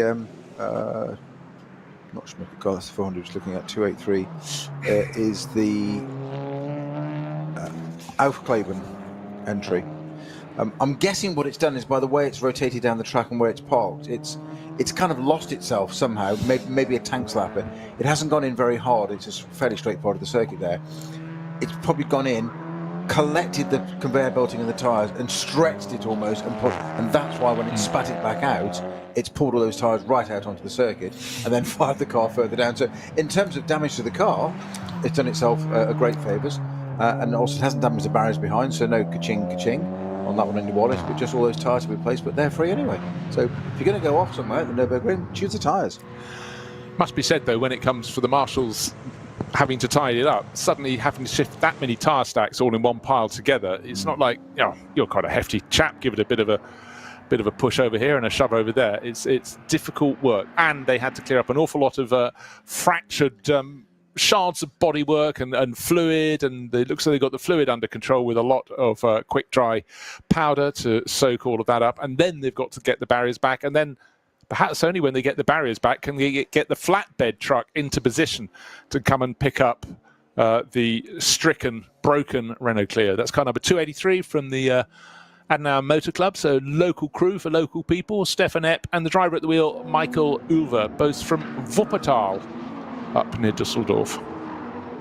Yeah, and just had a quick KW suspension super slow-mo through the carousel there of the number 65 entry. That's the 9 und 11, so 9 und 11. Racing team Porsche runs in very British colours in terms of 1960s Formula 1 teams, isn't it? British racing green and a yellow stripe down the centre. Very Lotus. Very canary yellow. They've been running that scheme for a long time. I like it. It's completely understated. It's not as dark a green as on the Pro Sport Racing Aston Martin, which last time I thought, why is it being black and yellow this weekend? And only when the car was actually in sunshine you could see it was very, very dark green. And today, alas, we didn't really get to see too much of that. We saw an aerial shot, Guido Dumouriez standing alongside, but certainly something on the opening lap was untoward. and a very short race for that Aston Martin Vantage, which is a shame. This is the sort of race it could have easily got a top 6 finish, I would have suggested, with other cars sitting a little bit of trouble, and also, not to put too fine a point on it, for Guido Dumoulin, getting more and more accustomed to that car. This could have been a good one to slot it in higher up the overall order than normal. Best result so far this season was a 9th place, and he shared with Jean Glorieux, Christophe Breuer. Jean not racing this weekend, but for Maxime, disappointment. But again, it's one of those things, you see where the car has ended up, you don't know what happened to lead up to that incident or moment, but a short race. So they've got to come back in a couple of weeks' time and finish the season in style, I would suggest. And it could well be, say, I think we could have some interesting weather for that one. Of course, it could be another one that's nice and calm and bright or overcast, but we're going to get another one. I just think we might have something a bit different one. That 65 Porsche, by the way, just sporting some front left damage. It's obviously, it looks like it's just either collected another car or something, or tyre wall damage, as in everything's intact and the lamp's there and all that, but it just, it's decidedly second hand. It does look a little pre-rubbed. Right, just talking, well, we've had rubbing early in the race, but now we've got Frank Stippler being hunted down by Dennis Olsen. They're fighting over second position. Started about 1.5 seconds apart. A minute and 10 seconds clear of 4th place, which is Martin Ragginger in the number 3 Falken Motorsport Porsche. But as we get to just over an hour and a quarter remaining, this very tight battle between 5 and 74, the Phoenix Audi number 5 and the 74 EMA Motorsport Porsche. They're on the same sequence of pit stops. They both, number 5 served a pit stop after 7 laps, another at 15. Exactly the same story for 74 crew. So I think they'll be coming in with maybe 23, 22 laps on the board for their next one. We'll have to see, but they're just separated by a second. So their little battle is hotting up. And of course, the car that's ahead of them by fully 1 minute and let's call it 17 seconds is the sister Phoenix Audi.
Können wir progressiv beschleunigen.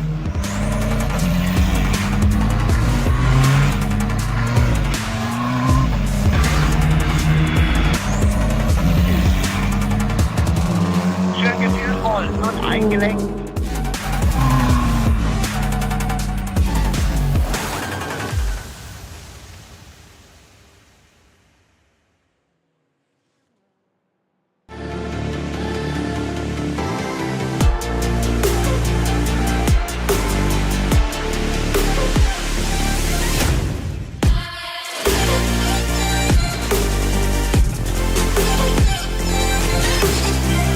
Falkenreifen.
Liebe Fans, besucht unsere Social Media Kanäle Von Facebook, Instagram, YouTube, Twitter und TikTok.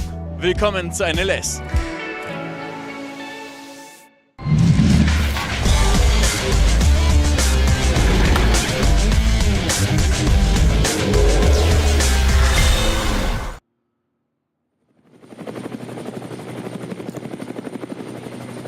We have just under an hour and 9 minutes remaining. It's a 4-hour race this weekend, the penultimate round of the 2022 Nürburgring Langstrecken Series. Diversity of cars, diversity of drivers, diversity of classes. And now a little flurry of rain above the circuit, the windscreen wipers on. I thought I saw that, and then luckily there was a high up shot from the Rover Helicam. So for the drivers who are coming towards the end of their stint, brackets most of them in the top class in the next 10 minutes or so, suddenly there is a different equation here. And the EMA Porsche that's giving chase. Frank Stippler is in the number 5 Audi in second place from Phoenix, but the chasing EMA Porsche with Dennis Olsen on board got a big slippery moment. Underneath it, the Porsche not quite turning into the left, the third part of the Mercedes arena, going straight on a little bit off the track, back onto the track. He's still under, he's about a second and a half down on second place, but suddenly the confidence of old, of last time around has gone away. The drivers are now on their tiptoes. How it's only going to be a little bit wet, a little bit greasy, but it's not a warm day. Hey, it's the third weekend in October in Germany, and the rain from the high point is certainly falling. It's not. It looks like proper rain rather than drizzle, though. Yeah, just watching those cars through the. We've got there again the Rover Live helicopter shot, and some great footage there, and demonstrating perfectly the difference between the Porsche and the Audi and how they work on the track. One's mid-engined, one's rear-engined. Wouldn't think it would make much of a difference, but it does. That old pendulum effect of the Porsche there, and we saw the EMA Porsche at one point get itself right over a curb. Unloaded wheels, doesn't matter. Curbs never a good idea in race cars in the wet, slicks on, because they're painted, and the paint has absolutely different coefficient friction to the track. So you want loaded wheels, you don't want to be doing that. So you want to be running wide, get onto the curb, it will rotate you around. Unloaded wheels, in theory, shouldn't be a problem. Not so. Watch that aerial shot of the Porsche. It had the monumental moment in the middle of the corner, got back on track, then obviously overcompensated by the throttle, and got an absolute tank slapper on with it, and that was just in one corner, trying to catch the Audi. Mercifully, the Audi in the previous corner had a massive understeer moment where he just went straight on for a moment. It was like, where's he going? Well, those two cars, Stippler and Olsen, have just come to the slow zone. They're the point, and the dry part of the circuit. Yes, exactly. As they got just out of the Grand Prix loop and just went through Hats and back, it's suddenly the track looked a little lighter grey, but now they're coming very slowly. Code 60. They're going to come across the stretch of track where, let's see, is the tyre wall still sitting there in the middle of the track? High shot doesn't actually show us too much, but again, I must say, looking down from the Helicam, it really helps with understanding car attitude and how they're tackling this slightly greasy circuit and to the next corner, the right-hander, then suddenly open up the throttle. And Dennis Olsen, you know, Frank Stippler, I've just noticed this over the years, is always super alert to the moment in which he can go, unless you get a long service aboard and they go, you can go an extra 2 seconds before anybody else, because the gap came down. It was 1.5 seconds between second and third at the start of the lap. It was exactly the same when they went into the slow zone, but coming out of the slow zone, Frank's just found another second. Oh, well, boy. He just pulled out 5 car lengths on the restart, effectively, as it was there. I think we're in for a stonking last hour here. Well, even if Kuba Gimasiak's car, we'll see how close it is. That's going to have a longer final pit stop than the rivals. I think its pace in the hands of both of its drivers, and maybe where it's found the slow zones has paid to its advantage. I think its gap is going to be too much for these to follow. But again, that is the extraordinary stagger you get by cars pitting even just 1 lap apart in their pit stop sequence. Just looking at my weather satellite app. Rain due at 2:52 p.m. Oh, how good's that? It's 2:55. We've been talking about it for about 3 minutes. That's pretty accurate. But how much further around the circuit? This is the point. Yes. Actually, looking at a pit stop in the pit lane at the moment, which is the best place to have them, I guess. Walkenhorst Motorsport BMW. That's the Alpecin cover car number 36 in at the pit stop. It doesn't look as though it's wet there at all. But then again, the high shot was what we saw from the helicopter. Thank goodness. It was certainly a flurry of rain, but it was looking down, seeing the cars through the Grand Prix loop with their windscreen wipers on. Around the back of the track, again, it doesn't look as though they're using their blades at the moment. Again, a high shot, but I can tell you the EMA Porsche Dennis Olsen is close within 2 car lengths now. They've got a BMW in front of them, which slips and slides and understeers around a corner in front of them, and it's 2-3 car lengths between them. So Frank Stippler in this duo of cars, they're running 2nd and 3rd on the charts at the moment. They will make their final pit stop a lap after the race leader, which is Kuba Gimasiak's leading Shearer Sport Team Phoenix Audi. How is the cookie going to crumble? Now this is where, as a driver, you don't want to psych yourself out, because it's very easy to wax lyrical about the reputation of somebody like Frank Stippler in an Audi Phoenix run around the Nordschleife. However, it's just another driver, it's just another competitor. By all means, sit behind it, watch, listen and learn, but ultimately, where's it weak, where's it strong? Where it's strong, feign that way, because you won't be expecting it. Pounce where it's weak. Ever so easy sitting here in a commentary booth in a comfy chair. Well, minus the comfy chair. Worth pointing out, it must be said. So, the battle is Frank Stippler, who's been there, seen it, done it. There's Dennis Olsen, who actually his CV is pretty mighty on German circuits. He was the German Porsche champion 5 years ago. That was 2017. He was the Intercontinental GT Challenge champion and Bathurst 12-hour winner in 2019 as the lemon cake arrives. Experience aplenty. So 2 different manufacturers, 2 different drivers trying to see where they can get the performance. And no 2 corners alike. Did I add that? 170 corners in all. Not just the shape, the degree of rise and fall, the angle. It's how much moisture has fallen in the past since, what was the time? 2:52 or thereabouts, when the rain was predicted to start falling, and it seemed as if on cue to be there.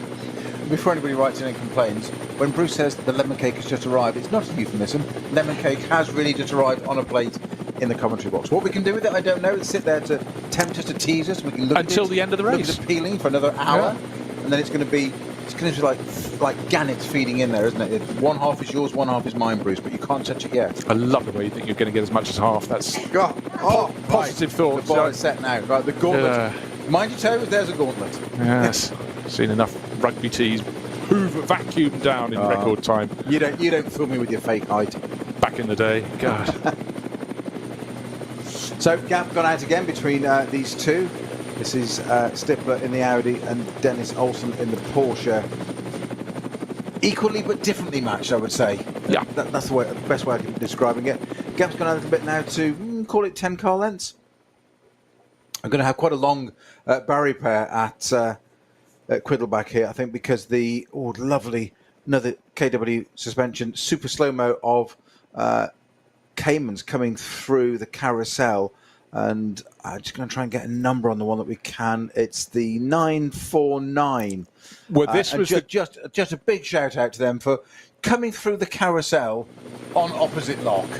That takes guts and car control, to say the very least. It's hugely impressive. On the show reel, and you know what happened within half a lap of that? They went down to turn 1, and one of those 3 Audi Porsche Caymans was punted off, if you recall. It wasn't the only car that had damage down there. We lost the Crone Racing Porsche early on. Tracy Crone had to limp back with a very battered car, and someone had dived down the inside and thumped his Cup 2 Porsche around and did lots of damage just ahead of the right rear wheel. So I don't think the Texan had anything to put against him. But wow, it's been a very, very good sprint down the Dottinger Höhe from the driver listed 2nd overall, Frank Stippler. I'm keeping an eye out for when we might have a dive from the pits. I think it'll be next time around. Yeah, it hasn't gone in yet. I'm talking about Kuba Gimasiak when I'm saying the wet, dampest part of the track is definitely the bit as they just enter the pit straight. I know suddenly you get a change of tarmac colour. That's not because of the rain, it's different age of tarmac.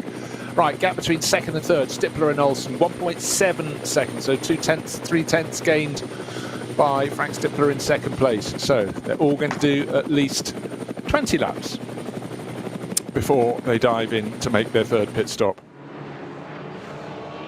it's looking for the tenths of a second here or there, because certainly, come what may, wherever Kuba Gimasiak comes back out onto the track after his third pit stop, we know that Dennis Olsen and Frank Stippler are going to be very close indeed. But Frank knows that he's got to hand over to his teammate Vincent Kolb to conclude this race, do some of the final hour, into the final hour by dint of 1 minute precisely.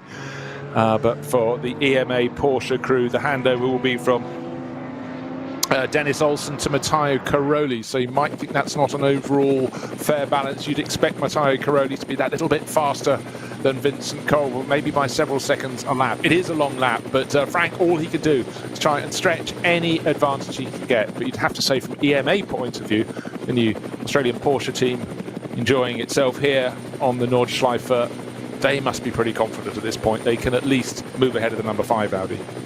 Well, indeed, so as you say, Bruce, these two cars, the 5 and 74 Audi and Porsche, mirroring strategies, 6, 8 and 5 laps respectively each. I quite like respectfully, actually. Yes, respectfully. Yes, respectively. I'm just going to have a very quick look at the times that they've done here. Let's have a look. So, best lap for Stippler is an 8:30.8, 8:30.854. Olsen 8:30.878. I find it quite extraordinary. That's on this stint? Correct, on this stint. I was going to say, because in the opening stint... within this stint. I was narrowing down to this last bit, not overall. No. Well, average for Olsen is an 8:52, crossing line for slow zones, and an 8:51 for Stippler. Because early in the race, in that opening stint, they would have done, I think, Stippler's best lap, 8 minutes 23.4.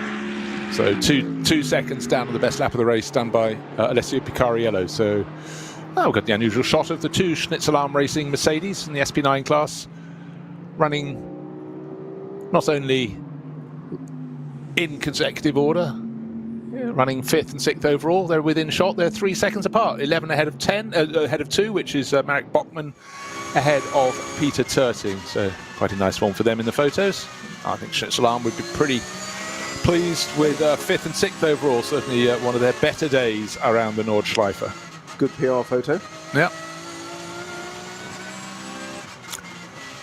And I think it really is a question of what might have been for the Heinemann Ragginger number 3 Falker Motorsport Porsche. Falker Motorsport this weekend running 2 911 GT3R Porsches, but with a difference. The number 4 car is the next gen car. It's the 992 base model, and that was running in the SPX class, because yet to be homologated. But alas, get this. We talked before the start of the race, it's awesome here in the Eifel forest and most of Northern Europe, and leaves fall off trees. And on the formation lap, we noticed a lot of the cars at the front of the field, particularly those on the front row, had their air intakes filled, or 80% filled with leaves, and it had dire consequences for this car for next year and beyond, because it overheated. Number 4 was parked by Klaus Bachler very, very early on indeed. So 2 weekends ago, it was run by Manthey Racing for the first time in a race anywhere in the world. Did well enough to finish 3rd overall, having had to start from the back of the pack and serve an extra 30 seconds at each of its 3 pit stops. So a phenomenal run by that combination last time round. Shifted across to a privateer team for the first time, because Manthey is effectively a works team.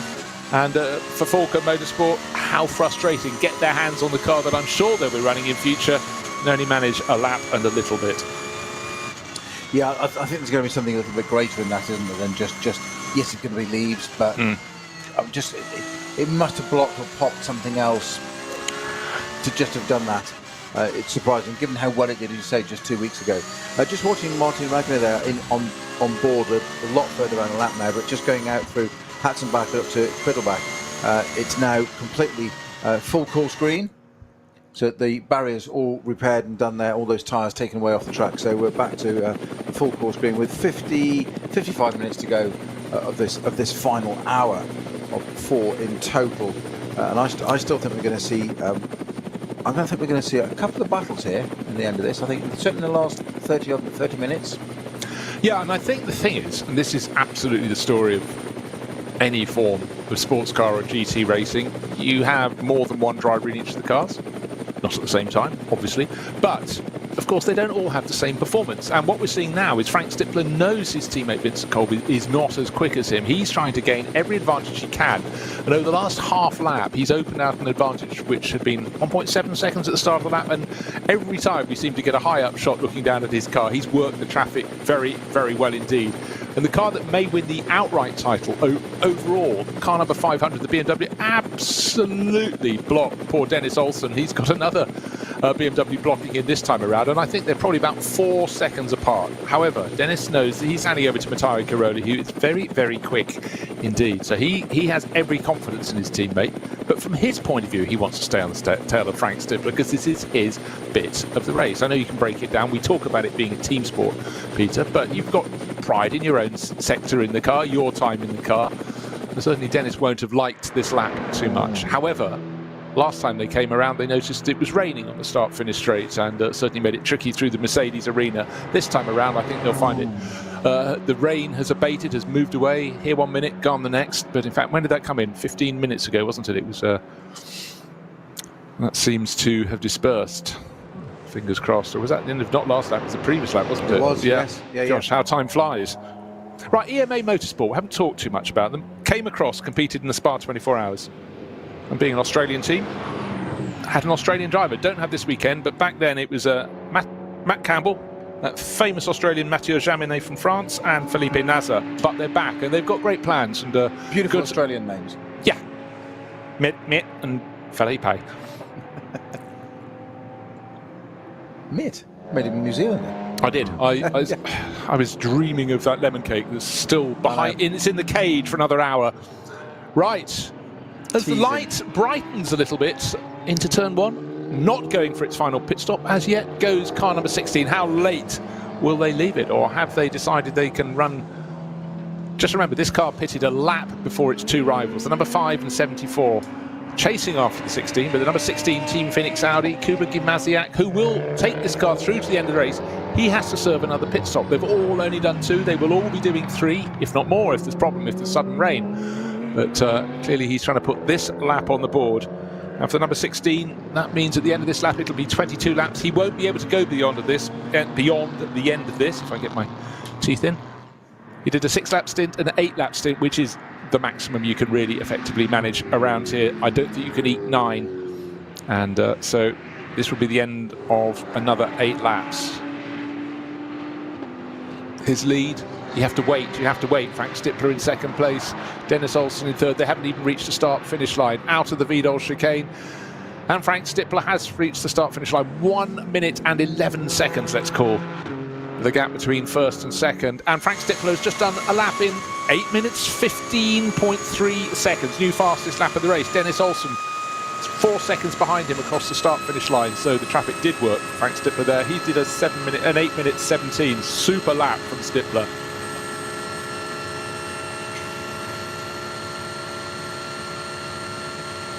I mean, a super lap from Stippler is it's a fairly common phrase, certainly when he's around the Nordschleife, pretty well anywhere actually, but he is a bit of a Nordschleife specialist to say the least. But under pressure, is Frank Stippler ever under pressure? I don't know. Is it a rhetorical question? I don't know. Answers on the postcard, please, to the commentary box. But he's not the kind of man that puts himself under any pressure, is he? He just seems calm, cool and collected all the time. It's almost, I don't want to say boring, but it's just always the same. I'm thinking mono. It's just the same. But that is super, super reliable and what you want in a driver, which is why he drives for Team Phoenix, to say the very least. No, exactly so. Born in 1975, so he's had a few candles on his cake. Not that I'm one to talk. I'm talking about cake again. I must stop that. But yeah, he just is unflappable, and he also comes across and he races at Goodwood in the Revival, and you can put him in anything. He's quick, he's tidy, he's just a driver who understands the beating of the drum. He understands how to handle cars, and he clearly reads them well. And you know what? I don't think having an apprenticeship spent over the past probably nigh on 3 decades around the Nordschleife is a bad lesson to have. Right, just having a look. The number 2 Mercedes was fighting with the sister car, but the sister car, I think, it's just served its third pit stop. So next time around we're going to have a real flurry, but after 21 laps, I think that was when we saw the number 11 car come in again. Does that tally? No, I'm not entirely sure. Again, actually, sorry, when we sometimes get a pink flash across the screen, I'll tell you what it does mean. Marek Bachmann didn't pit, that should have been a red flash. He just lapped under 8 minutes. Yeah. 7 minutes, 59 seconds and 0.962. Whoa. Again, looking at too many screens, looking up at a flash of colour, and I suddenly thought, is he still on the track? Yes, he is still on the track, and he has stretched his advantage, surprise, surprise. But a great lap from teammate Peter Terting, 8 minutes and 2, second fastest lap of the race. So Schnitzelarm, it's your moment. Your tyre changes will be coming shortly, but clearly that little flurry of rain made the track a little greasy for a couple of laps. It's now smoothing out, and the drivers are getting onto lighter loads. They'll come in to get their final batch of tyres, but under 8 minutes, by anybody's reckoning, is a very good lap around the Nordschleife. Obviously not raining on that part, was it? to say the very least. That is quite strange, because that is the ADAC that run all this and VLN. That's the magic number. 8 minutes. That's where they want to peg the top category cars, and we talk about balance and performance in different categories. And I mentioned earlier about these GT3 cars, which we call SP9s in this series, but they are GT3 cars. They're not quite the full GT3 spec you get in other FIA events. They are just pegged back a little bit to keep that number at around about 8 minutes. Then you get people like Nicky Thiem goes and pops in 753s in the TF Sport Aston. We told you not to spoil it, Nicky. Exactly. Sorry. Nicky. Sorry, couldn't help myself. You gave me an Aston Martin and a Nordschleife. He doesn't talk like that. But, no. You know what I mean. That's what he would do. I can imagine Tom Ferrier just shaking his head, just going, 755, possibly 55 to 8 would have been all right. A 53. And it was like, well, it could have been a quicker lap. Yeah. Oh, yeah. Nicky Thiem would be like, guaranteed. I could have done a 51. Yeah. It's like, that's not what we need to do. Play the game. But, I did well, boss. I backed off. Yeah. Yes, the vagaries of drivers and team owners, and of course Tom Ferrier being a very, very capable driver in his day. Now runs a superbly SLT, and they've just won the. Was it Turkish champion? No, it went out in Turkey, wasn't it? Last weekend? No. Racing Team Turkey running at Portimao in Portugal, which was the final round of the European Le Mans Series. And I knew if Ferriers ran, there bound to be a turkey involved somewhere. And you thought they were just for Christmas. Exactly. Yes. Now, one of the cars that, ifs and buts and maybes, Jake Dennis is driving it in 8th place overall. In a normal weekend, that would have sort of been there or thereabouts, Walker Motorsport. But this car pitted at the end of the opening lap, and then even worse, so it was sort of out of sequence, and then came in missing a front wheel. But certainly another quick lap from Jake Dennis, and should be picking up a place or two. In fact, should have finally moved ahead of the top of the front-running Porsche Cup 2 class cars they're running. That was 7th place. Daniel Blickels brought that in, and we'll probably hand back to David Yarn, or did David do the first half of the race? Anyhow, the leading car in the Porsche class, the Cup 2 class, coming in from 7th. That means Jake Dennis should have moved up into that position in the number 34 BMW. It's been lapping very fast, but no one has lapped as fast as Marek Bachmann has just managed in the number 11. Schnitzelarm Racing Mercedes, he's sharing with Marcel Marshevitz, so anything under 8 minutes is very, very good indeed.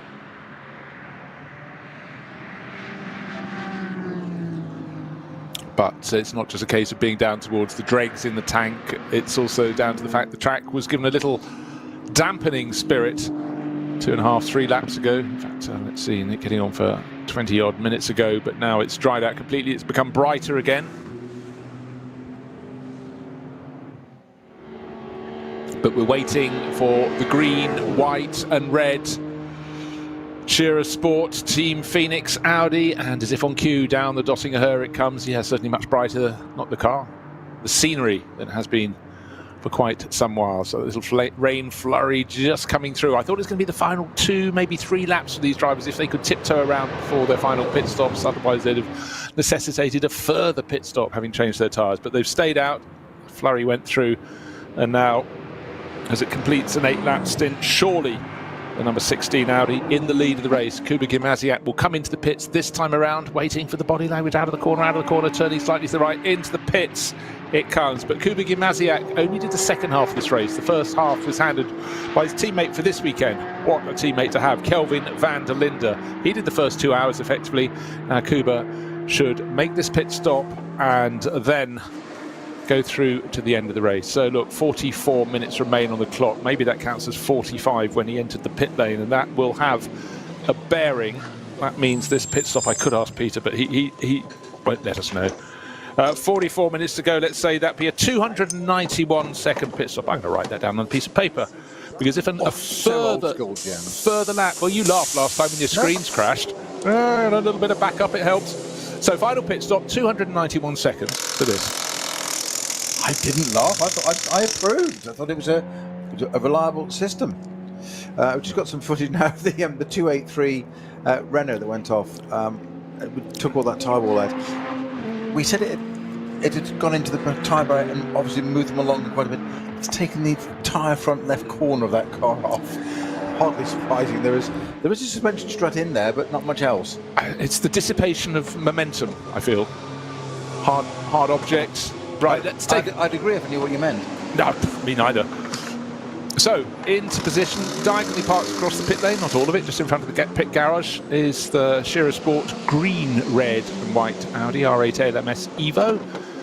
Fresh set of slicks going on. All cool, all calm, all collected, because of course the minimum pit stop time still affords you plenty of time to do what you need to do without rushing, which is always the thing. In not long ago, it didn't seem to be minimum pit stop times in all sorts of GT and sports car championships. And it just did. It led to the possibility of someone not doing something quite right, not doing it up correctly, and it means this way we get away with fewer mechanics involved, keeps the cost down, and you know what's fair for one is fair for another.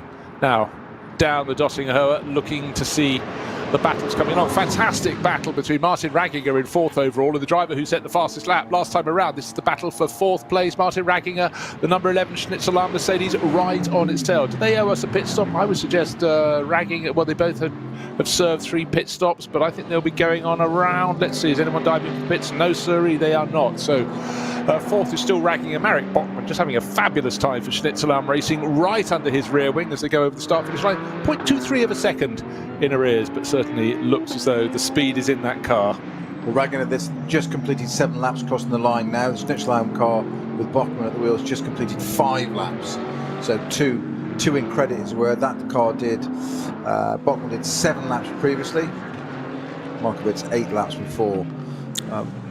We're getting into that. I did say that I thought this might just get a bit more entertaining in the last half hour. Well, I wasn't expecting a Mercedes to suddenly appear in the game there, but why ever not? No, but bear in mind, this Mercedes pitted after 2 laps at the start of the race, and I said you think that they're so far out of it, but it all goes back to the end stagger. And just to point out, the minimum pit stop time for the number 16 Audi that Kuba Gimnaziak brought into the pits, he's now just left the pits, was a minimum of 291 seconds.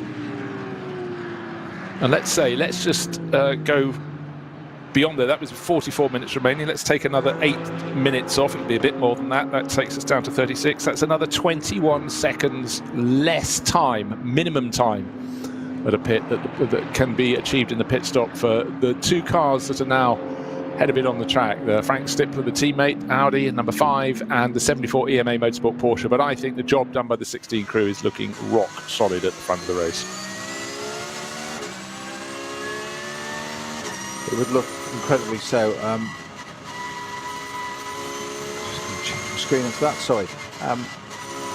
Yeah, I mean a 7:59 still, and that's got to bear in mind that was the lap after it rained a little bit on the start of the circuit, so it may not have been wet, but I wouldn't say it was dry. That's quite impressive to put that in.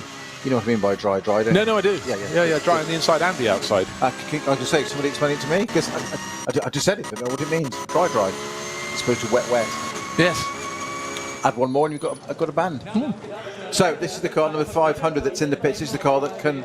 This is the one that can win the championship outright today, isn't it? And they need to be 5th in class. 5th in a 7-car class. And last time I looked, they were leading the class just for good measure. So running in just outside the top 30. But that's sort of where you'd expect to find them. But again, it's about getting through a season without mishaps. Car number 500, I've lost its position there. Down to 35th, Oscar Sandberg at the wheel, but importantly, leading its class. A maximum points haul in any of these classes, unless it's a one-person class, is hard to come by, but the number of drivers in your class. This is a 7-car class. I mean, we've got classes that have a dozen drivers on board, so harder to be the winner, but the more cars that start, the more points you get for your results, so it sort of can balance up.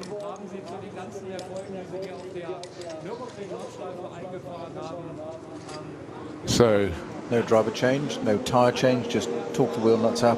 Yeah, Oscar Sandberg staying on board. Sindri Setzer started that car in the race. It looks immaculate, but you know what? If you've got a season where you've been collecting lots of points, that's possibly the way you do your racing. You stay out of trouble. Adrenaline Motorsport team Altsner Automotive.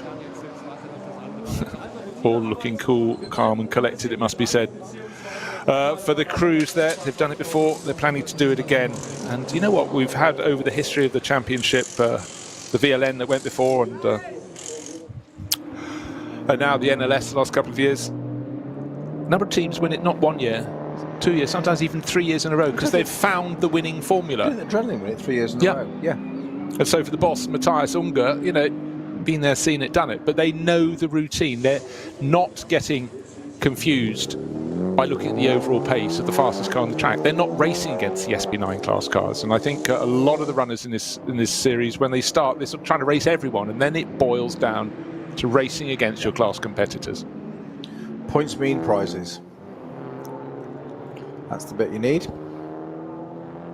Again, even just in the way it was just measured out of the pits, count down, away you go, not dumping the clutch and flooring it away, or metaphorically, it probably doesn't have a clutch these days, it's a bit auto, but not spinning the wheels and tearing out of the pits like some of the GT3 cars do. We've seen it, because let's face it, drivers come a little bit showy. The set of number 11s, it's called heating the rear tyres. Yeah, right.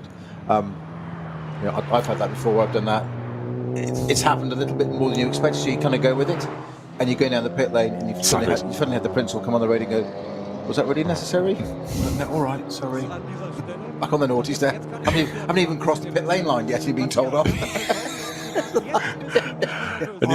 Soz. Yeah. You're so put off by the message from the team boss, you crash at the first corner. Vittorio Brambilla, win the race, then crash. Marvellous. For those of you with the shorter memories, that was the 1975 Austrian Grand Prix. Correct. To the Österreichring. Österreichring, yes. In its full beauty. In its full glory. And a handful of years ago, I went there for a European Le Mans Series race, and we got flagged in a different entrance, normal to go to a car park. We went up this rise towards a bank of trees, and they flagged us left, and I thought, they're parking cars on the original circuit. Yeah. So we just kept driving left and round through those wonderful sweepers and up the mountainside, and then rejoined the circuit on access road at the top. I thought, well, that was a gift. I was very, very lucky to drive it. It's quite extraordinary. But yeah, if you're going to win your one and only Grand Prix, and then celebrate by aquaplaning off and into the barriers 200 metres later, that is hugely impressive.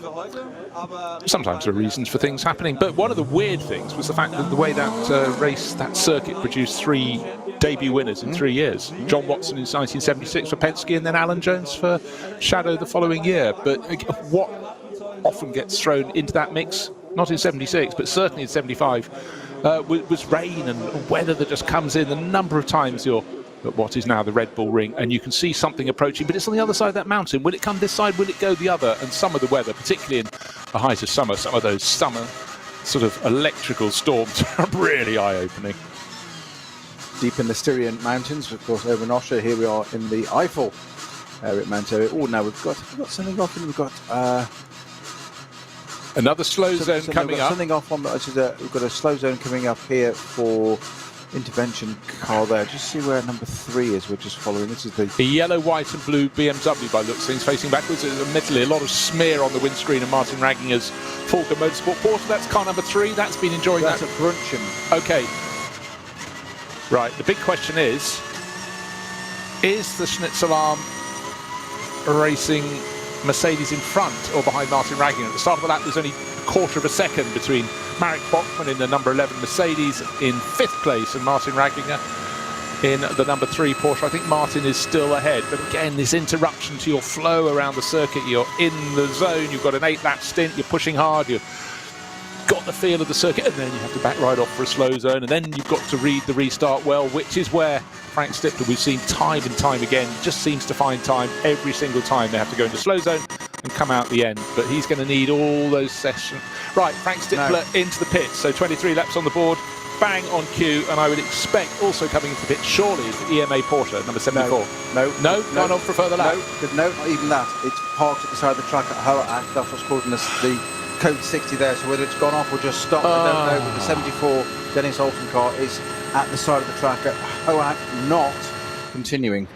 Well, that would have been the in-lap, and just remember, I said he was 0.23 of a second down. No, sorry, that was another car. That was Bachmann on Ragginger, but he wasn't that far behind Frank Stippler. It had been a good little battle, ebbing and flowing a bit, but we knew the advantage was going to be with the EMA Motorsport crew because they had Matteo Caroli to pick up. Right, no disrespect meant at all to the changeover, the number 5 crew. We've got Vincent Kolb on board now. Frank Stippler is out. His race is run. He did the first stint. Kolb did the second. Frank did the third. Now Kolb is back to take it through to the end of the race. So that pretty much guarantees it's going to be a 1-2, surely. Yeah, Ragginger at the pits now. For the Phoenix team.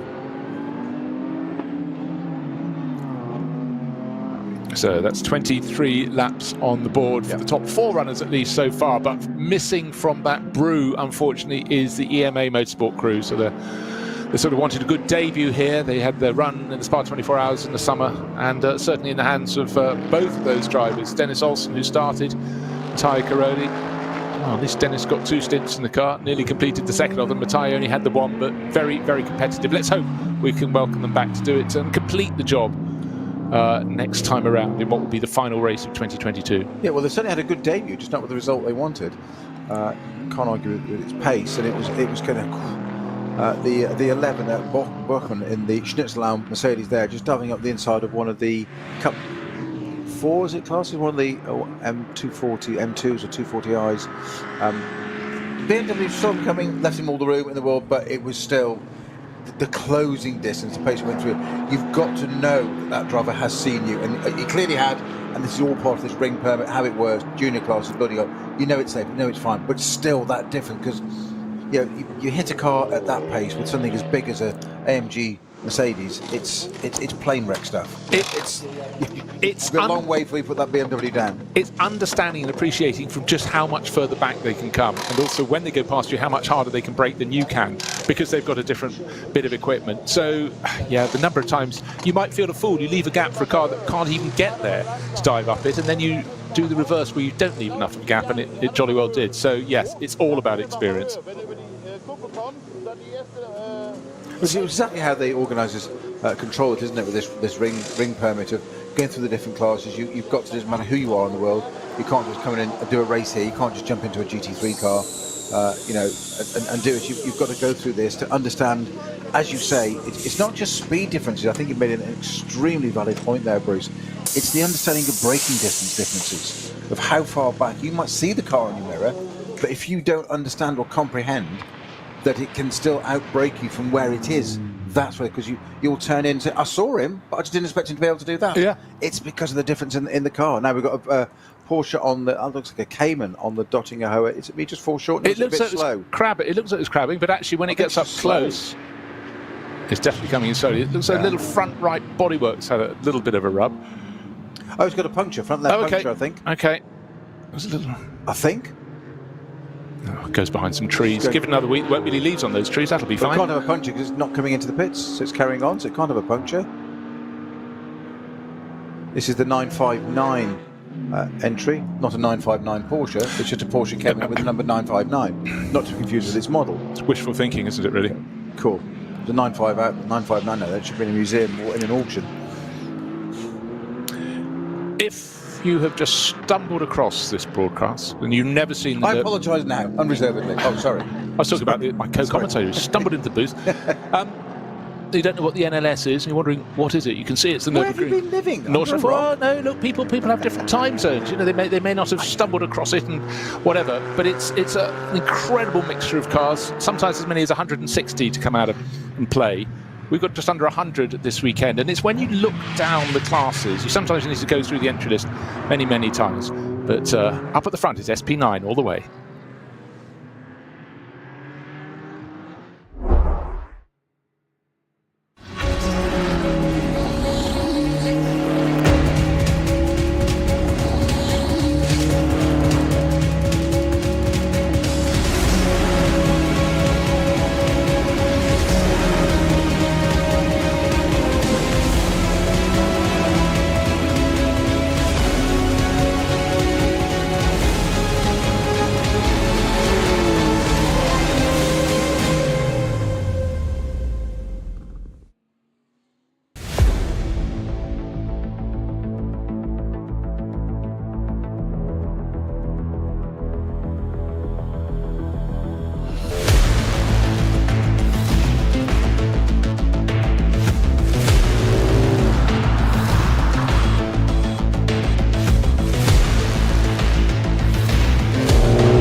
beschleunigen.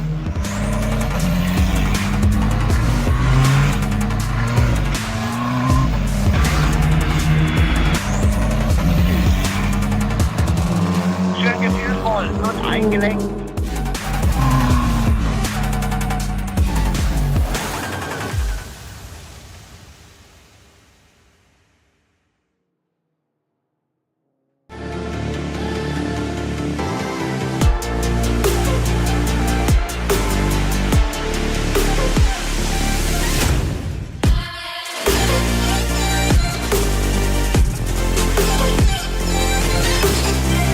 Faltenreifen.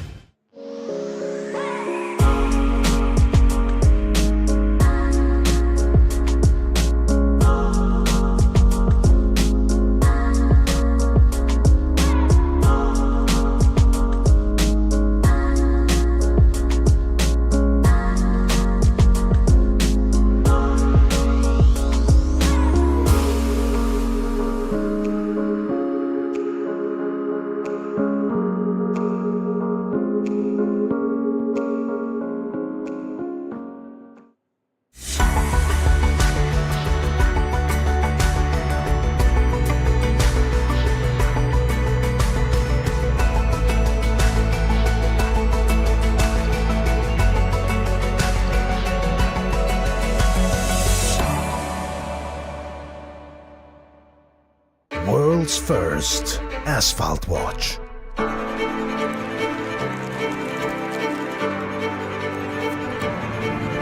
Die ersten Zifferblätter aus echtem Rennstreckenasphalt. Auf dem Asphalt wurden Legenden geboren und magische Momente erlebt. Cobbler.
Liebe Fans, besucht unsere Social Media Kanäle Von Facebook, Instagram, YouTube, Twitter und TikTok. willkommen zu NLS.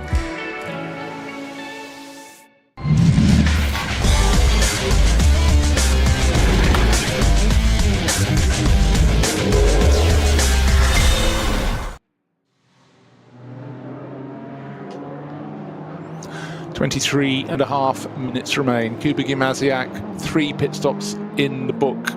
Marek Bachmann, 3 pit stops in the book. But that number 11 Schnitzelam Mercedes surely in an artificial position because it made its first pit stop after only 2 laps. And one presumes it's going to put another one in, but maybe that was inspired. And let's see. Do you want to check in your box of tricks, if you could, please, Snowy? car number 11. I made its pit stops as lap 2, I think 9 and 17, which would all sort of fit. Why did it come in on lap 2 on questions? I didn't see when it's hasn't had its final pit stop. Laps, 7 laps and 7 laps. Okay, so at the end of this lap, that will be, it ought to be, no, next lap. It's completed 7 laps already. Okay, so it should be in the end of lap 25. It's got 24 on the board. Yeah. Just under 2 seconds down on Kuba Gimasiak, but Kuba should go the whole way to the finish. And unfortunately for Schnitzelarm Racing, it won't be a podium. It'll still be a top 6 result, but that will drop down. But the key, therefore, is the fact that we have 28 seconds between the leading Phoenix Audi and the second place one, Kuba Gimasiak and Frank Stippler. Frank Stippler, who stayed on to complete the race rather than Vincent Cole, but that is actually the key element, unless the timing screen is suddenly going to flick and say, no, we've identified that Vincent came back on. I always thought Vincent would be completing the race, but maybe not.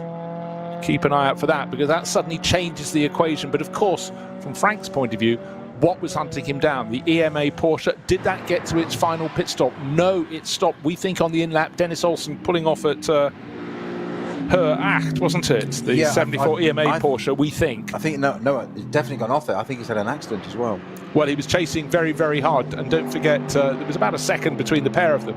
That was Stippler. Sometimes it went out to 2 seconds. Certainly the traffic worked in Stippler's favour, not so much in Olsen's favour whenever I was looking.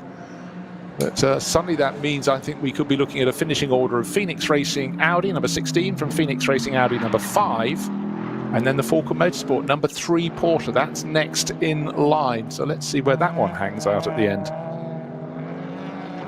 Yeah, officially on Manthey Racing's Twitter feed, they have published that in the chase for second place, Dennis Olsen had an accident on the ascent to the Her Acht. Oh, okay. Via the radio, the most important bit, the driver reported, "I'm okay." So a somewhat second-hand Porsche, but the driver's okay. So that was his DTM round at Hockenheim a couple of weekends ago. Oh boy. Yeah. We were here, weren't we? We saw a picture of the engine and then the rest of the car. Yes. Right, on track. I was more pleased to see a picture of Dennis Olsen. No, absolutely. But here we are on track. So are we going to slow zone? Backing off a little bit. In the pits, by the way. Stippler and Ragginger are in the pits, by the way. Unless my screen. No, I think your screen has frozen. They're back on track, I would reckon. But what we have on track, you're right. First and second are covered by a second in this race. But Marek Bachmann in the number 11 Schnitzelarm Racing, that's second in this line behind Kuba Gimasiak, surely will have to pit at the end of this lap. It will be complete an 8-lap stint. So he's out of kilter with the others. And Kuba Gimasiak just doesn't want to be toppled away from the lead of the race. He knows it's only effectively. It doesn't matter if Marek Bachmann goes through. But lights are flashing. Marek Bachmann does not want to be delayed. He doesn't want to lose any time whatsoever. But he'd also like to take the lead from Kuba Gimasiak. But Kuba's got to think, hold on. I could potentially win this championship. Not today, but I could get a whole step closer to it. I'm leading the SB9, the top class. And I came here for the 7th of the 8 races for 2022. Don't harry me. But the team will be on the radio to him saying, getting towards the end of lap number 25, the car behind, they're just a carousel actually, sorry, mistaken corner there. 2 car lengths between them, but Marek Bachmann will have to pit. One more pit stop before the end of this race. And another slow zone. It's been a race of a handful of slow zones. I mean, we had the unusual incident with coming to an almost standstill there around a left-hand corner not long after carousel. Of course, that's not long after Her Acht, isn't it? And suddenly Marek Bachmann very nearly thumped into the back of our race leader. Would that be an ignominious way for the race to be sorted out? And the EMA Porsche is sitting at the side of the circuit. Looks like the right-hand wheels. Right-hand rear. He's bounced off quite a bit of barrier there. And he's just, so it's a couple of corners after, sort of at Her Acht, and thereafter, and then it suddenly opens out. And but for Kuba Gimasiak, very nearly being tail-ended by Marek Bachmann, who was focusing on seeing if he could sort of not unlap himself, but get himself into the lead of the race before making that final pit stop.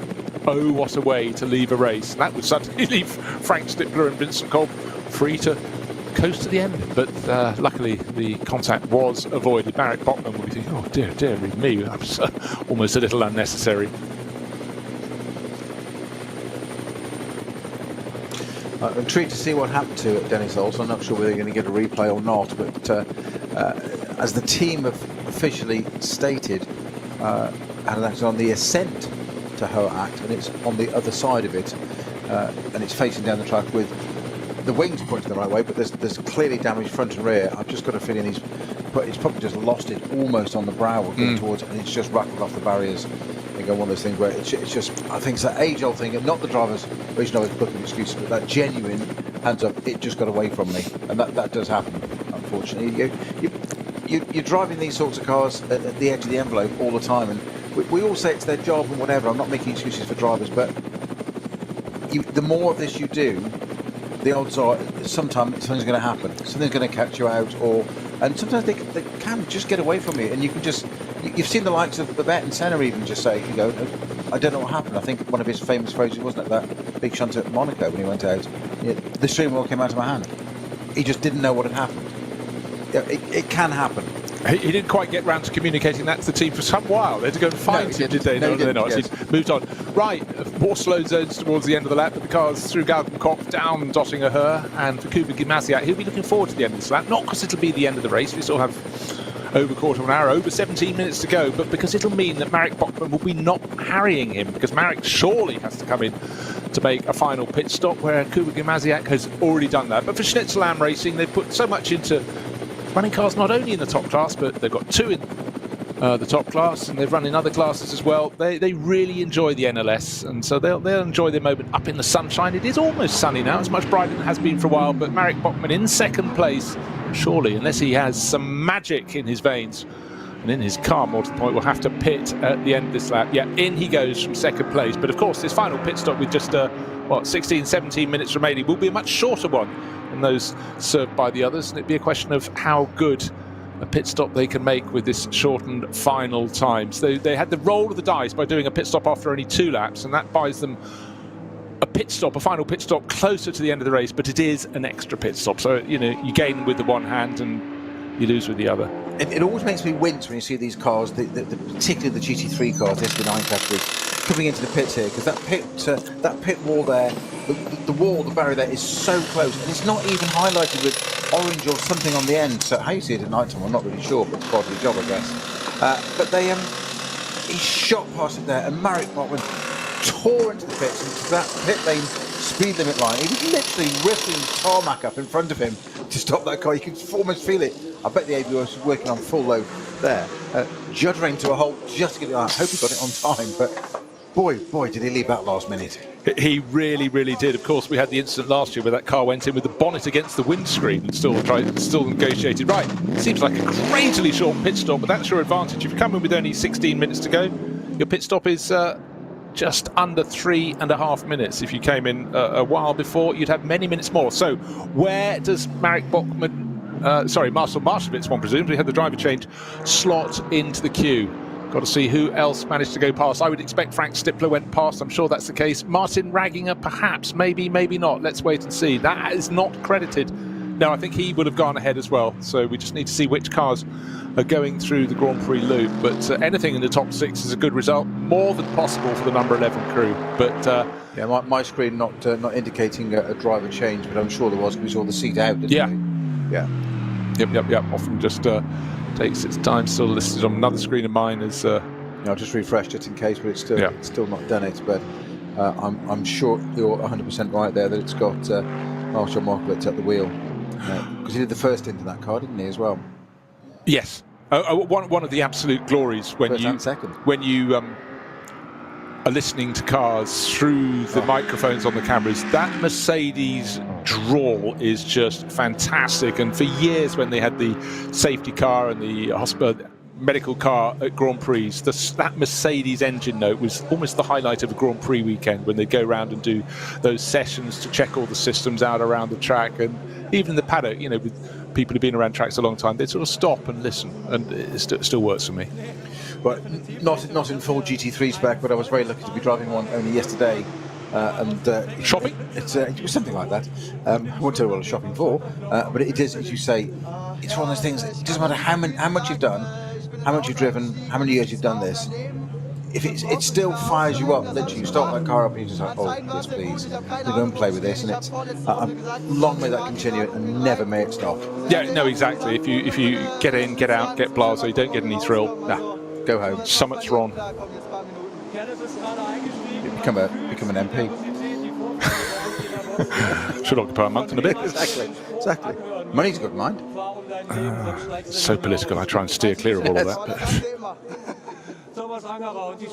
So Kenneth Heyer has just taken over that. So it looks like a 3-driver rotation. We had certainly the number 11 car shared by Marcel Marchewitz, who started. Yeah, Marek Bachmann now. Hans Heyer. We saw him in the background. We got Kenneth Heyer out there in the number 11 car, so he'll certainly make that go well indeed. But Marek Bachmann, well, has the fastest lap of the race, the only driver under 8 minutes, and every reason to smile, and he looked very pleased with life indeed, even though, as I said about 3 minutes ago, he might have been thinking up excuses for why he'd clipped the tail of the race leader. He didn't quite catch it, but Kuba Gimasiak slowed for a slow zone, and I think Marek Bachmann was trying to, how should we say, maximise his opportunities, and he very nearly clattered into the back of the number 16 Audi. Now, one driver who I reckon could start to have a tilt for the fastest lap of the race is just turning into turn 1 right now. We've got only a dozen minutes left, so it's this lap and the next one for all these drivers, and it's Alessio Picariello picking up the pace all over again. But the stint with Adrian Delina had a pit stop penalty, which cost them an awful lot of time, and that's why it's down in 6th place overall. But the number 30 Dynamic Motorsport Porsche, well, pressing on very nicely indeed. Fastest driver on the track last time, but actually quite some margin. 7 seconds a lap faster than the race leader, but that's Kuba Gimasiak. But as we know, at various points around the circuit, there are still slow zones interrupting their flow. Always is the question if other drivers interpret the speed limit going into a slow zone. It's quite simple, it's code 60, but some drivers, it's the approach to it and the exiting of it. You cannot pass them within the zone, and it can catch you out a little bit. So the run to the finish, it looks though we will get 27 laps on the board. They're on lap number 26 at the moment. We've got 11 minutes remaining, unless we have a very, very slow zone arriving very, very soon indeed. It will be this lap and the next one. Kuba Gimasiak leading from the sister car by 25 seconds. Frank Stippler did stint number 1. Stint number 2 was Vincent Colby. Lost a fair bit of time, but not as... Actually, no, it's a bit unfair.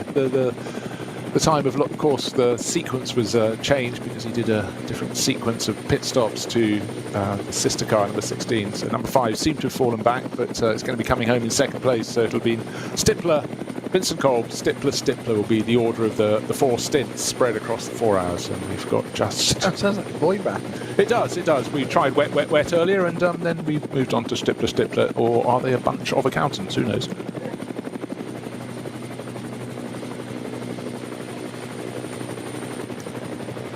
The sun has had a bit part to play in this race. It's largely been grey. The track, though, has largely been dry. That's been a blessing. There have been some incidents, and a few even on the opening lap of the race, which is always a disappointment when you've got 4 hours, track looking splendid, the backdrop magnificent, and you're having your coffee at 12:15. Race starts at 12, it ends at 4 in the afternoon. The number 500 BMW could be heading towards the overall title for NLS. It's consistently picked up victories in its class, and it'll be taken to the end of the race for a championship victory. You can pretty much be sure of that. It arrived in a 7-car class, needed to finish just the 5th in class. Doesn't have a habit of finishing 5th, has a habit of finishing 1st. And today it's gone out, it's going to finish in 40th position, which in a lot of races would be good, but today the important thing, it'll be another class victory. Oscar Sandberg taking it to the end of the race. Doesn't even matter if they shed a position. 511 BMW is giving chase. In fact, it could be literally giving chase because it's right on its tail right now. 511 FK Performance Motorsport. Doesn't matter if it moves ahead. Matter of pride, of course, for the 500 crew, but actually as they accelerate down the start finish straight, you almost can sense they've just decided that we can feather this a little bit. Yeah. Interesting mix at the top there, Bruce. Say Audi, Mercedes, Audi, Porsche, Mercedes in the top 5. Yep, absolutely so. So Now, what we want to see is when the cars come around to complete lap 26, which ought to be the final lap of the race, the gap between Gimasiak and Stippler, higher listed at the moment in second place overall. Of course, he had a shorter final pit stop than the others, but it was an extra pit stop. It was a fourth pit stop. And the stagger is going to have unwound against it in the pit stop. Still, Porsche Cayman's diving in. Get this, it's a 4-hour race. You're coming in with 3 hours and 52 minutes on the clock. Splash and dash for final lap. Kuba Gimasiak, it is going to be a 27-lap race. He's dived onto... Sorry, I didn't count that right the first time around. Dived down into turn 1. Lap 26 is completed. The gap, the next to cross after 26 laps, surely will be Frank Stippler, but followed by Martin Ragginger, but Ragginger is a minute and a bit down on Stippler. So it looks like it could be a Phoenix Racing Audi 1 and 2. Falco Motorsport Porsche should be in third, but the big question is where the number 11 Schnitzelarm Racing Mercedes slots back in. Kuba Gimasiak, he's got the easy job now. 30 seconds is the answer. 30.3 seconds, the margin of advantage over the sister Audi of Frank Stippler, and a good previous lap from Kuba Gimasiak. In fact, the fastest lap of that car's race. And Peter, we've mentioned this many a time. The best way not to make mistakes is to keep your focus by driving at 100%. And that's precisely what Kuba Gimasiak is doing now. No one immediately in front. Half a minute advantage over his teammate. But backing off a little bit, particularly going across around lapping other cars, can be where you suddenly find yourself on a bit of track you didn't really want to be on. And the track's turning and you're not. Yeah, I mean, it's one of the favourite observations of our great and much loved colleague Joe Bradley. You can't teach racing drivers to drive slowly. You just need to back it off, stroke it home, all those sorts of phrases. That's probably the last thing you want to do, because you're outside of your rhythm. Don't risk it, by all means. But that all comes back to what we said earlier. That what you said earlier, Bruce, of how much of the talent is a driver using as their capacity to drive at their speed anyway. So if you're running that hard that you can't read, you're almost on the limit anyway. You're on a tight road already, and that's what you want. That's what you don't want in a driver. You might be able to go that fast for a lap or two or whatever, but not around here. But you need to be able to have that bit in reserve, so that if you can push, you can. And if you need to slow down a bit, it's only a small percentage. Right, and while you were explaining that so supremely, well, Snowy, confirmation. Schnitzelarm Racing are heading for a podium position. They came across the line in third place after their late pit stop. Kenneth Heyer now 10 seconds clear of Martin Ragginger. Now, I'm interested to see what Martin can do. Can he haul 10 seconds in on this lap? It could be possible. Will there be a slow zone? Perfectly possible as well. Don't forget, just a couple of laps ago, we lost the EMA Motorsport Porsche from challenging Stippler. Suddenly, Dennis Olsen was challenging the Armco around the circuit into her. The car was off the circuit. It has been removed from that patch. So, plenty of other cars in the field who could also provide a hurdle to be cleared. But for Kuba Gimasiak, pacing it, racing it, pulling clear. Half a minute's advantage over his teammate Frank Stippler, and that could be a very good run into his season. If he can get 3 wins in 7 starts in the Nürburgring Langstrecken Series, a series that has sometimes 160 plus cars taking the start, providing many obstacles you didn't expect, and hazards and incidents. Anyone who can consistently finish in the top 3 deserves to take a tilt at the championship. But if you can have a retirement among your first 6 races, also pick up 2 wins and a second place, and potentially make it a 3rd win today, you really do deserve something. It's a cracking hit rate, isn't it? And also in there as well, added to the mix, as you said earlier, Bruce. Am I right in thinking it's 3 different teammates for all 3 of those? Yeah, well, he's won a couple of times with Kim Lewis-Schramm. Okay. He had Luca Engst the last time out, who drove really well, the young German racer, stepping up into the SP9 class, the top class, having traditionally been racing in TCRs. Now, there's a class that we used to have many cars in the TCR class, and it's sort of rather dwindled, which is a shame, because the cars look fantastic around here.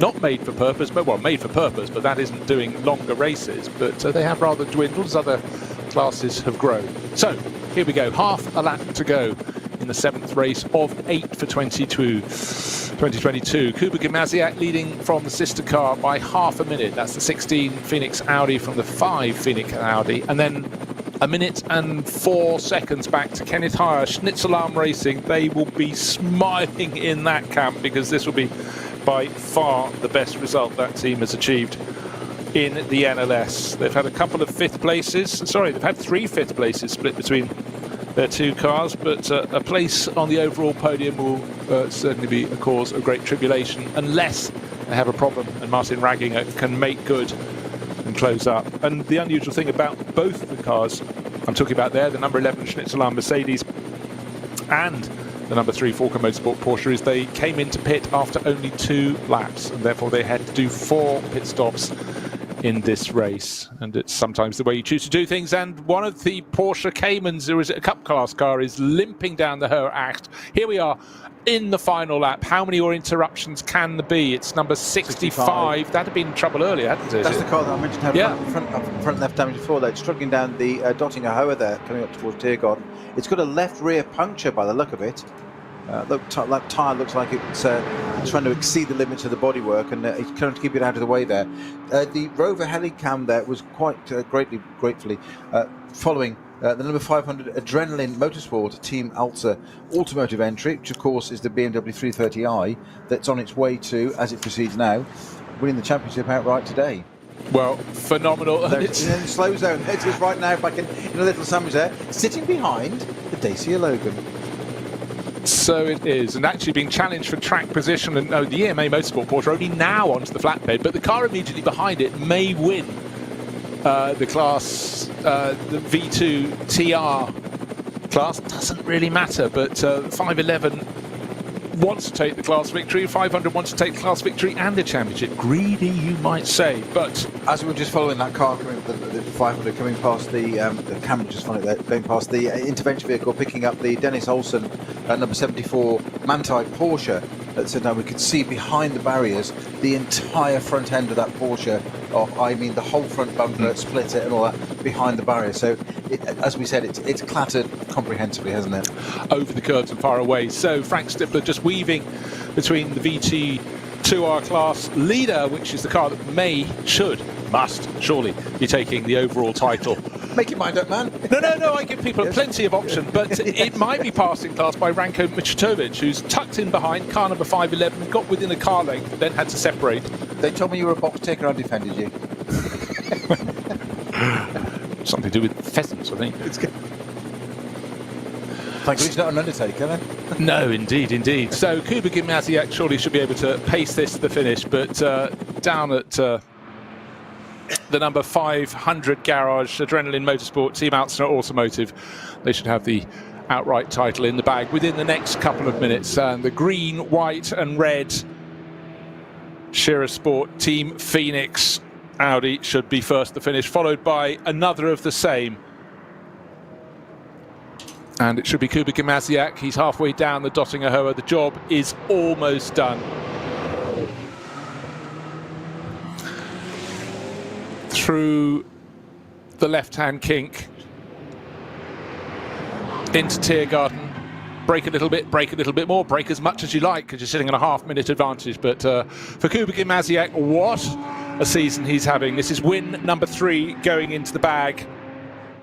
Consistency, not just consistency, speed and great teamwork. So lights flashing, he will be very, very happy indeed. I've seen disappointed Kuba Gimnaziak and happy Kuba Gimnaziak, 2 totally different people.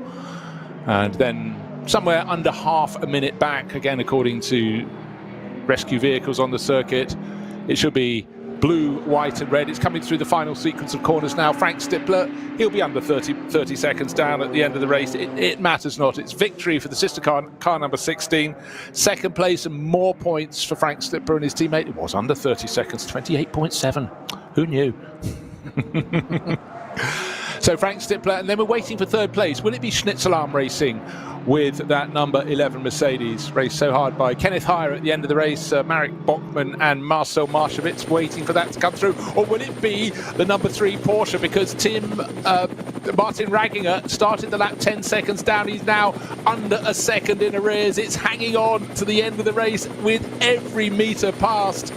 The Forker Motorsport Porsche is closer. He's along the Dottinger Hohe, half a car length, a quarter of a car length. Mind the back. He's pulled alongside. He's gone to the left. sorry, to the right, but he's already got past before the king. Kenneth Hire had no answer. Sometimes you get on the outside line there, Snowy, and then you suddenly find the track tightens in front. You have to back off. Yeah, he's got the draft back now. Again, gone through the king. I think it's getting too close to the end of Tiergarten now, is it not? Is that the king? No, it's Tiergarten. Already it's done. So job done. I thought he might get a run back there. What a shame for Hire there. Fantastic run from Martin Ranger in the Porsche, right in there just to pip it from forward, get onto that final step of the podium, Bruce. Well, when you start the final lap 10 seconds down, you think, I might be able to get close, but can I get close? I can. I get close enough, and he got the toe. Okay, still the best result for Schnitzelam Racing, that fourth place overall. Previously 3/5 split between the two Schnitzelam Mercedes. One step higher, not quite the podium, but hey, come back in a fortnight, have another go. But victory today, Kuba Gimasiak. In the end, just under half a minute, 4 hours of racing completed. 4 hours split with 3 pit stops, race tactics, separated from the sister car by doing that first pit stop a lap early, but again, orchestrated beautifully. And for Kuba Gimasiak, he came here for the 7th round out of 8 with the championship lead in the SP9, the top class. He's extended that, has to go to the final round to land the title, but he's certainly put himself in the driving seat for that one. So expect a very happy Polish driver to be getting out beneath the podium in Parc Fermé. Well, we said the last hour would be fun, and it was, perhaps in different ways. I thought the weather might throw in a little bit more in that last hour than it did, because it appeared to do so at just before the top of that hour, didn't it? About 5 minutes too, and I thought that was going to get worse, but it didn't. It was a little passing shower across the GP circuit, and amounted to no more than that, and it was in. No sooner had we seen it, and it was gone. And just after that, we got our fastest lap of the race, didn't we? From that, what was the 4th place car? The Schnitzelam Racing was at 7:59, the only sub 8 minutes. There is a however, I just want to throw into this. Our timing screens are showing Kenneth Hire still in 3rd place. Did Martin Raginger have a time penalty? A big time penalty. He hasn't finished a fraction of a second ahead of the number 11 car. He's got a 10-minute penalty by the looks of things, because he's listed as being 10 minutes and about 10 seconds behind him. I reckon he was half a second clear. He's 10 minutes and 9.4 seconds behind, according to the timing screen. So I'm afraid his position is going to tumble down. So Schnitzelam, oh, well, that's incredible. You relax. You think you've got the final order, and then something like that comes up. I'll keep an eye on that. But one thing that is absolutely confirmed is that we've got a smiling Kuba Gimasiak being welcomed by Kelvin van der Linde, who dropped in for the weekend, gave a very, very good helping hand. And they are the outright winners. But I'm afraid, yes, certainly Martin Raginger's car is now dropping down the order. And anybody else who is going to finish on the lead lap, that's therefore with 27 laps completed, is going to move ahead of Martin Raginger. What a shame to have that chase. 10 seconds he had to close down. He did it just in time to get out of Galgenkopf onto the Dottingher behind that Schnitzelam number 11 Mercedes, got the draw, got the drag, pulled past, made the move, and then unfortunately, I don't know when the team found out about the time penalty, but I think it's a 10-minute, 10-second penalty, and that has hit them big time. Well, lucky not to drop them further down the order, to be honest. Well, we haven't got all the cars over the line yet, have we? So was Jake Dennis still on the lead lap in the 34 Walk-on-Horse Motorsport BMW? We've got Shearer Sport, Team Phoenix 1-2, Schnitzelam Racing 2 and 3. Kerry Schreiner bringing that car home in 4th place now. Sorry, 3rd and 4th, my apologies. Then Team Dynamics, they had that extraordinary run at the very beginning. Martin Raginger in the Falcon car finishes 6th, according to... No, that's dropped down the order again now, so no, that's dropped further down the order. So 6th place now, it's just been promoted on my screen to number 34, Jake Dennis, driving the Valkenhorst M4 at the very end. Yeah, the interesting thing will be whether the leading car in the Porsche Cup class car, Cup 2, David Jahn, in the number 120, can also, I don't know where he's on the lap, or has he completed his 4 hours of racing. But a shame there, but, you know, again, good experience for Tim Heinemann in that number 3 Porsche. Martin Raginger has been there, seen it, done it. But for whatever the complaint, I just couldn't understand the timing screen for a second. Then I noticed it wasn't a second between the cars. It was 10 minutes and 9 seconds, and therefore clearly 10 minutes and something seconds had been added to the final time for the number 3 Falcon Motorsport Porsche. Bad day for the team there with that tumble, and also bad day because the sister car, the brand new 992 based 911 GT3R, did a lap and parked up with overheating, and that was their first time running that car. But all smiles from Kelvin van der Linde. and Kuba Gimasiak. First today, going across to Vincent Kolb and Frank Stippler saying well done to you as well, but I appear to have extended my championship lead. Yeah, very. I've got to say, Kuba Gimasiak there, he's been one to watch this year, as have others, but he's just been, that word you used earlier, Bruce, consistent. Same car, was it, how many, he's done four, 5 rounds of this now, you said? He's won 2 of them, now 3 of them. He's won 3 from 7 now. 3 from 7, yeah. There you go. 1 and a second as well. So 3 wins in a second and a retirement.